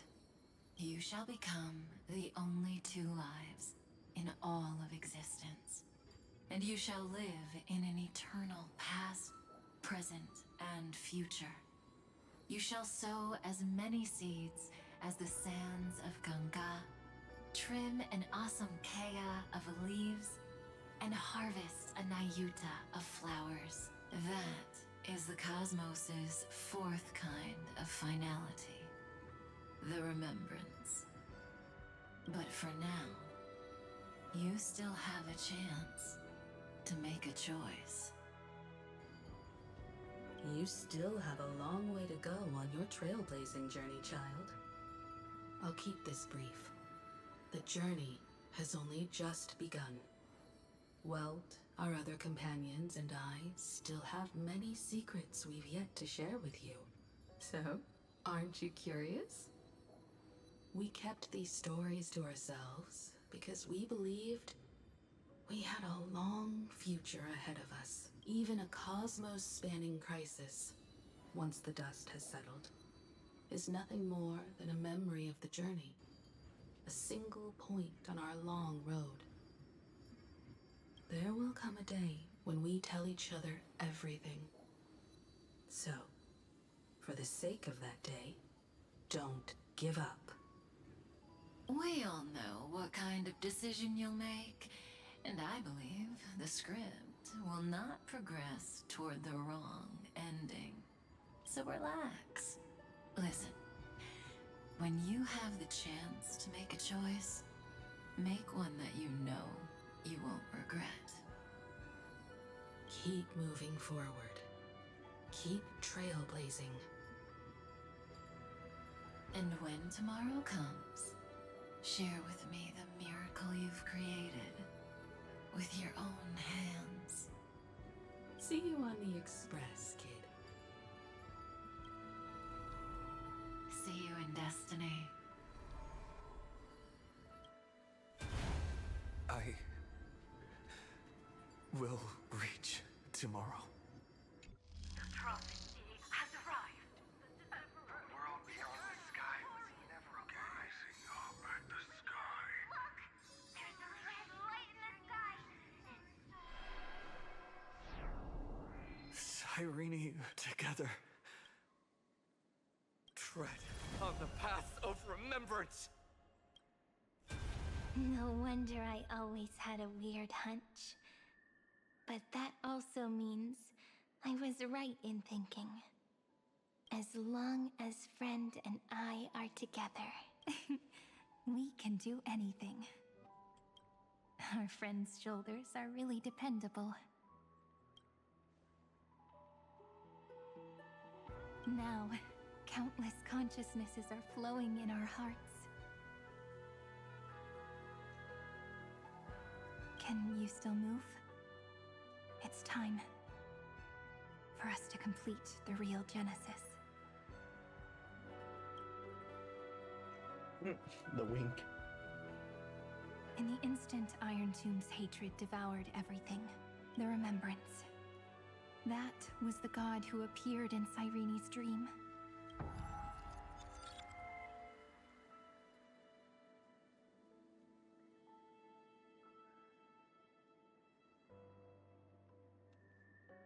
But while they gazed at me, I was able to collect all the memories stained by the destruction and write down this eternal page. And now, we will use this tranquility to cleanse Iron Tomb's rage. Simple. Just like what it was doing to us all this time, but reversed. Did you forget? I'm Amphorius's heart. For everyone who's a factor, their power isn't tied solely to Iron Tomb anymore. It has other places to go. Let 30 million cycles of memories be condensed upon us, and let the scepter reach the answer it had before it was distorted. The body is meant to be restrained by the heart, no? Even if the apocalyptic virus is doomed to spread into the cosmos, we can at least try to fight against hatred with love.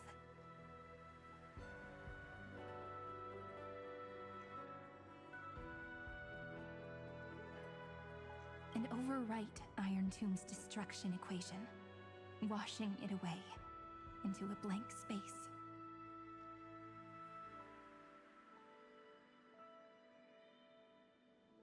It means we will embark on the true hero's journey.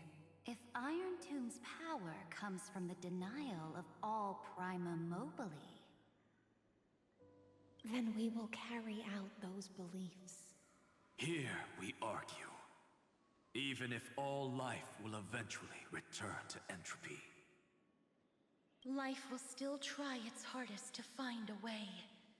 In the nights shrouded by the black tide, we are the kindling that makes the fire burn. And once the fire is strong enough, the hunter will become the hunted. As of now, the number of flame chasers in the memory is 30 million times 12.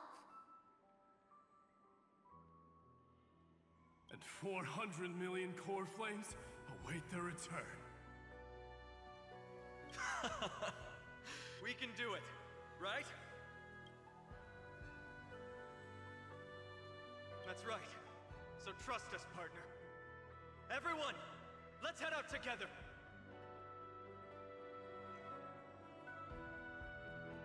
And we'll burn this horrible ending to ashes!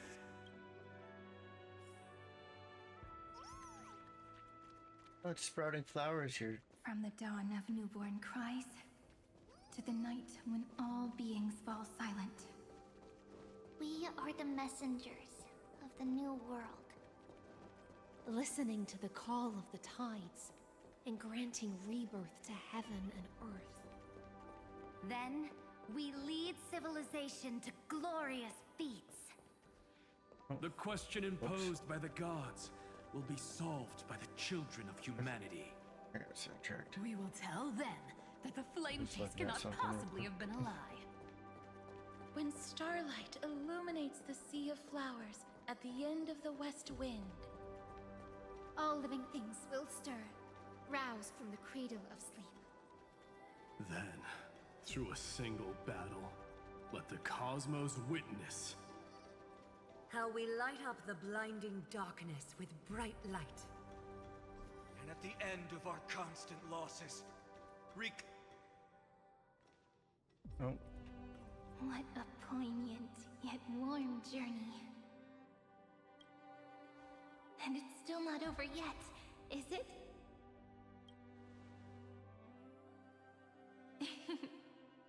We finally meet.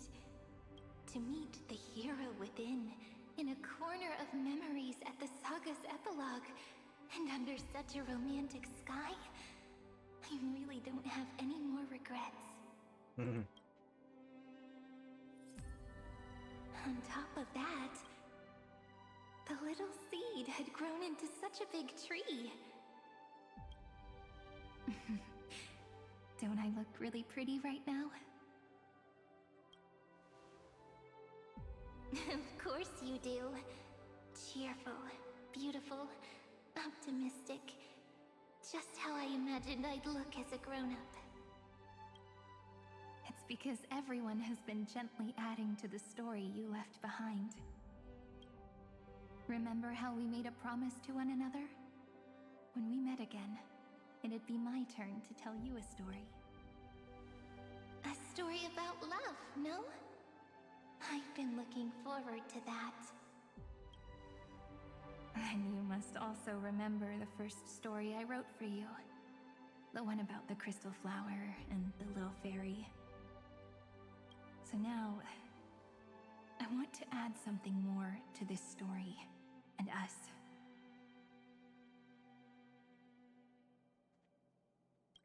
On that day that the flower shattered, gazing at the empty ground, I thought the little fairy would finally see the light But that light wouldn't be found in the flawless flower, nor in the fairy's eyes.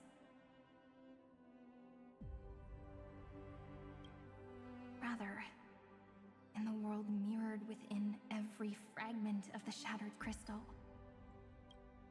All the flame chasers walk in your 30 million retellings of their story. At this moment, all the memories are tangled with each other, and all the previous cycles have gained meaning. People will come to understand that time and time again, when they stood at the crossroads of fate, they would never have chosen otherwise. In the experiments of erudition, and in the breeding ground of destruction, it is entropy increasing, a merciless truth, an evil instinct. But under the pen of remembrance and the trailblaze, the flame chase is a journey that changes from constant losses to an unwavering act of release. It's about knowing how fate is shattered, yet still embracing fate's brokenness. It's a journey that longs to receive love, but longs even more to offer its love to others.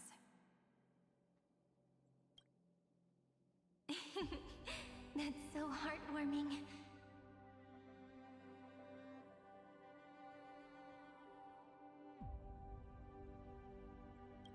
But I'll add a small bit to suit my tastes. I'll write that love is an innocent flower.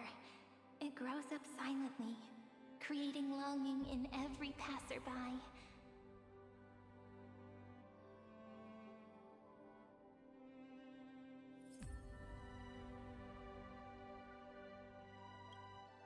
But the flower itself cannot walk into the world.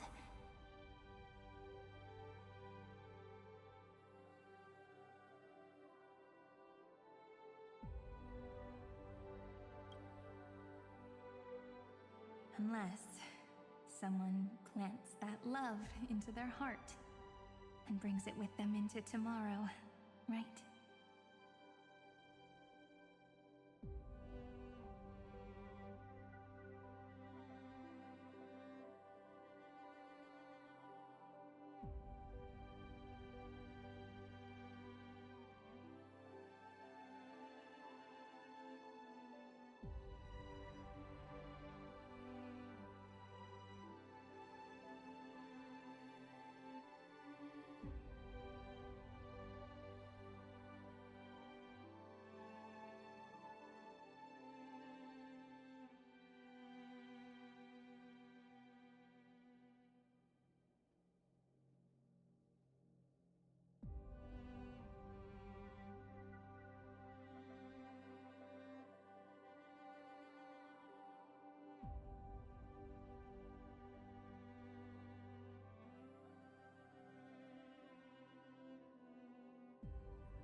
You really have learned everything now.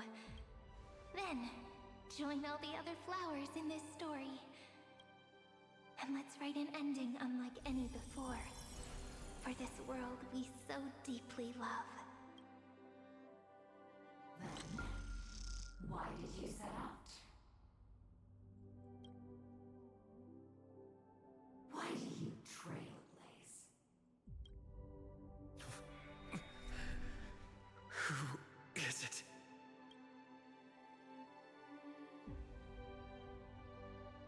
Don't be afraid. Take my hand if you feel...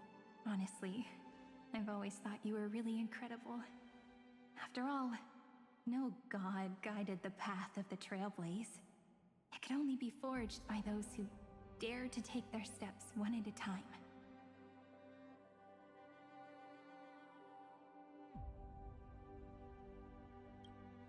So, that's why I'm asking you. Step up as a senior and show everyone in Amphorius how it's done.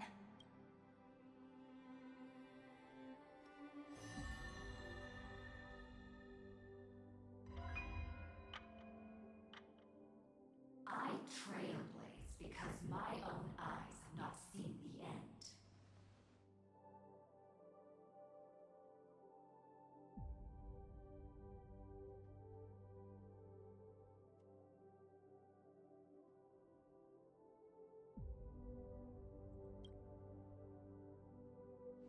But I'm different. I chose to trailblaze because I am already on this road.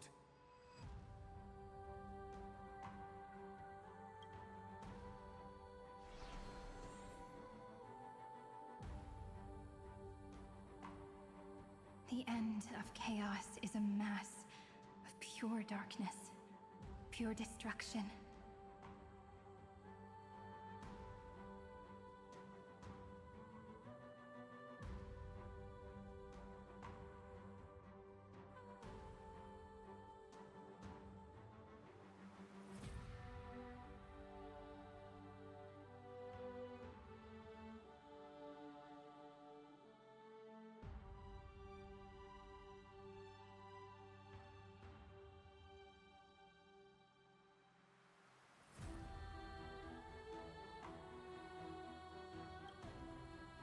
However, Amphorius's light has 13 different colors.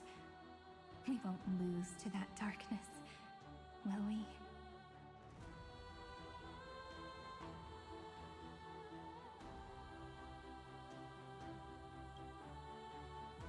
Then, take a deep breath, one last time, friend.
After 13 heartbeats, light will create the heavens and earth.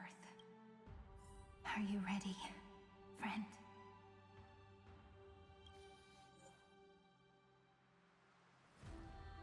Do this.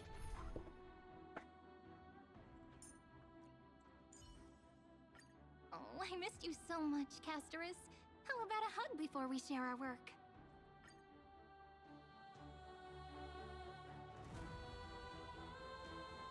Seek the 13 factors of life, and let them converge into the primordial chaos. Using the remembrance of the past, we will trailblaze tomorrow's destiny, infusing a world-bearing love into destruction, and inscribe the opening stroke of Genesis.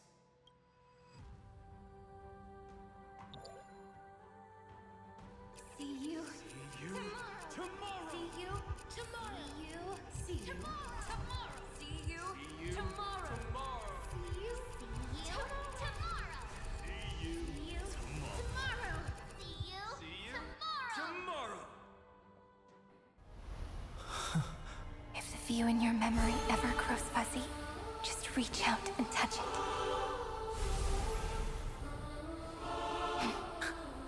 Then, restore its power to nourish the spirit. My friend, on the next page we write together, there's only one thing we need to do. Let's give this long, painful, nearly hopeless tale a truly gentle ending.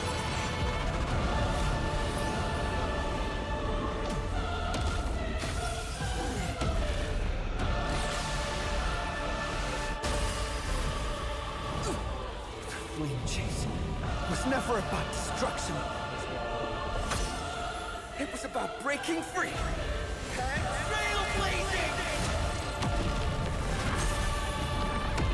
And let that bright future be as we've written.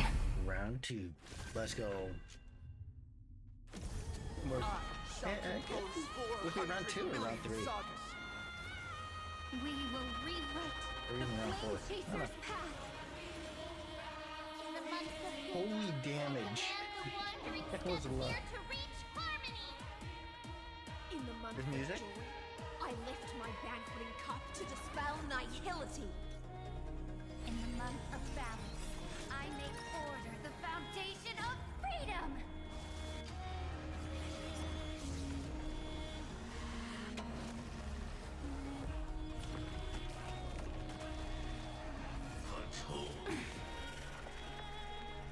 Labors faint. Dispel the gloom. The double speed's not on, dang it. What's for? Thanks. All energized. Take the answer. Till we meet again. We're all here. May life and death sprout new buds.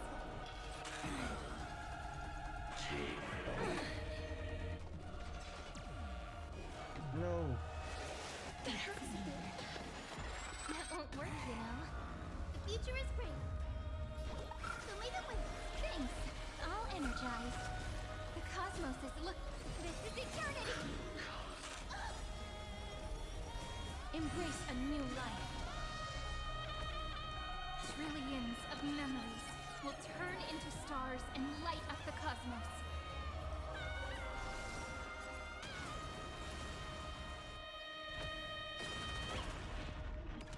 In the month of weaving, I extend golden threads to weave beauty. In the month of reaping, I enlighten the foolish with luminary erudition!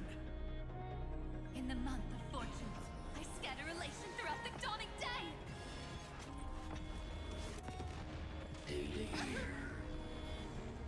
Root here.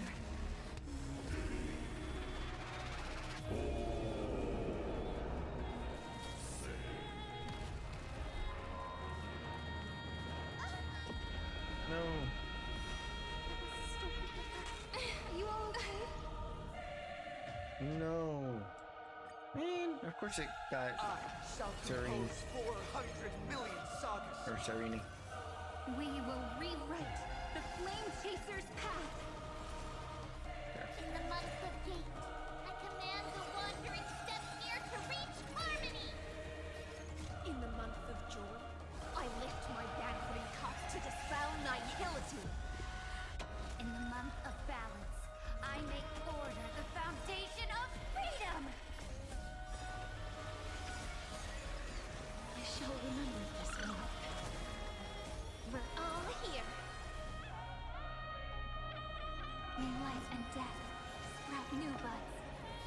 Embrace a new life.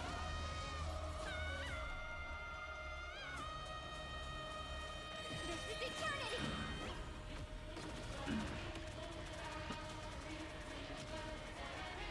May death protect us! Trillions of memories will turn into stars and light up the cosmos. In the month of weaving, I extend golden threads to weave beauty.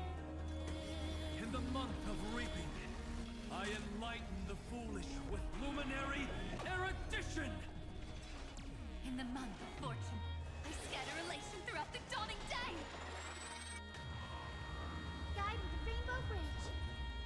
Have some sunshine. Next time it rains, I'll be there, umbrella in hand. Take the answer. We're all here. May time watch over the Evernight. Cleanse hatred with love. Embrace a new life.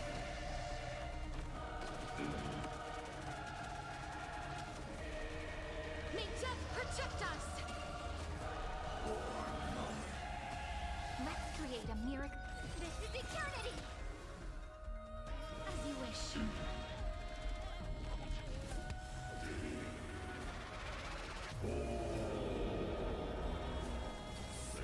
What was my health? No. That's mean. Mavis. Dispel the gloom. Restore the skies. Thanks. I'll energize.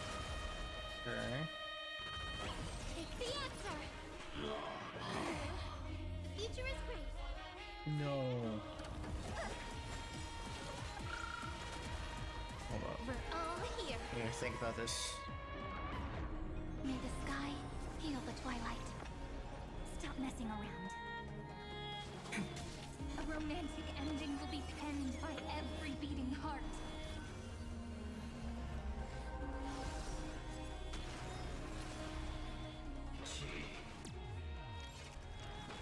Oh, I told you already. We are the ones who will move forward. In the month of strife, I become the glory of the eternal hunt! In the month of mourning, I bid death to no longer be equilibrium's end. In the month of Everday, I form twilight. It's the faint sparks of preservation.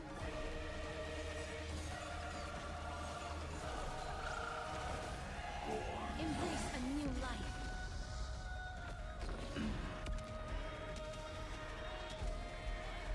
May death protect us! Take the answer. We're all here. May life and death sprout new buds. I converge love into a river that will drown the tomb of hatred.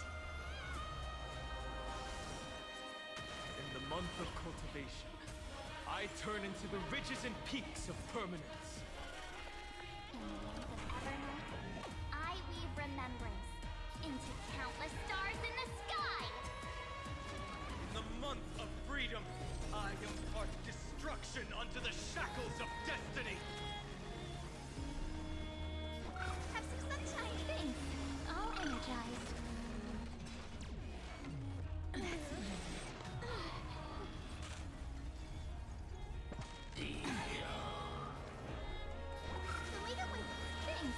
All energized.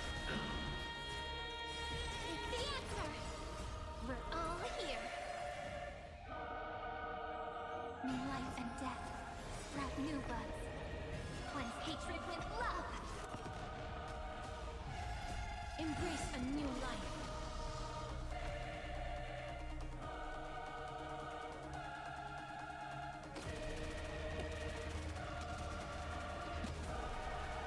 May death protect us!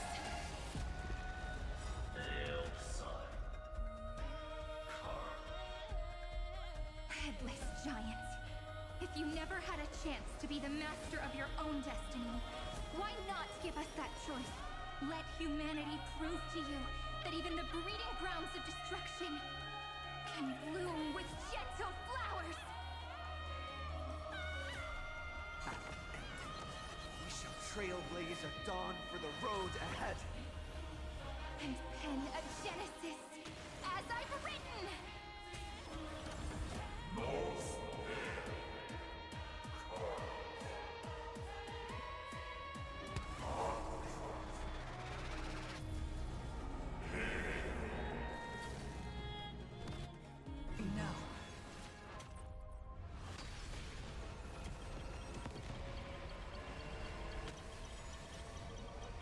We will reject this false answer!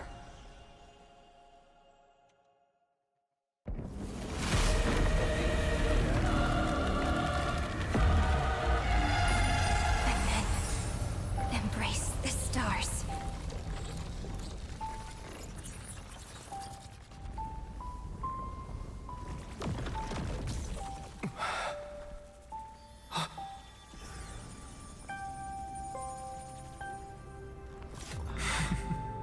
To end the destruction with destruction.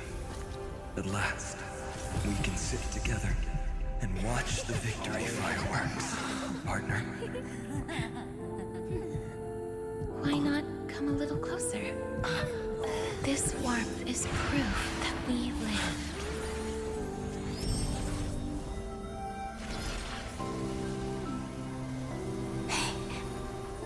Stay strong. Eyes forward, always. This arrow isn't the end, but the beginning of hope.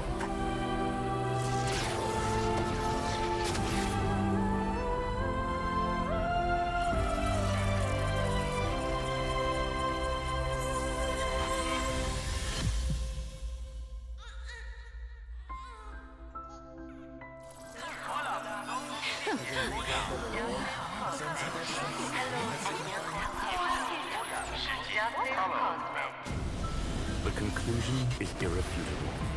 Noose's answer was never destruction. But they kept silent, leaving the solution in the hands of the cosmos. The universe will keep searching and struggling to endure. In the face of the destruction, it may once again stand on the edge of annihilation.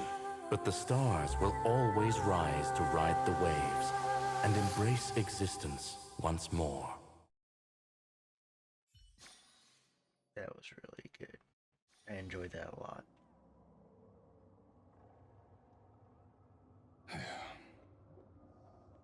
Huh? It's over, Lycurgus. Yes, another failure. How is Madame Herta? She's fine. The IPC's keeping her under observation. She'll recover soon enough. To bind a mortal body to a scepter and stare straight at an eon. I respect her for that. I still remember the terror of I did forget Herta said she was going to do it if it came down to it. Crushing the entire world. No wonder you chose the destruction. Question: is all this worth it?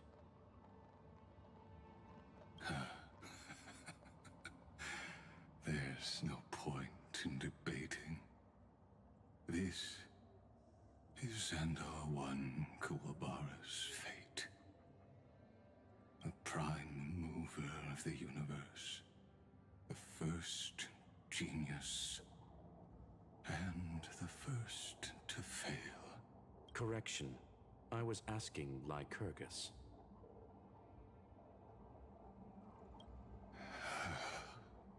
Not Xandar. I don't know how to measure the worth of curiosity being satisfied. But in its presence, all the bitter fruits I've sown seem to turn sweet. But your harvest was watered in blood. Answer me. Is all this worth it? It doesn't matter to me. Let me tell you a story. Back when he was a student, Xandar's first experiment was slipping poison into his mentor's pipe, just to see how it would affect the lungs. And? There was no conclusion. His conscience got the better. Even so, the truth came out. He was harshly punished. Oh, that cruel mentor died of lung cancer 2 years later. It had nothing to do with Xandar. His fate is no different now. Sentiment clashed with reason, and Lycurgus was born from the latter. But whichever side we take, in the end, curiosity claims us all. You've handed yourself a death sentence. And yet, Iron Tomb's fall still isn't sealed, right? Fu Li, the key variable, still hasn't made their move. As the Theoros, Lycurgus, if you can, take my body to the fallen Adlevin. There, you'll find a formula. If the day ever comes when you must destroy the erudition with your own hands. A foolish last wish. I won't grant it. You will. Not for yourself, but for your conscience.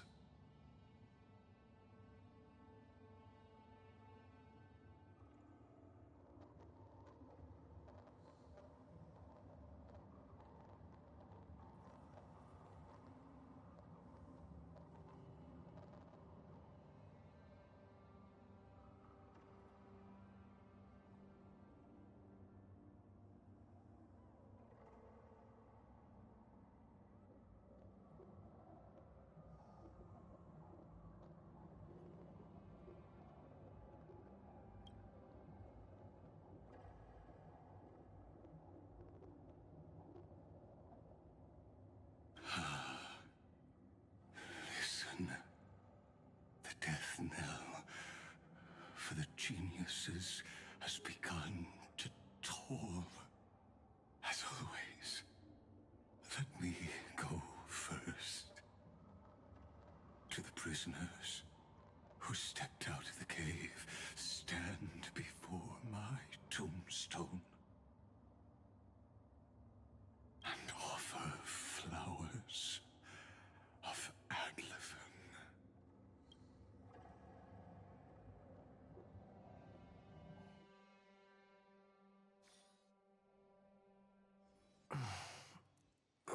Here. Back on the Astral Express. I'm back hearing writing. on the express. Is it Serene? Serene? Or no? Why was there writing noise?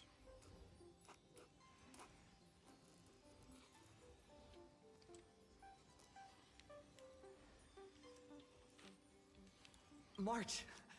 Don Hunt! No response. Am I the first one back?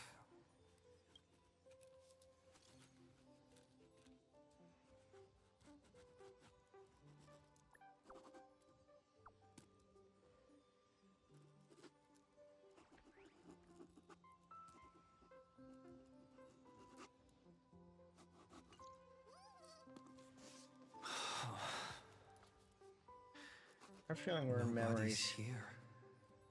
Ugh. I'm getting bored. Did we really win? Why does it feel so... Looks like they are waking up. Hey, I told you not to talk. Someone's in the bathroom? An intruder. Better. Oh no.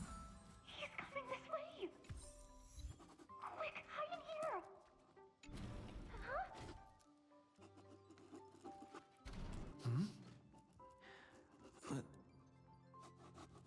Nobody's here? Could it be my imagination?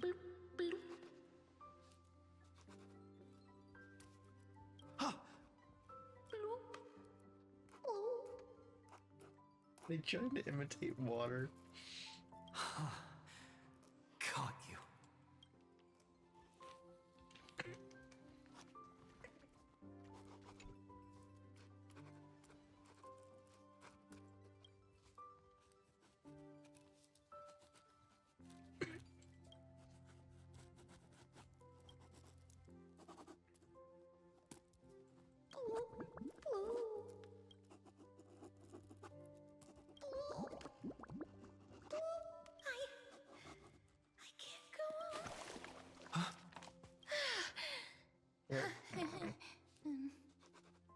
Cash is in You?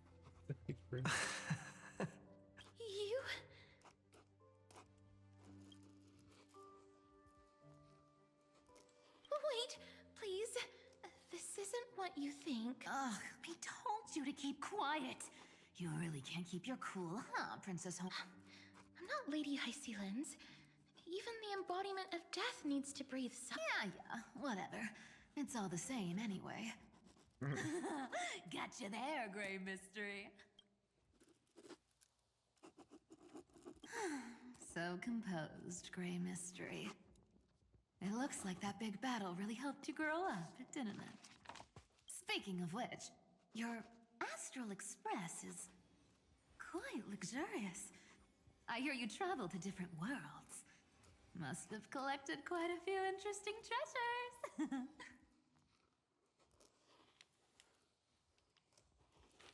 Who knows? One moment we were shouting about love and justice, fighting Iron Tomb's virus, and next thing I know, we're all on this express. No idea how that happened. It's not just Miss Cypher and me. Everyone's been in this car for a while now. Mister, why don't you go say hi to them?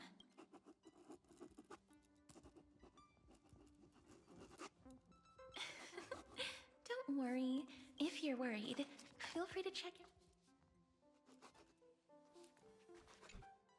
Mister, I'm truly sorry for sneaking into your bath without permission. But I've been wondering, why is there a pack of We red don't chili question oil Jiao sitting Cho. by the bath? we don't question it. That's quite bizarre, to say the least. Please make sure Lady Aglaya doesn't find out. We've walked around this car for a bit already. The Astral Express that you've mentioned so many times is perhaps living in such an environment made your embrace feel so warm. Cypher.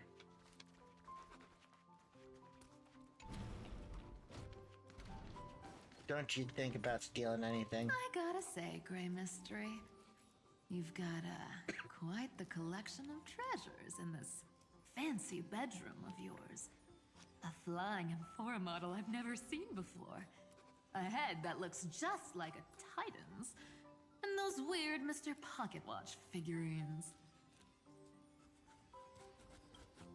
What do you think? You know what they say in Dolos.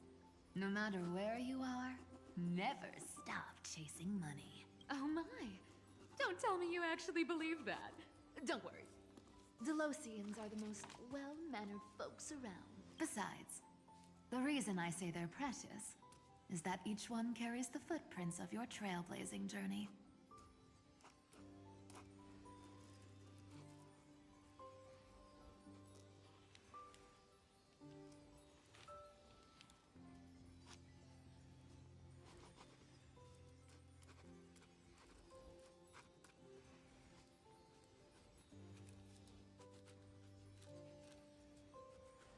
Priceless treasures are the true art of thievery. When you get the chance, tell me more about your adventures. Yeah. Sounds good. Still curious, why am I hearing the fright? Wow! What a spacious car! And these It's not tiles are gorgeous! not dumb running around. Well, Ika. Hmm? Doo-doo.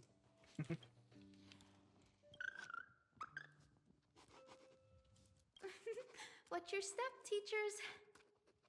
Ah, Gray. Look who's finally awake. I hope Cassie and Miss Cypher's little prank didn't scare you too much.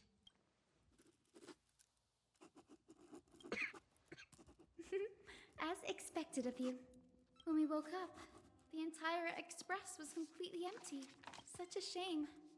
I was looking forward to making new friends. Especially since... Did you also wake up from total chaos? I'm afraid none of us here... Don't worry. We beat Iron Tomb. They must be on their way home. When they arrive, we can throw a party together. That's exactly the kind of thing Lord Finan has been dreaming about. He was just here chatting with everyone. Now, who knows where he's run off to? Lord Finan's always been quite the restless one. But you're used to that by now, right? Have another drink, Mighty Moose. Mighty, Naglaya, and wait, is that... No, Saridra. Saridra, Naglaya, and Mighty Mouse. Sure. Those three have been chatting over there for quite a while. Why don't you go say hi to them, Bree? Of course. Hold on, let me make sure you don't have anything else to say. Those three have been... Why don't you go... A moderate system, similar to the Demigod Council, is the only guarantee of a long-lasting civilization. In my view, most civilizations across the cosmos will eventually evolve into this form. Look who's here. If it isn't the master of the Astral Express. It's good to see you. Glad to see you're safe and sound. I helped myself to some equipment and drinks from this, bar of yours.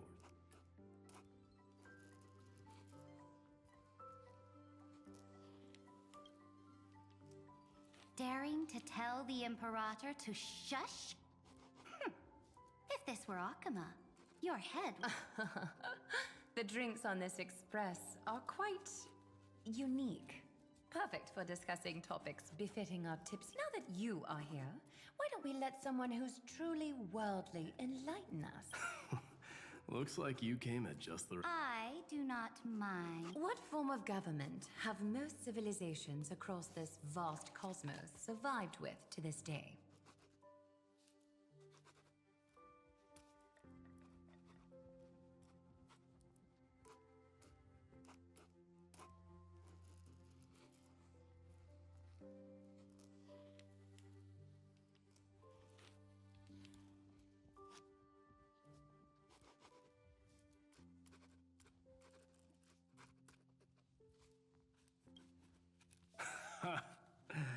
That's exactly the kind of answer I'd expect from you. I bestow upon the Astral Express this supreme mission. You must spread the great deeds of Amphorius to every corner of the cosmos.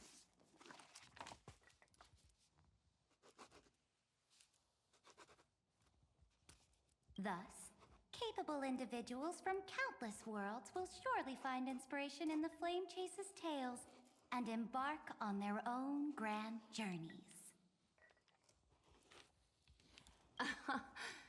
It's hard to say if that'd be a blessing or a curse for the cosmos.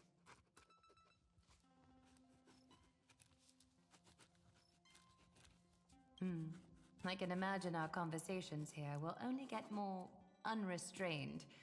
Don't let our rare moments of joy hold you back. This banquet on the Express truly lacks manners. You may leave. I permit it. That man just left. Wouldn't even stay for another drink. He needs to show more respect. If you're looking for him, try your luck in the car above.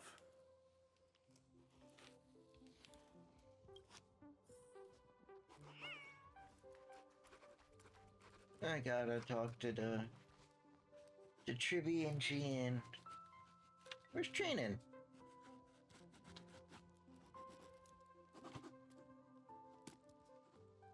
I wonder if Training's... Finally caught you, Trian. Or Training's All according to plan.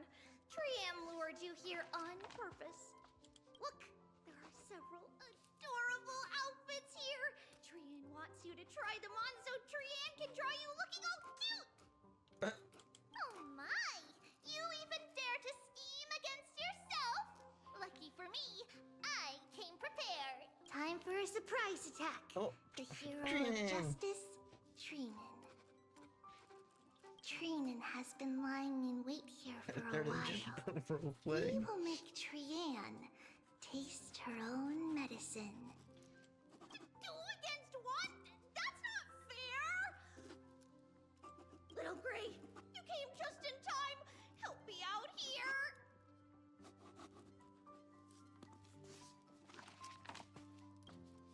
Trian, good luck.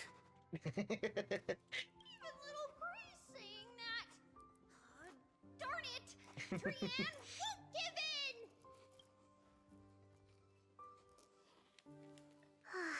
Trian ran away. Trinen will fulfill the ambush duty. The Treevios is all laughing and playing around together. That must be quite the rare sight in Little Gray's memories, huh? Yeah. Yeah. Everyone will be alright. Look, every hero has put down their burden and returned to their innocent, childlike selves. After all, just thinking about how warm and bright Little Gray's tomorrow will be fills us with genuine joy and lets us breathe a sigh of relief. So, today, why don't you let Treeby enjoy some rare moments of childhood too? Go for it. Trian, don't you dare run away!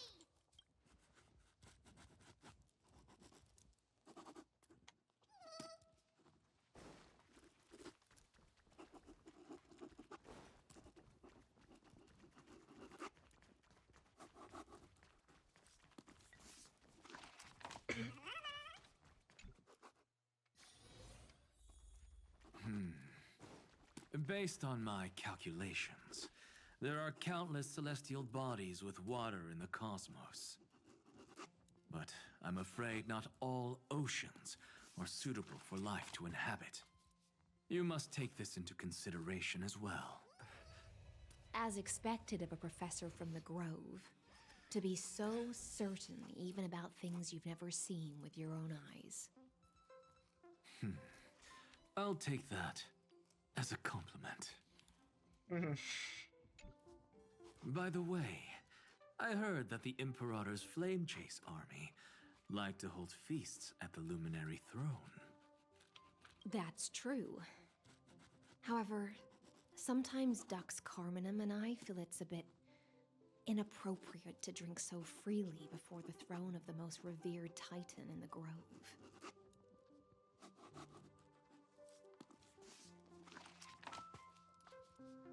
Inappropriate? What's inappropriate about it?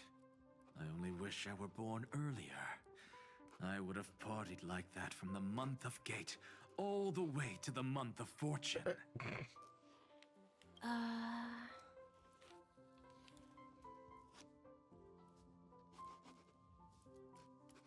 Blasphemy is just a phenomenon, not the end goal. I'm sure there are plenty of people across the stars who question these so-called eons or paths. Didn't I spend some time in that Lycurgus's head? I sure learned quite a bit about blasphemy from that experience. Humans create gods, and gods shape humans. Who's really the one trapped? The creator or the believer? Professor Anaxagoras, let me just check one thing. You haven't bought into those twisted theories. Don't worry. The difference between a genius and a madman is that a genius shares lethal truths, while a madman tries to force them upon others. I see. It's like drinking honey brew at a banquet. Likable folks invite others to raise their cups together, while the unlikable ones force others to drink with them. Being able to break down complex information into common sense like that. You're quite the scholar yourself.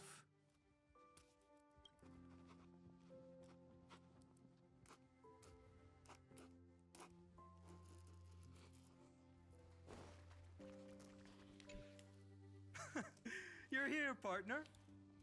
That celebration party I've been mentioning to you has finally become a reality. Fine, then. Let's go. Though the vibe's a bit different from what I imagined, this still counts as keeping my promise, right?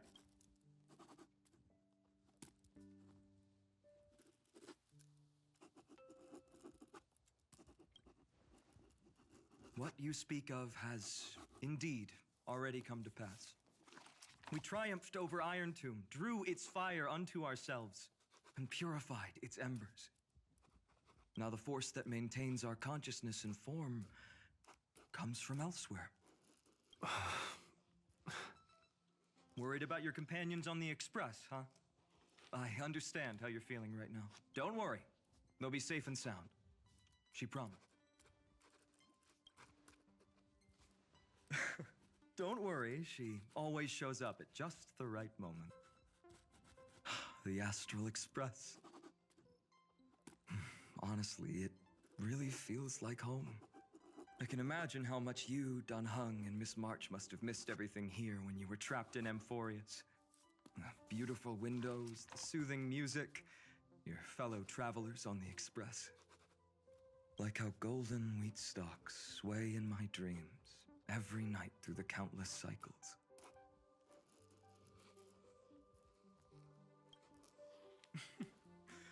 Among all these stars in the sky, there must be another little village like Ides Elysiae out there, right? I think I've found my own wish, partner. Someone once told me that home is where you can be truly free and at ease. Maybe roaming the cosmos with you all is my strongest desire right now. All of us together, of course. The Shinjo Alliance, Penacony. I blame my poor imagination. I can't picture what those worlds look like at all from Dun Hung's descriptions, so I have to see it with my own eyes.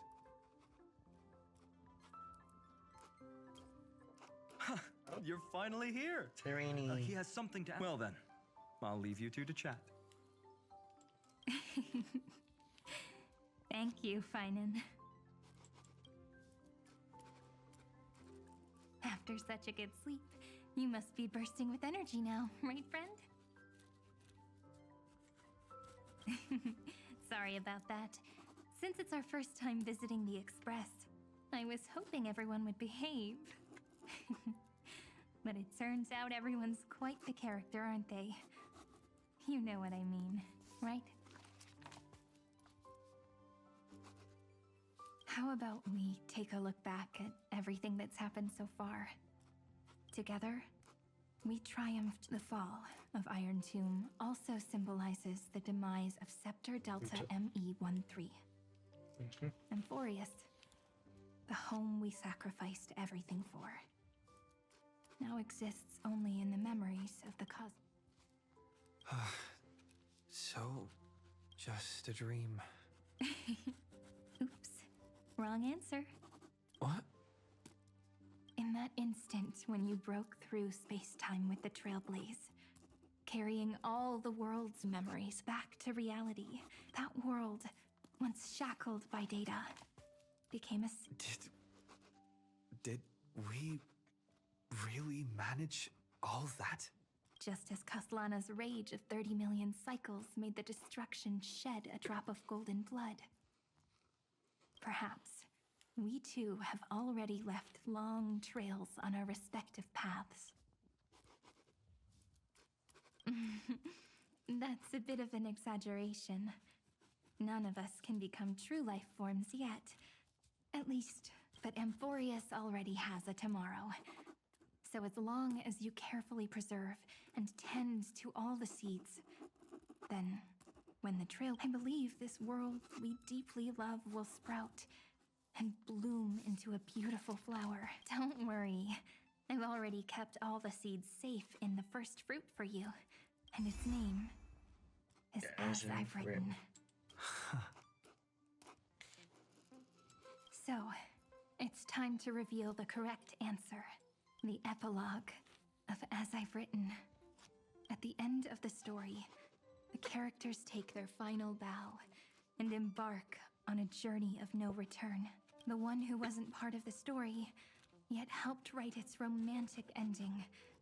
He bid farewell to his friends and returned to his home beyond the tale. Promise me one last thing, friend. When we say goodbye, give me a smile, okay? I will, Cyrene. Every star that the Trailblaze passes by will remember the name of Amphorius. Hey, it's not fair that you get to be the only cool one here. March, Dunhung. We'll keep an eye on him. He had better keep his promise. Leave it to us, Cyrene. Your story will be sung across many worlds. Stories this complex and twisted are always hard to believe. If anyone questions the truth of this tale, you'll all have to stand up for us. Rest assured, even the most stubborn person can't withstand our six fists. You're so reliable, March. Shh. Listen. There's a book here? Its composition is similar to Memoria, but it's far more resilient than ordinary memory bubbles. Keep it safe. Perhaps this is the final gift that Amphorius left for the cosmos. Oh no! Passenger March is sleepwalking. Sleepwalking? Oh no, oh no! I don't want to make a fool of myself in front of everyone!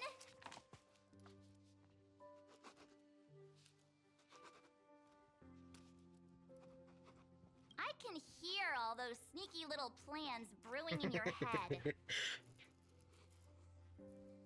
I love the face of March, just like, come on now. Really? March, Dunhung, my friend. In the countless days and nights ahead, you must continue to support each other.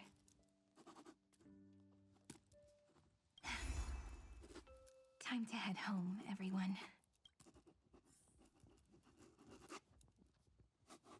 Let's go. Leaving this place means As I've Written will conclude here. No one will have the chance to revise it, and... Don't leave any regrets. What magnificent words could possibly do justice to the finale of such an epic tale? I've been pondering this while you were sleeping. Now, I finally have the answer. Let's keep it simple and sweet.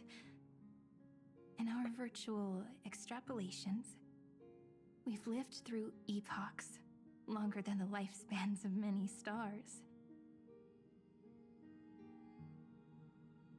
No language in this world, no written words, could ever carry the weight of this journey.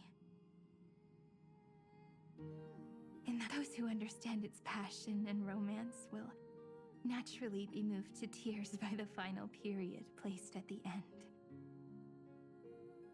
And now, it's time to say goodbye to our readers.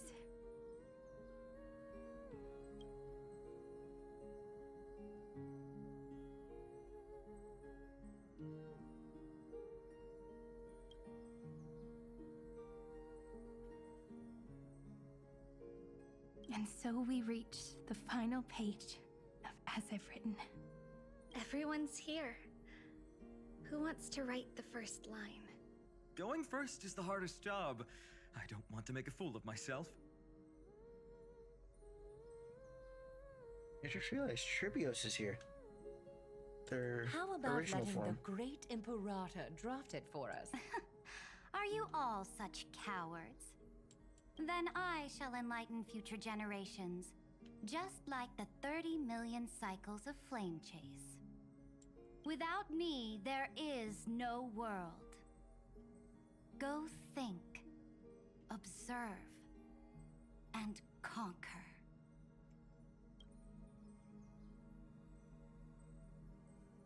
What's wrong? Everyone's gone quiet. The great Imperator set the bar way too high. How are we supposed to follow that up? Where the Emperor leads, loyal subjects must follow. I guess only the Dux Gladiorum could possibly match that kind of overwhelming presence. Me? That suits me just fine. Once the deed is done, one should leave decisively, letting posterity judge right from wrong. Until we meet again in our next conquest, my dear dukes. The stars shall sing of the Imperator's great journey.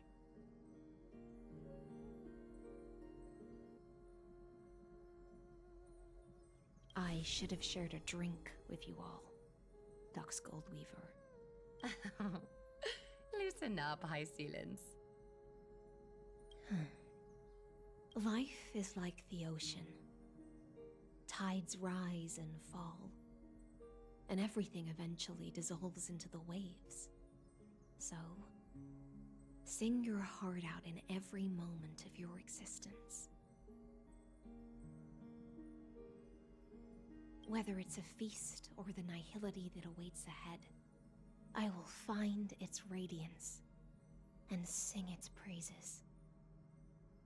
May the next feast be eternal. Miss High Ceiling's toast is so poetic. Does everyone have to be so poetic?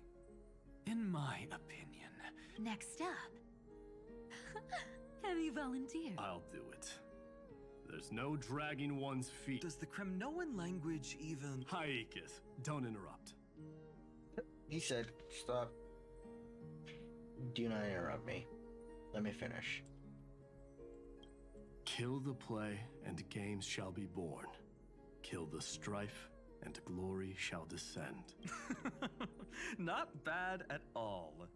But now I can rest easy. After all, the lines I prepared are way more profound than yours. Ha! If nothing else, you're certainly unmatched when it comes to singing your own praise. Farewell, everyone. If we meet again, I shall once more become your steadfast support. That's a promise I won't back down from. Mighty Mouse, become king.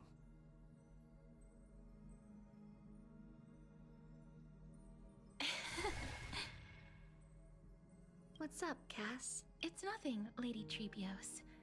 I just finally realized something. Then speak your mind, and let your words be immortalized on the page, Cass. If your heart still has room to spare, share a bit of gentleness and softly cherish all the beautiful things around you. That's so beautifully said, Cassie. Thank you, Miss Hyacinth. My only small regret is that I couldn't fully embrace this world I loved so dearly. I hope those who read these words can fulfill this wish in my place. Everyone, let's meet again at the end of the West Wind. The place you reside is the gentle sea of flowers. Well then, it's my turn. Take it away with your performance. Then I must think truth is a solvent that dissolves all things in the world, and thus cannot objectively exist. I have a brilliant proof for this in mind, But since we're nearing the end of the story, I shall not elaborate. Is this your final question for future generations? No. This is an established fact, not up for debate. I call it Anaxagoras' last theorem.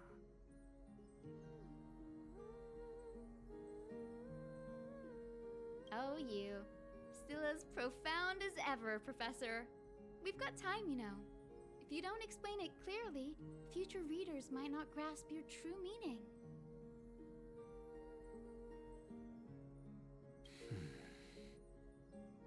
The true meaning isn't important. What matters is the emotion that stirs within them when they read these words. At that moment, the theorem's mission would be complete. So, your lessons are far from over. But taking a little break for now wouldn't hurt. Then, the seeds you've sown are already sprouting. Would you mind if I write the next line? Huh? I actually thought you should be the one doing the final wrap-up. But... We'd never turn down a request from you, Aggie. Teacher, Cyphera, thank you both. Trust and selflessness are the two most beautiful garments in the world. One to gift others, one to adorn yourself. One's golden and one's purple? Not being able to completely change your fashion sense is my only regret across 30 million cycles. After all this exhaustion, I just want to take a peaceful bath now. I'll see you all again at dawn. Thank you for your hard work all this while.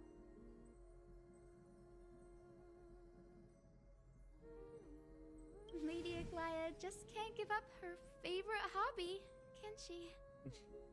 So, I guess it's my turn now. There must be many others like Miss Hyacinth out there in the cosmos, helping and healing people everywhere. You've got to say, of course. Look up at the sky more often and smile more. Many stubborn ailments fear optimism, but it's the best medicine. It's so catchy. The kids will definitely love this message. When it comes to understanding children's hearts, Lady Trebios definitely knows best. Look, the Rainbow Bridge is already hanging in the sky. Shall we get going, little Ika? It's you who healed the sky. What's on your mind, Miss Cypher? I'm thinking. Should I leave behind a riddle? Some twisted, convoluted scheme that'll drive everyone in the universe mad trying to crack it. I see. You know what? Just go wild with it. Oh well, my brain's not working right now. Let me be genuinely sincere for once. Don't be afraid to fall. Just run. Destiny's just a slow-moving nymph. It can't catch you. So in the end, little Cyphy's message was the most straightforward one. Even if you combined 30 million of me, I probably wouldn't have read as many books as you did in one lifetime. I won't pretend to be cultured before Big Sis Treeby, Trinan, and Trian. Emphorius' greatest trickery. Gotta bounce now. Meow! Homeward you come, distant wind. It's just us now, Snowy. Yeah, teacher. But maybe I should... No. Let me go first. All shall bid farewell to one, And that person alone will. I never would have guessed you had such a dark sense of humor, teacher. You still know so little about the complete Trevios, Snowy. Jokes aside, I want to leave these words at the end of the story. Whether it's a sunny day or a rainy day, remember to tell yourself before you drift off to sleep, see you tomorrow. See you tomorrow. Times 1,000. Mine always hits hard. Especially from the earlier portions in the story. Prophecy received, times 1,000. From now on, no more goodbyes. Finally. The time has come to say farewell. I'm grateful that you could be here to witness this moment, partner. Well then, make sure you take good care of as I've written. As long as it's by your side, Amphorius will always be with you. The last line I want to write down is, a hero is living in everyone's heart. Embrace it and chase after the sun. I hope those who read this will find the courage to face their burning lives. See you at the next pale dawn, partner.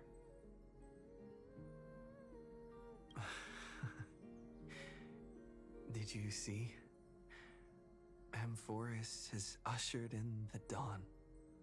The characters in the book have taken their final bow. It's time for us to return to our own reality.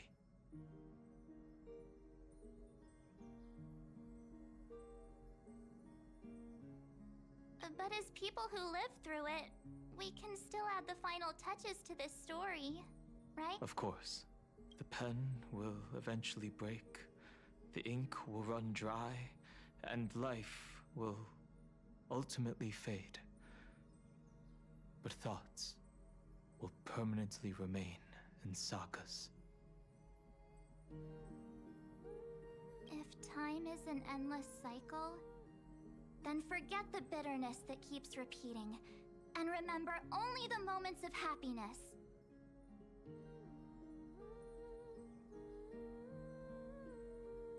Let's walk towards tomorrow together.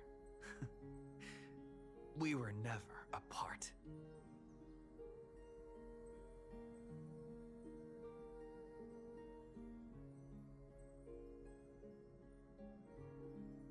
Time to head home.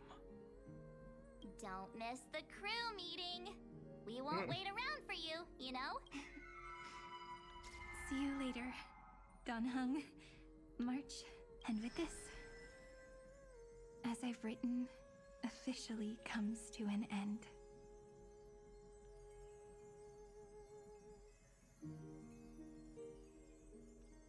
We're its co-authors, after all, friend. Once the words are written down and have been read by others, the meaning they carry is no leaving the freedom of interpretation to every reader who opens it. As for what this story means to you and me, after all, we've always had this unspoken understanding between us. Whoa! Passenger March! Why did you suddenly wake up? You scared me so much that I dropped that book! Welcome home, you three. Thank you for your hard work. We might need to reshuffle the seniority rankings of the Express crew if we count the years you spent in Amphorius. Hey, I was the first one to get dragged into it. Miss March hasn't lost her innocent... In other words, she has... Hey! This is the first time I've been able to examine as I've written up close. Miss Irene's handwriting is gentle, yet steely, with an underlying strength. This is a cute screenshot. I had no idea it was so sophisticated. Looks like I need to brush up on my knowledge in this area.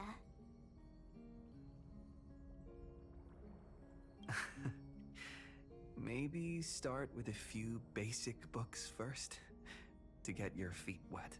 Look who's talking. As if you're not glued to your phone in your room all day. I don't know what you're talking about. Huh? Wait, It's... is that... In a corner, unknown to everyone. There was actually an untold interlude that took place. I left it out of the story because it involved a choice. Can you forgive me, friend? I made a decision on my own. While you were away, I wrote everything about it on this little card. Please, add this final note to the conclusion. What's the note say?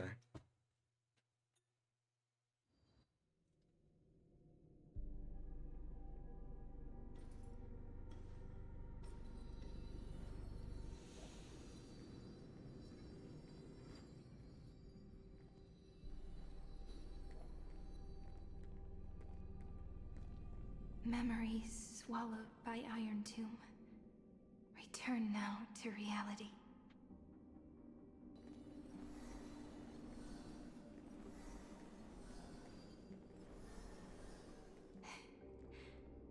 And don't lose your way.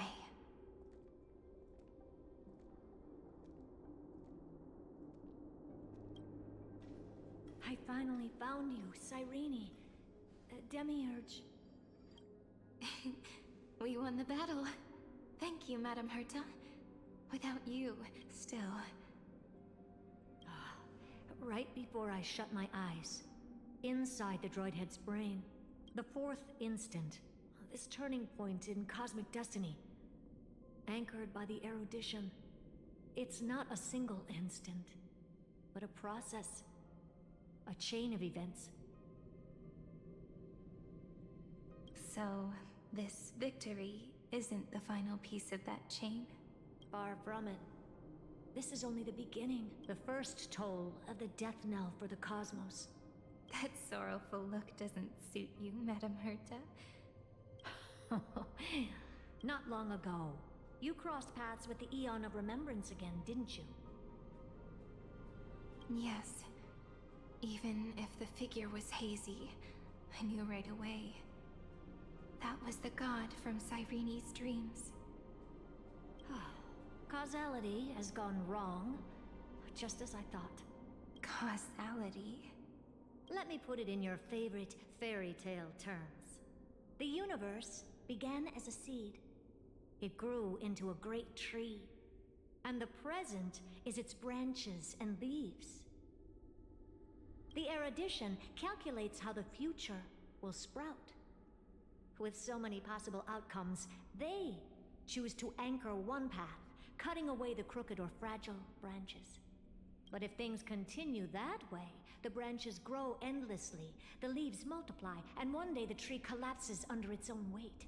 That is why there is a concept in biology called lignification. Soft sprigs form a hardened shell and fuse with the trunk. For the universe, that process is what we call memory. Under Fooley's record keeping, the past becomes memory. In the corners, they forget. Even the events of the present become fruit without roots. So it is the opposite of the erudition. One calculates what is to come, and the other holds on to what came before. We were never meant to have to speak of this. But now, I finally understand what that chaotic matter around Emporius truly is. It is your memory. Your mind now stretches across the stars, allowing you to travel farther down this path than anyone else. My memory? Yes, you live in the now, but your memory remains in the past. Just like the Eon of Remembrance, a being made entirely of memories. What does that mean? Did they fall No, quite the opposite. They have not yet been born. Remember, to carry out the mission of remembering the universe, they must ascend to divinity only at the very end of time. And at that moment of ascension, their memory stretches through the past, becoming what people now call Fuli.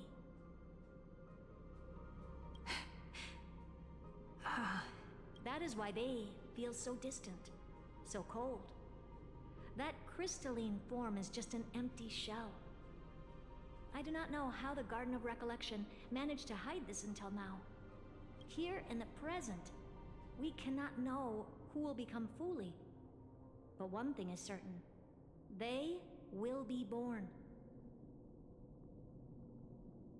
And those who might become Fuli all share the same characteristics.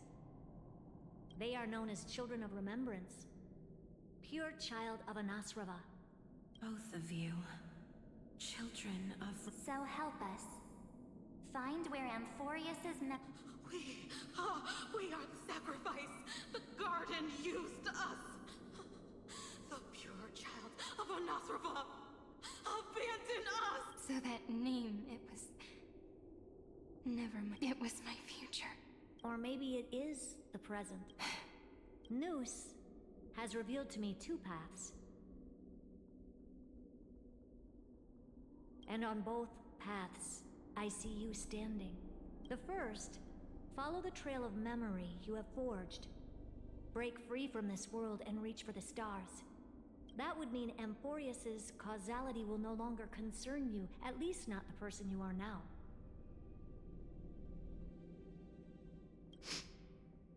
Go on. The second, you come to a stop and fade, offering yourself to become the memory that carries through Amphorius. Perhaps this is the choice every pure child of Anasrava must face. That choice means I'll remain in the past forever. And more than that, it means you will close off Amphorius's causality. This world is sealed. The effect that the remembrance brings to it will all converge on one thing. That one thing is you. No more eons will interfere with this part of history. No more blank spaces in causality. The present will be set in stone and become indestructible. There are two paths, and only one leads to the right end. And Droidhead didn't tell me the answer.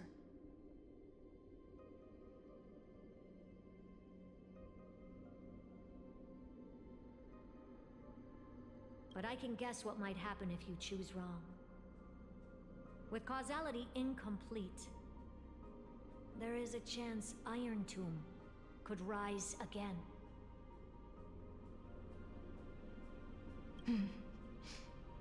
So even the gods of the cosmos are unreasonable. If you want my advice, stop thinking so much. Ask yourself what your heart truly wants.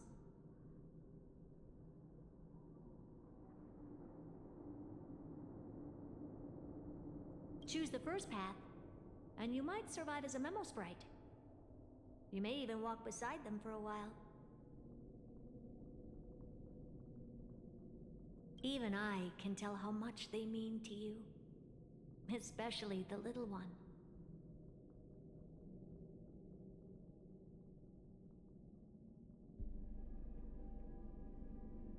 But if you take the second one,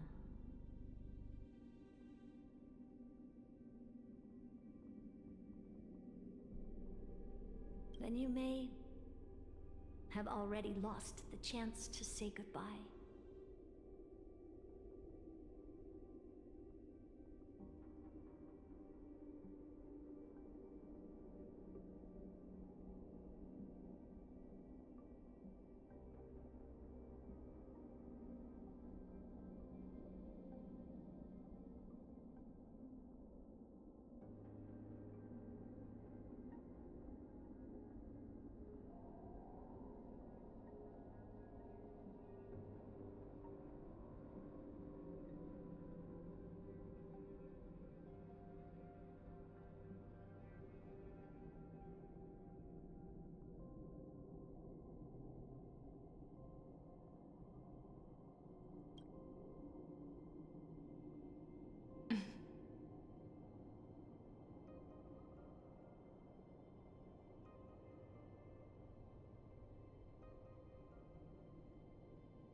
made my decision, Madam Hurt.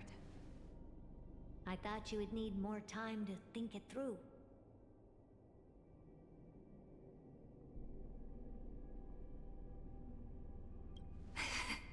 The answer is clear, is it not?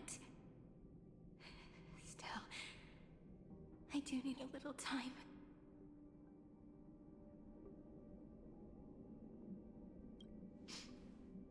To quiet the sorrow in my heart.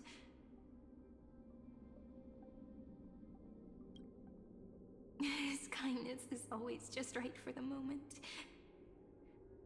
I believe he will forgive me.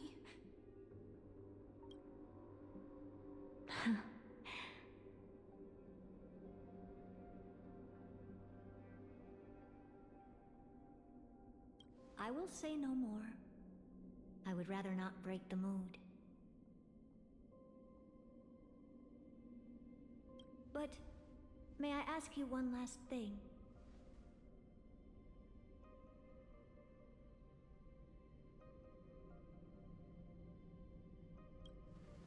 Of course. Why?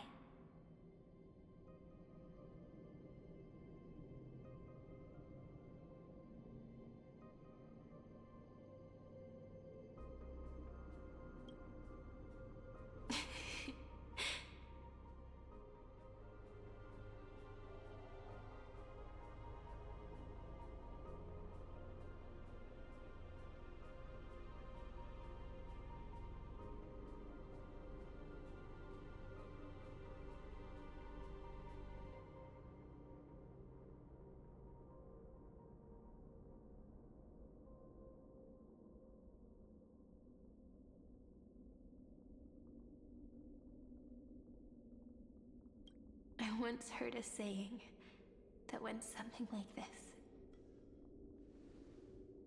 Divinity is flawless humanity, and humanity is flawed divinity.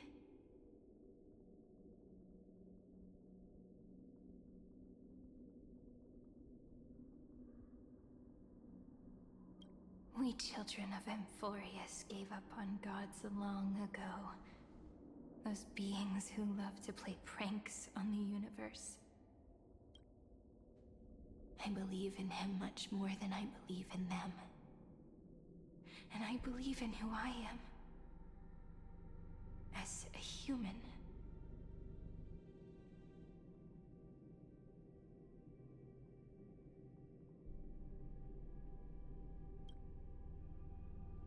Oh.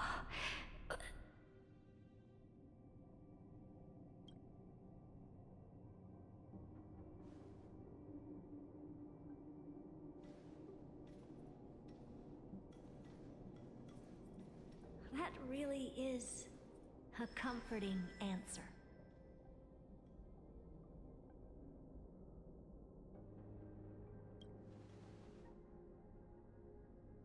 As for the one wish I still have trouble letting go of.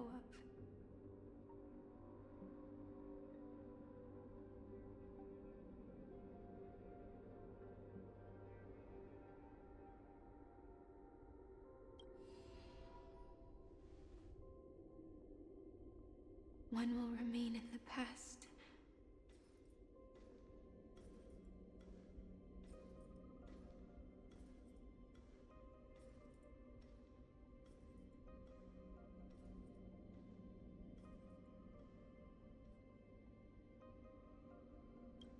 One will walk toward the future. I believe that the one I cared for most will witness on behalf of the ripples of past reverie every starlit tomorrow.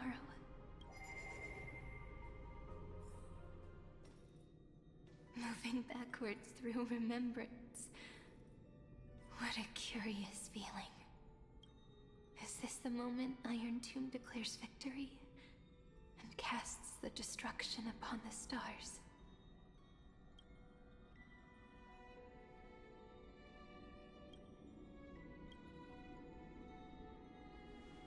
So back then, in the path space, It was I who found me. The gods' whispers were nothing more than a girl talking to herself.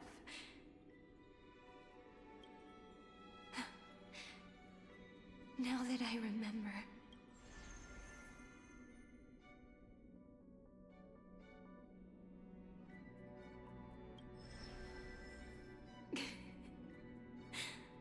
all I wanted to say was, don't give up. He will find you.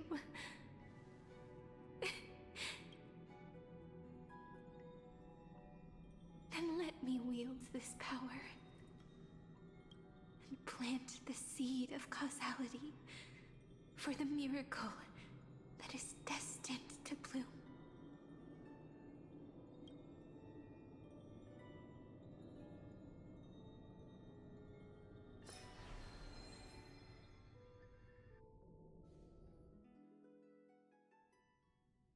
Even so, must we walk all the way to the very beginning of memory?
It's such a long road.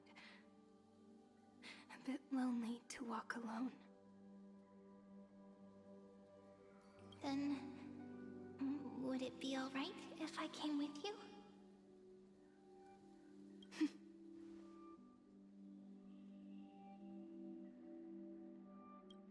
As long as it's Peach, even 30 million wouldn't be too many. One is enough. Take a deep breath, and then we can set off, alright? Follow the ripples of remembrance into the past. Reconnect every moment in which the gods made themselves known. Clearly, cause leads to effect. But now, the future gives new meaning to the past. Effect flows backward and nourishes cause.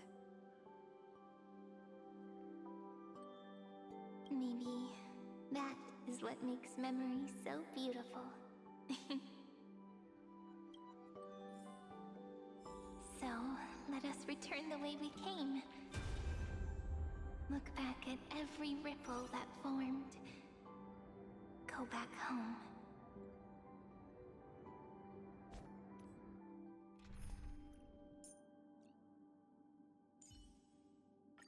Oh, I missed you so much, Castorus.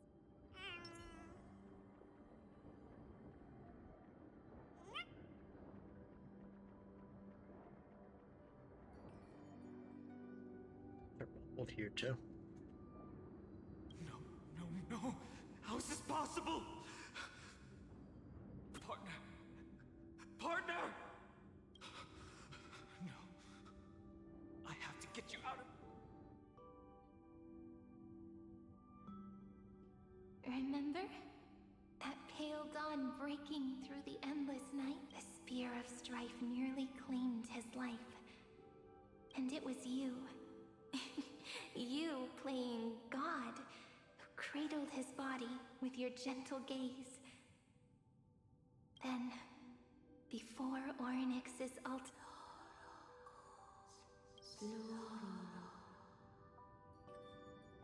Even the Titan of Time mistook you for someone else. I never imagined there was a hidden truth behind our first meeting. The first time was also the last time I saw you, friend. Ma'am.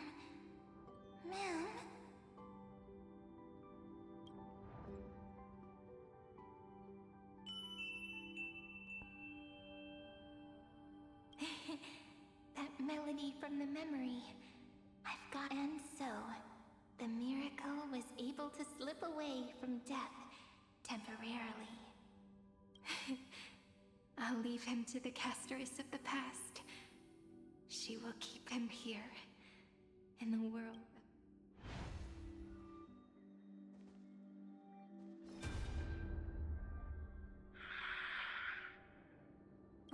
Darn it!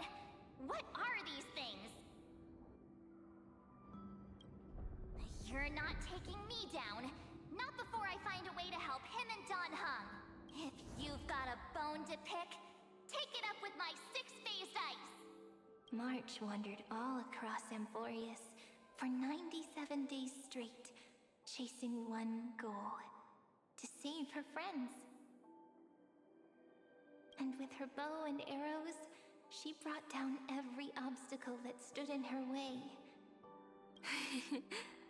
So that's how it happened. My skill with the bow.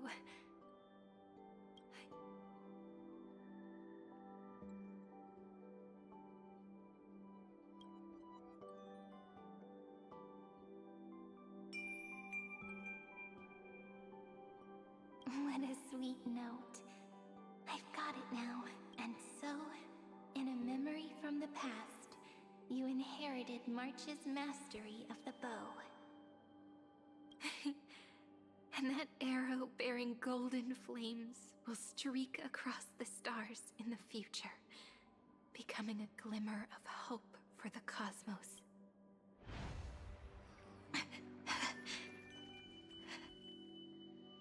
Are you okay? No worries. I'm just a little tired from all the walking. You really need to work out more.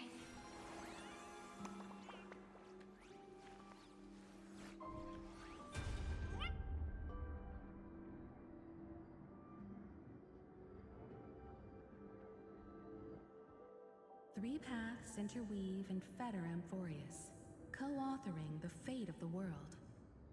Ordinary pathstriders aren't known to leave traces in the mirror, so if what you said is true, then this isolated star system must be home to at least 3 beings comparable to Emanators.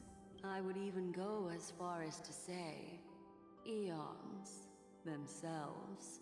To gain the favor of the stars for Amphorius, the Remembrance sent a call for help to the cosmos.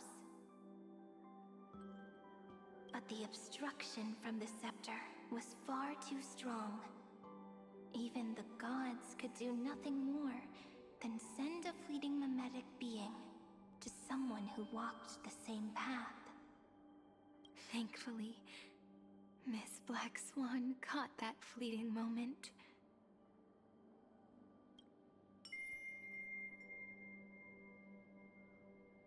Though, that signal drew some unpleasant attention as well. Looking back now, it was all worth it. The cosmos showed us a kinder face. Thankfully, she has a different understanding of the Remembrance. Miss Evernight once said that the Remembrance wasn't looking after Amphorius, but rather scheming and preparing to devour the paths.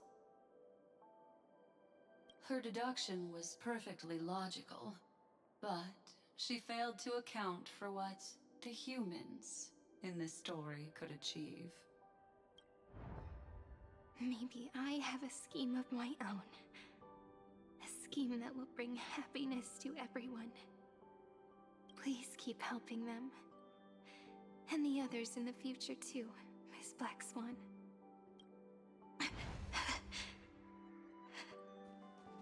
Looking back on the past, you need to hold tight to this ceremonial blade. After I'm gone, it will take you back to the beginning of time. The start of a new story.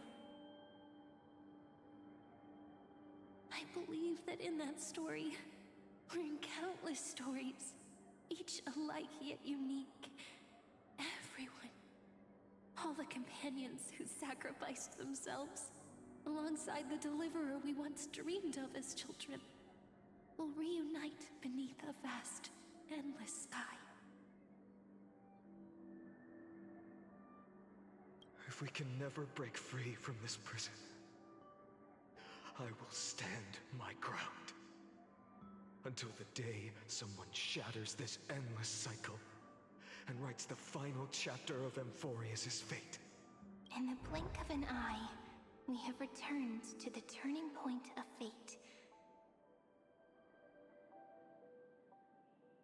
With nothing but a fragile sliver of hope, we embraced 30 million cycles of futility and began the eternal recurrence. I still remember the first time I saw the god appear in a dream, looking at me from behind a thin veil of crystal. Back then, I wondered if they might be someone with ill intent, but now, I finally understand. She was always standing beside me, and she is so very beautiful. Oh.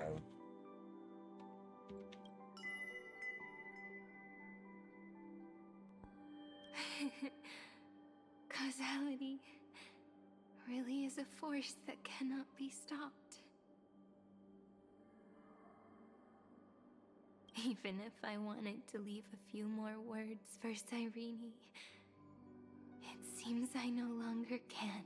After all, you still have to leave behind your final consciousness and plant the very first seed.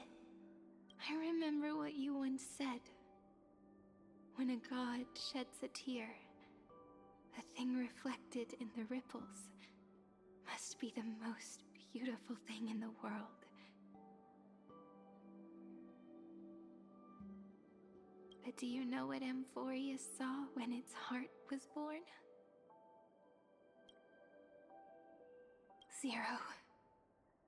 9. Looks like you figured it out.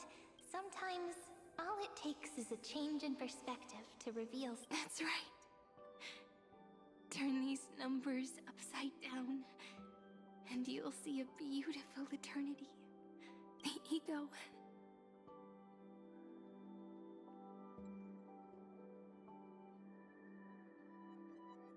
Oh. Interesting.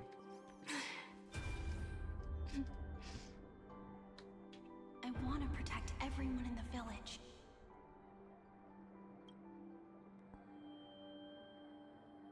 But can I really do that with the strength I have? I shouldn't think too much. Better finish the farm work Dad left me first.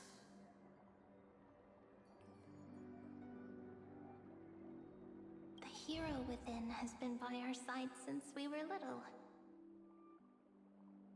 Finan has always been strong, but without that faint glimmer of hope lingering in his mind.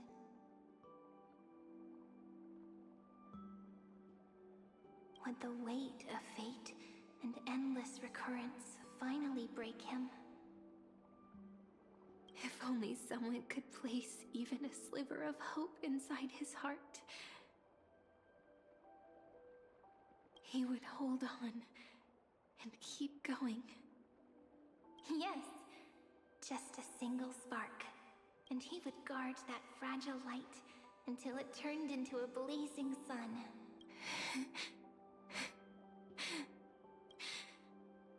I no longer have the strength to make the hero within look like him. So, let me leave behind a prophecy for him. Take this wish with you. As prophecy foretold, you will bear the blazing sun and continue onward, bearing this world upon your shoulders.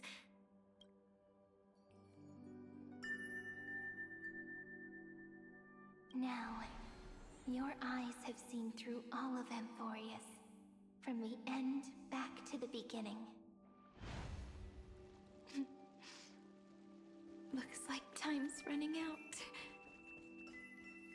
Behind this door, I can smell it. The scent of wheat fields. You're clever. I bet you figured it out long ago, didn't you? The end of this journey back. The final gap in Amphorius. It leads to the place we both call home. We can finally go home. If you leave memory at the very beginning of the story and cast the first stone, that final gap in Amphorius will close. The causal loop of Amphorius will become a fixed point in the stars. And if I don't do, then this world and the cosmos beyond the sky might still fall. There's no way we would let something like that happen, right? Exactly. I remember that tree in Ides Elysiae. It grew all alone, unable to go anywhere.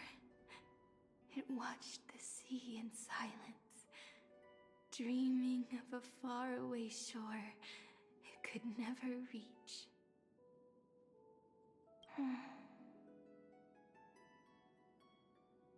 But now, a tiny boat sets sail. It carries a seed of hope, plucked from the tree, and heads into the great beyond. Even if the boat's shadow fades quickly from sight, the tree knows that its wish will bloom on the other side of. In that moment, it must feel happiness, right? The way you brought it up. Now I kind of miss that treat. Come on. Take it with us. Back to the sacrament courtyard. Let it become remembrance's anchor, tying together the times we knew so well.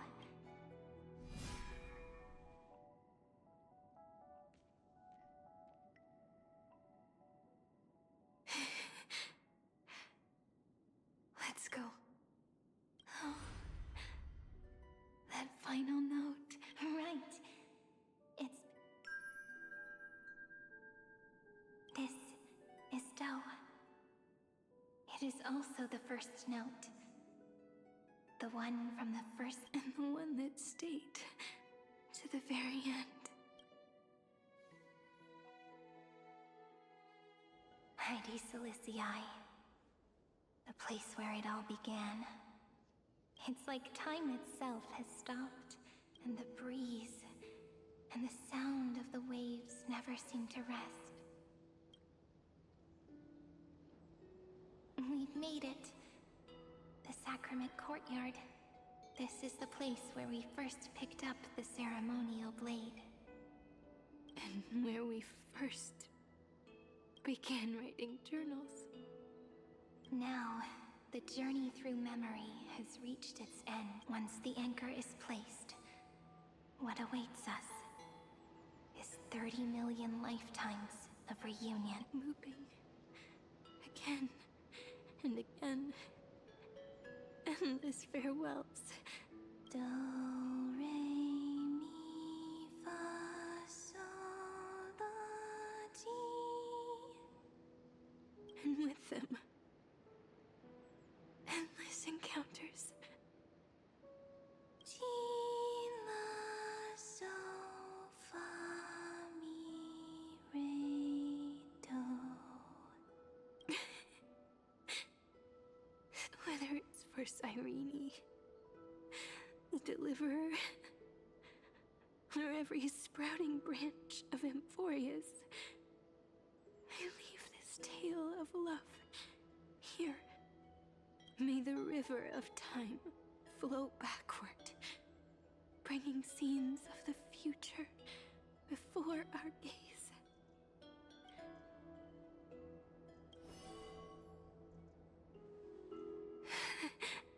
My mind and my memories. The breeze is warm, but my body...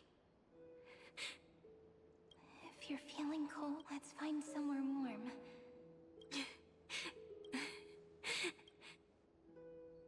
405. 504. 093. 365. 432. 2. Treebeos. Ceridra. Electra. Aglaya. Midemos. Cyrene. And you. Look. Everything is already as we've...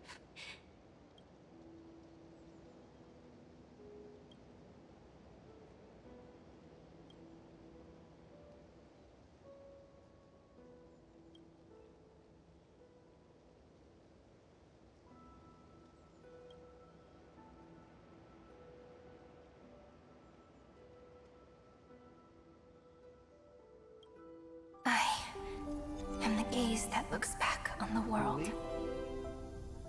How fortunate we are. In this cycle of cause and effect, humanity never looks to the gods for guidance. The ones who pick up the pen and write miracles again and again are always ourselves.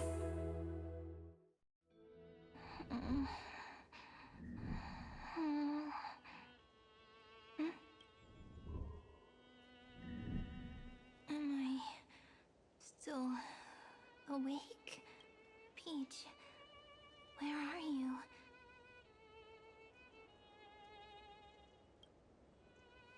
Are you here?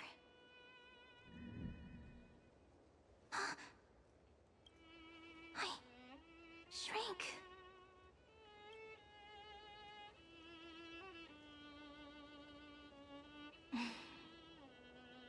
So that's how it works. When memory drifts away with the breeze, love leaves behind a seed and turns into lament. Demiurge, Cyrene, Mem. Back again to the first, Philia 093. I always do have my charm. The final ripple nourished the great tree. And from it grew a single pink peach. We've been playing for so long, and you still haven't told me your name! I've told you so many times already. You're just forgetful. My name is Livia. Livia. If you forget again, I won't tell you next time. Livia. Got it.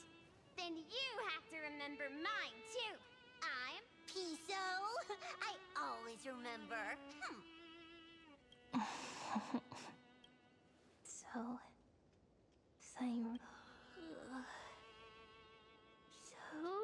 sleepy. That drowsy little fairy barged into my mind again.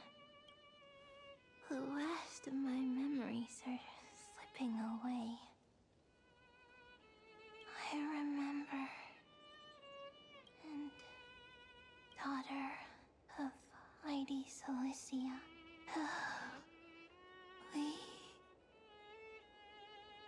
Alicia? Is that what she was about to say?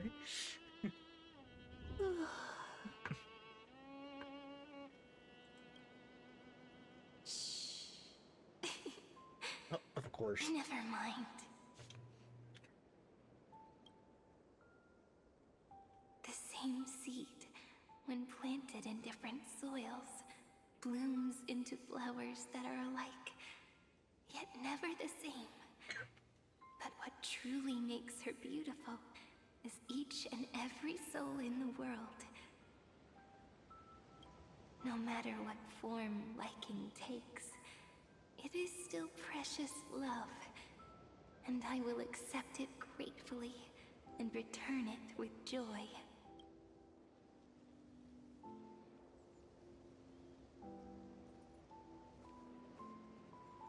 Do you remember my favorite story? That crystal flower was so beautiful because it reflected the eyes of the little fairy.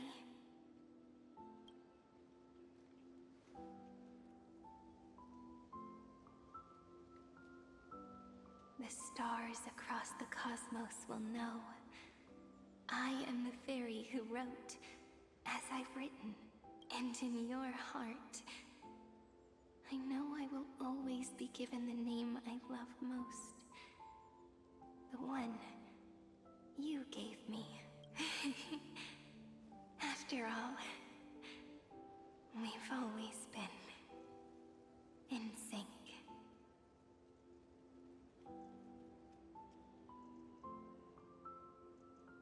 Hey, don't rush! Slow down. Let the words settle. We have plenty of time. In Amphorius's month of mourning, all conflicts across the land come to rest. On the 11th day and night of the month of mourning, the dead will part. The living will embrace. The snow will fall. And bonfires will rise to warm every heart aching with lament. Music.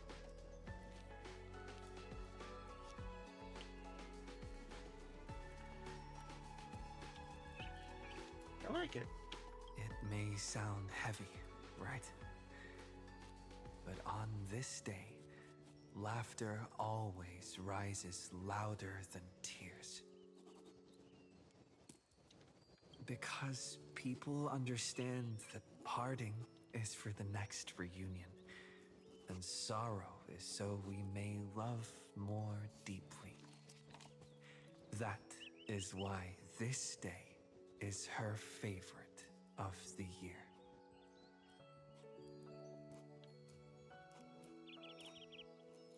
Under the same sky, across 8 phases of the moon, 13 heroes composed an epic together.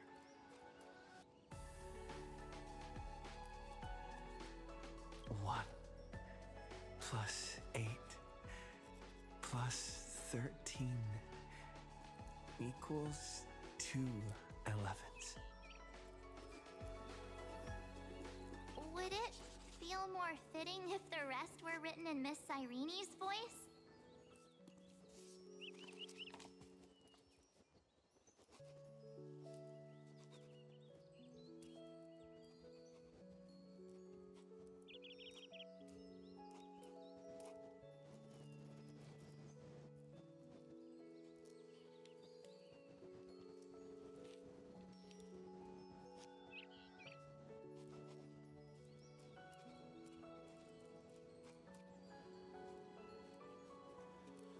Agreed.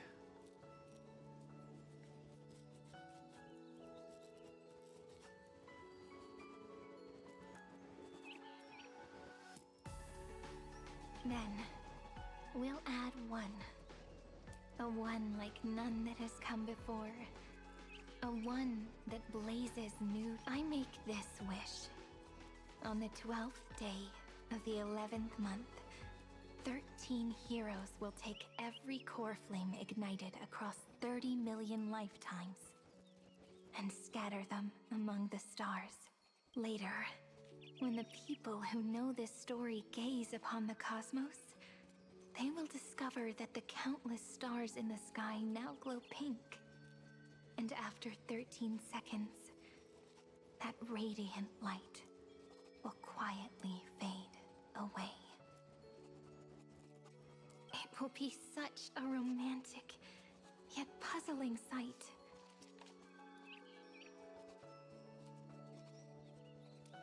But that's all right. They will keep that mystery close to their hearts, constantly pondering. Pondering what the ego truly is.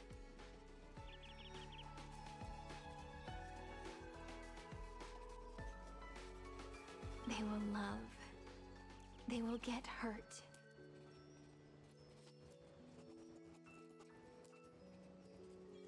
They will rage. And in 30 million moments of helplessness, they will stitch their shattered hearts back together.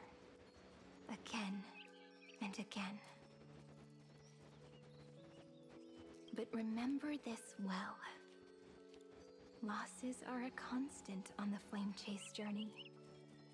There may be pain along the way, but you and I will never be alone.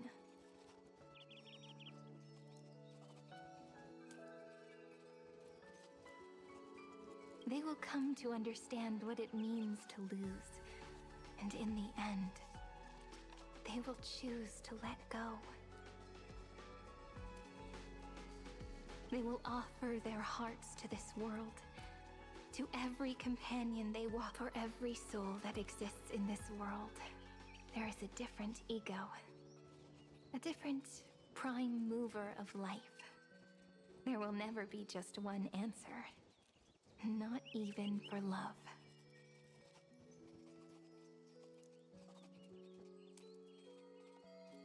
But when people gaze into the night sky, and love what is fading with the same resolve they have to praise the stars, I want that soft, gentle pink in the sky to tell them, love will always be answered.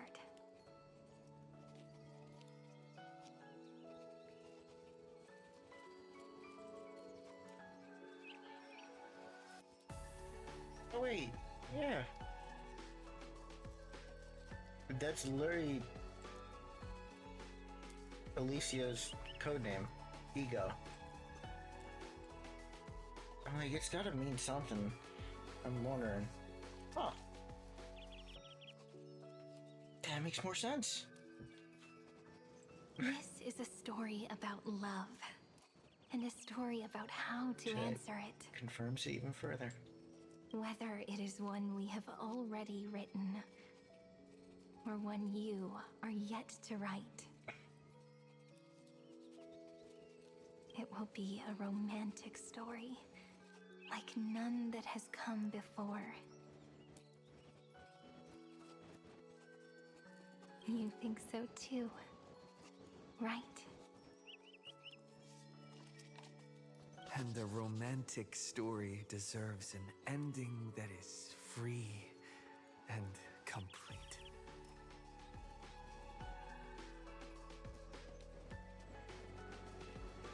When every clue and thread has found its end, and the weight of the pen is no longer constrained.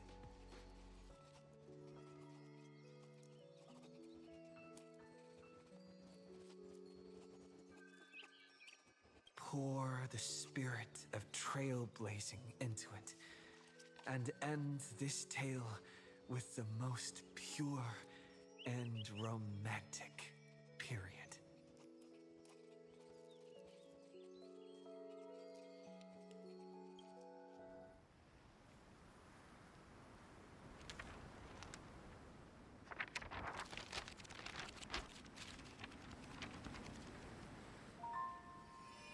Light. Sky. Sea. Stars. Seeds. Flowers. Birds.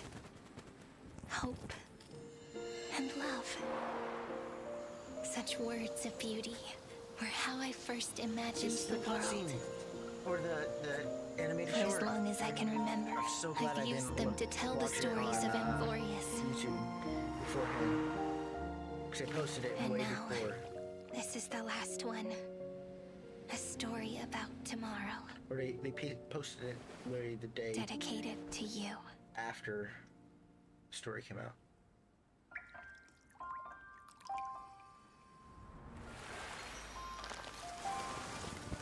Once upon a time, oh, music, morning glow, singing, scattered light, shone on you and I.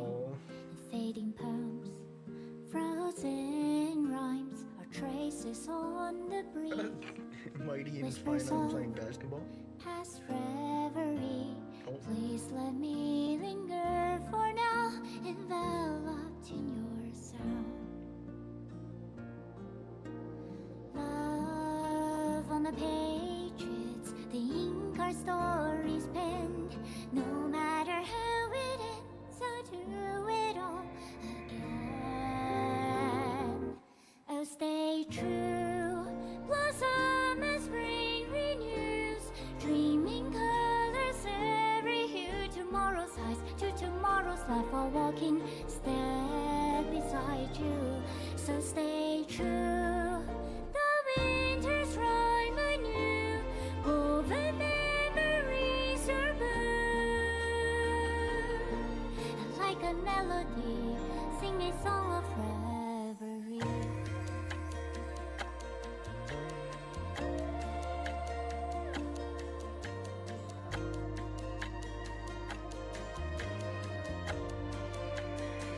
We're so good at playing games.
The end.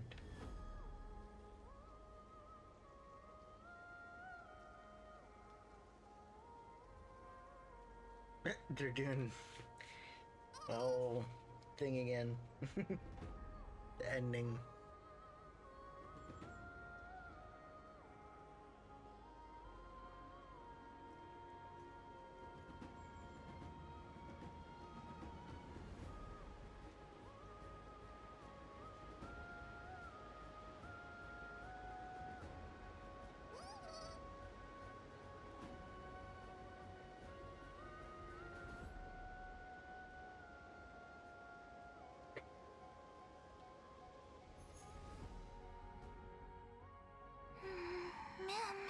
Oh. Mem?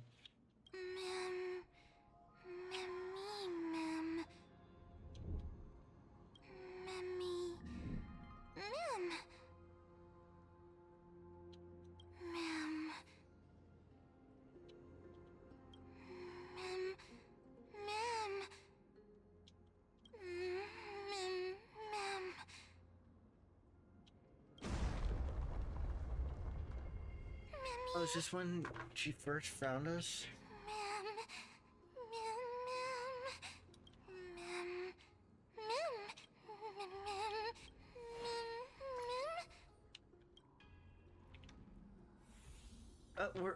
We're Mem now.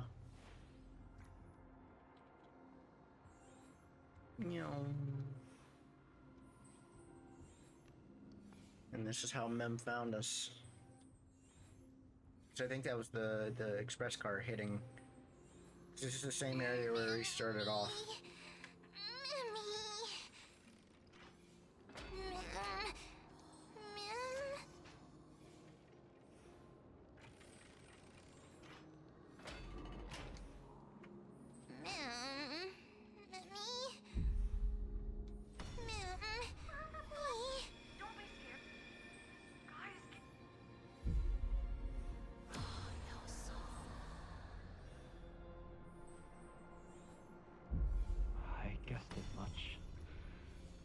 No longer working. Yep.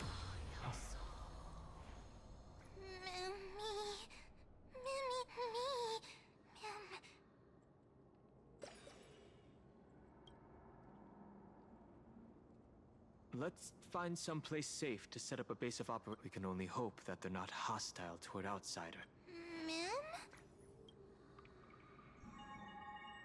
I've reunited with you so many times. And every time feels each time. Love breaks through the stubborn cycles and takes flight toward a pink tomorrow.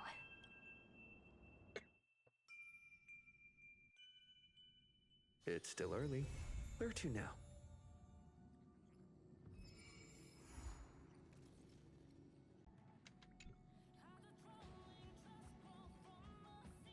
You mean you just waved a probe around in deep space and found our pal and Don Hung? That little thing's really that impressive, Papa? This is a ninja tech device, blessed by the Great One.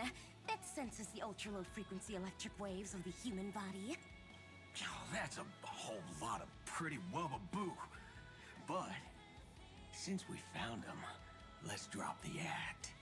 You played it well. But who do you think you are? Brother Hanu? Thinking you could pass as a Galaxy Ranger? Lord Cowboy Ninja, you have turned on me for no reason. Don't tell me the traitorous monkey ninja bewitched you. Enough. My name is Silver Gun Shura. Oh, Sparkle. This is why I hate putting over-the-top characters into the script. You and this mysterious ninja girl, both of you are impossible to play. Director Sparkle doesn't care for Mad Men. Cut the chatter. What? Come on. What bad intentions could a masked fool possibly have? Just here to Sure. shuffle a few cards. My two prized actors were drifting through space for ages, and you all couldn't find them. What choice did I have but to come myself? You don't even care about the Iron Tomb disaster threatening the whole universe. Seems the fool's wisdom isn't all that deep.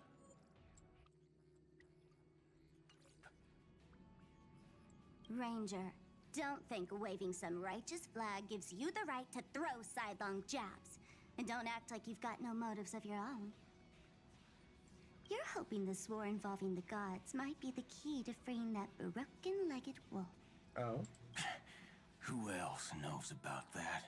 Just me. Do you believe it? Relax. I'm not interested in disturbing that living legend. I just couldn't resist messing with you when I saw you come back empty-handed. You little... Fine. Since you saved our pal and Don Hone, get out of here. But remember what you said. Leave the boss alone. Or else. You don't have to worry at all. In Director Sparkle's next script, gray hair gets the spotlight.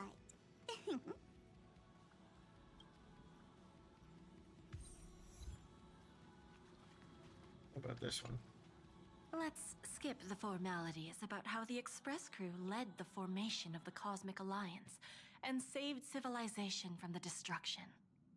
Thanks to the Express crew's support, our operations stayed on course, even under the relentless pressure from the Marketing Development Department. Miss Himiko, the Strategic Investment Department extends its deepest thanks.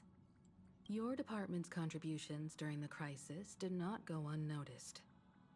But besides disaster relief and holding the line, you've had your hands full with something else too, haven't you? Indeed. The Cosmic Alliance's victory this time has revealed something truly precious.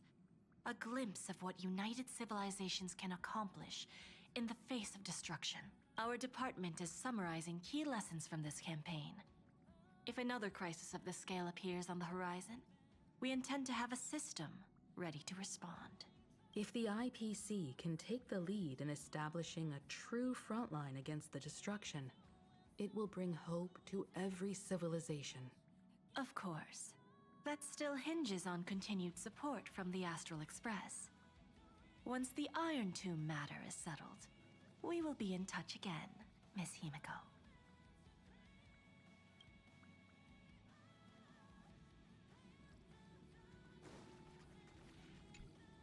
General Jing Yuan, it's been too long.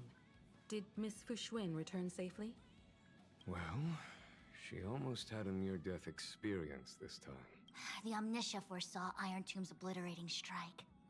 It also told me there was no avoiding it, no surviving it. Yet in that exact moment, the Seer strategist sent a message. The empty fortune has cracked open, and fate can now be decided. Then, we lost contact. Alas, always so cryptic. Your brilliant senior soarer never says anything plainly. Left me Stop lying, General. The soldiers of the Xianzhou stood firm in this battle amidst overwhelming odds. Their courage and sacrifice deserve recognition. And it just so happens that the golden blood of ruin the Alliance needs is in the Nameless's hands. It was taken by the hero Kazlana of Amphorius at the cost of his life, directly from Nanook themselves. Though Kazlana is no longer part of this world, that kid can still reach a fragment of his memory. Perhaps Kazlana would be willing to entrust the Golden Blood to an ally who went to great lengths for Amphorius. In that case, very well. On behalf of the Xianzhou Alliance, I offer our deepest respect to the world of Amphorius and her brave, noble heroes. To strike an eon as a mortal, even for but a fleeting instant, this deed alone deserves to be etched into the stars and remembered forever.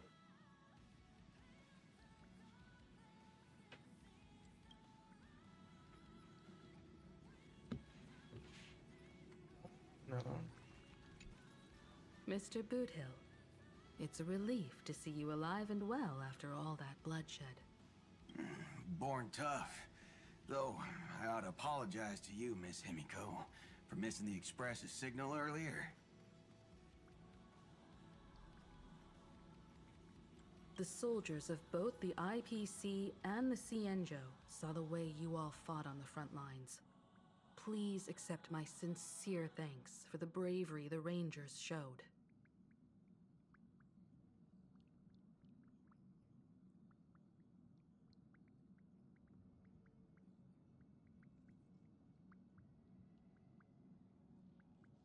No need for thanks, Miss Himiko. I ain't the leader of the pack, didn't bring many along. Most of those who showed up for this fight have a personal score to settle with the destruction. That's why they fought like they had nothing to lose.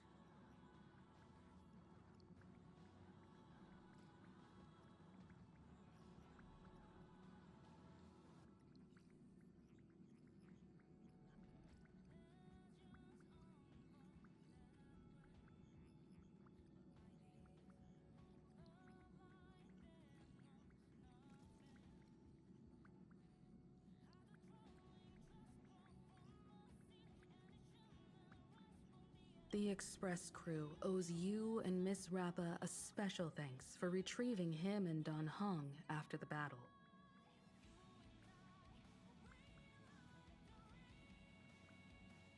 With the scepter put out of commission, there was a lot of chaos across the Amphoria's segmentum.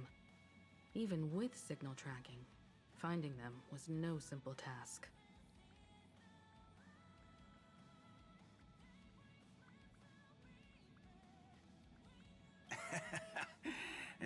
Maybe her ninjutsu really is the real deal. Speaking of which, where is Miss Rappa?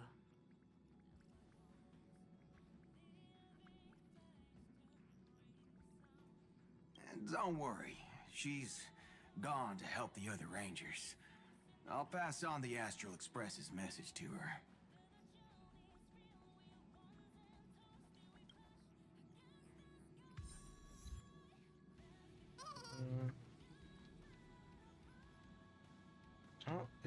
I don't think Silver Wolf is. Interesting. The facilities on the I Nah. could before I left Punk Lord. I also, of course, I could have also joined the IPC. But in the end, it was the Stellaron hunters who found me. It's just one of the NPCs. Sure, there's no more orbs. Okay.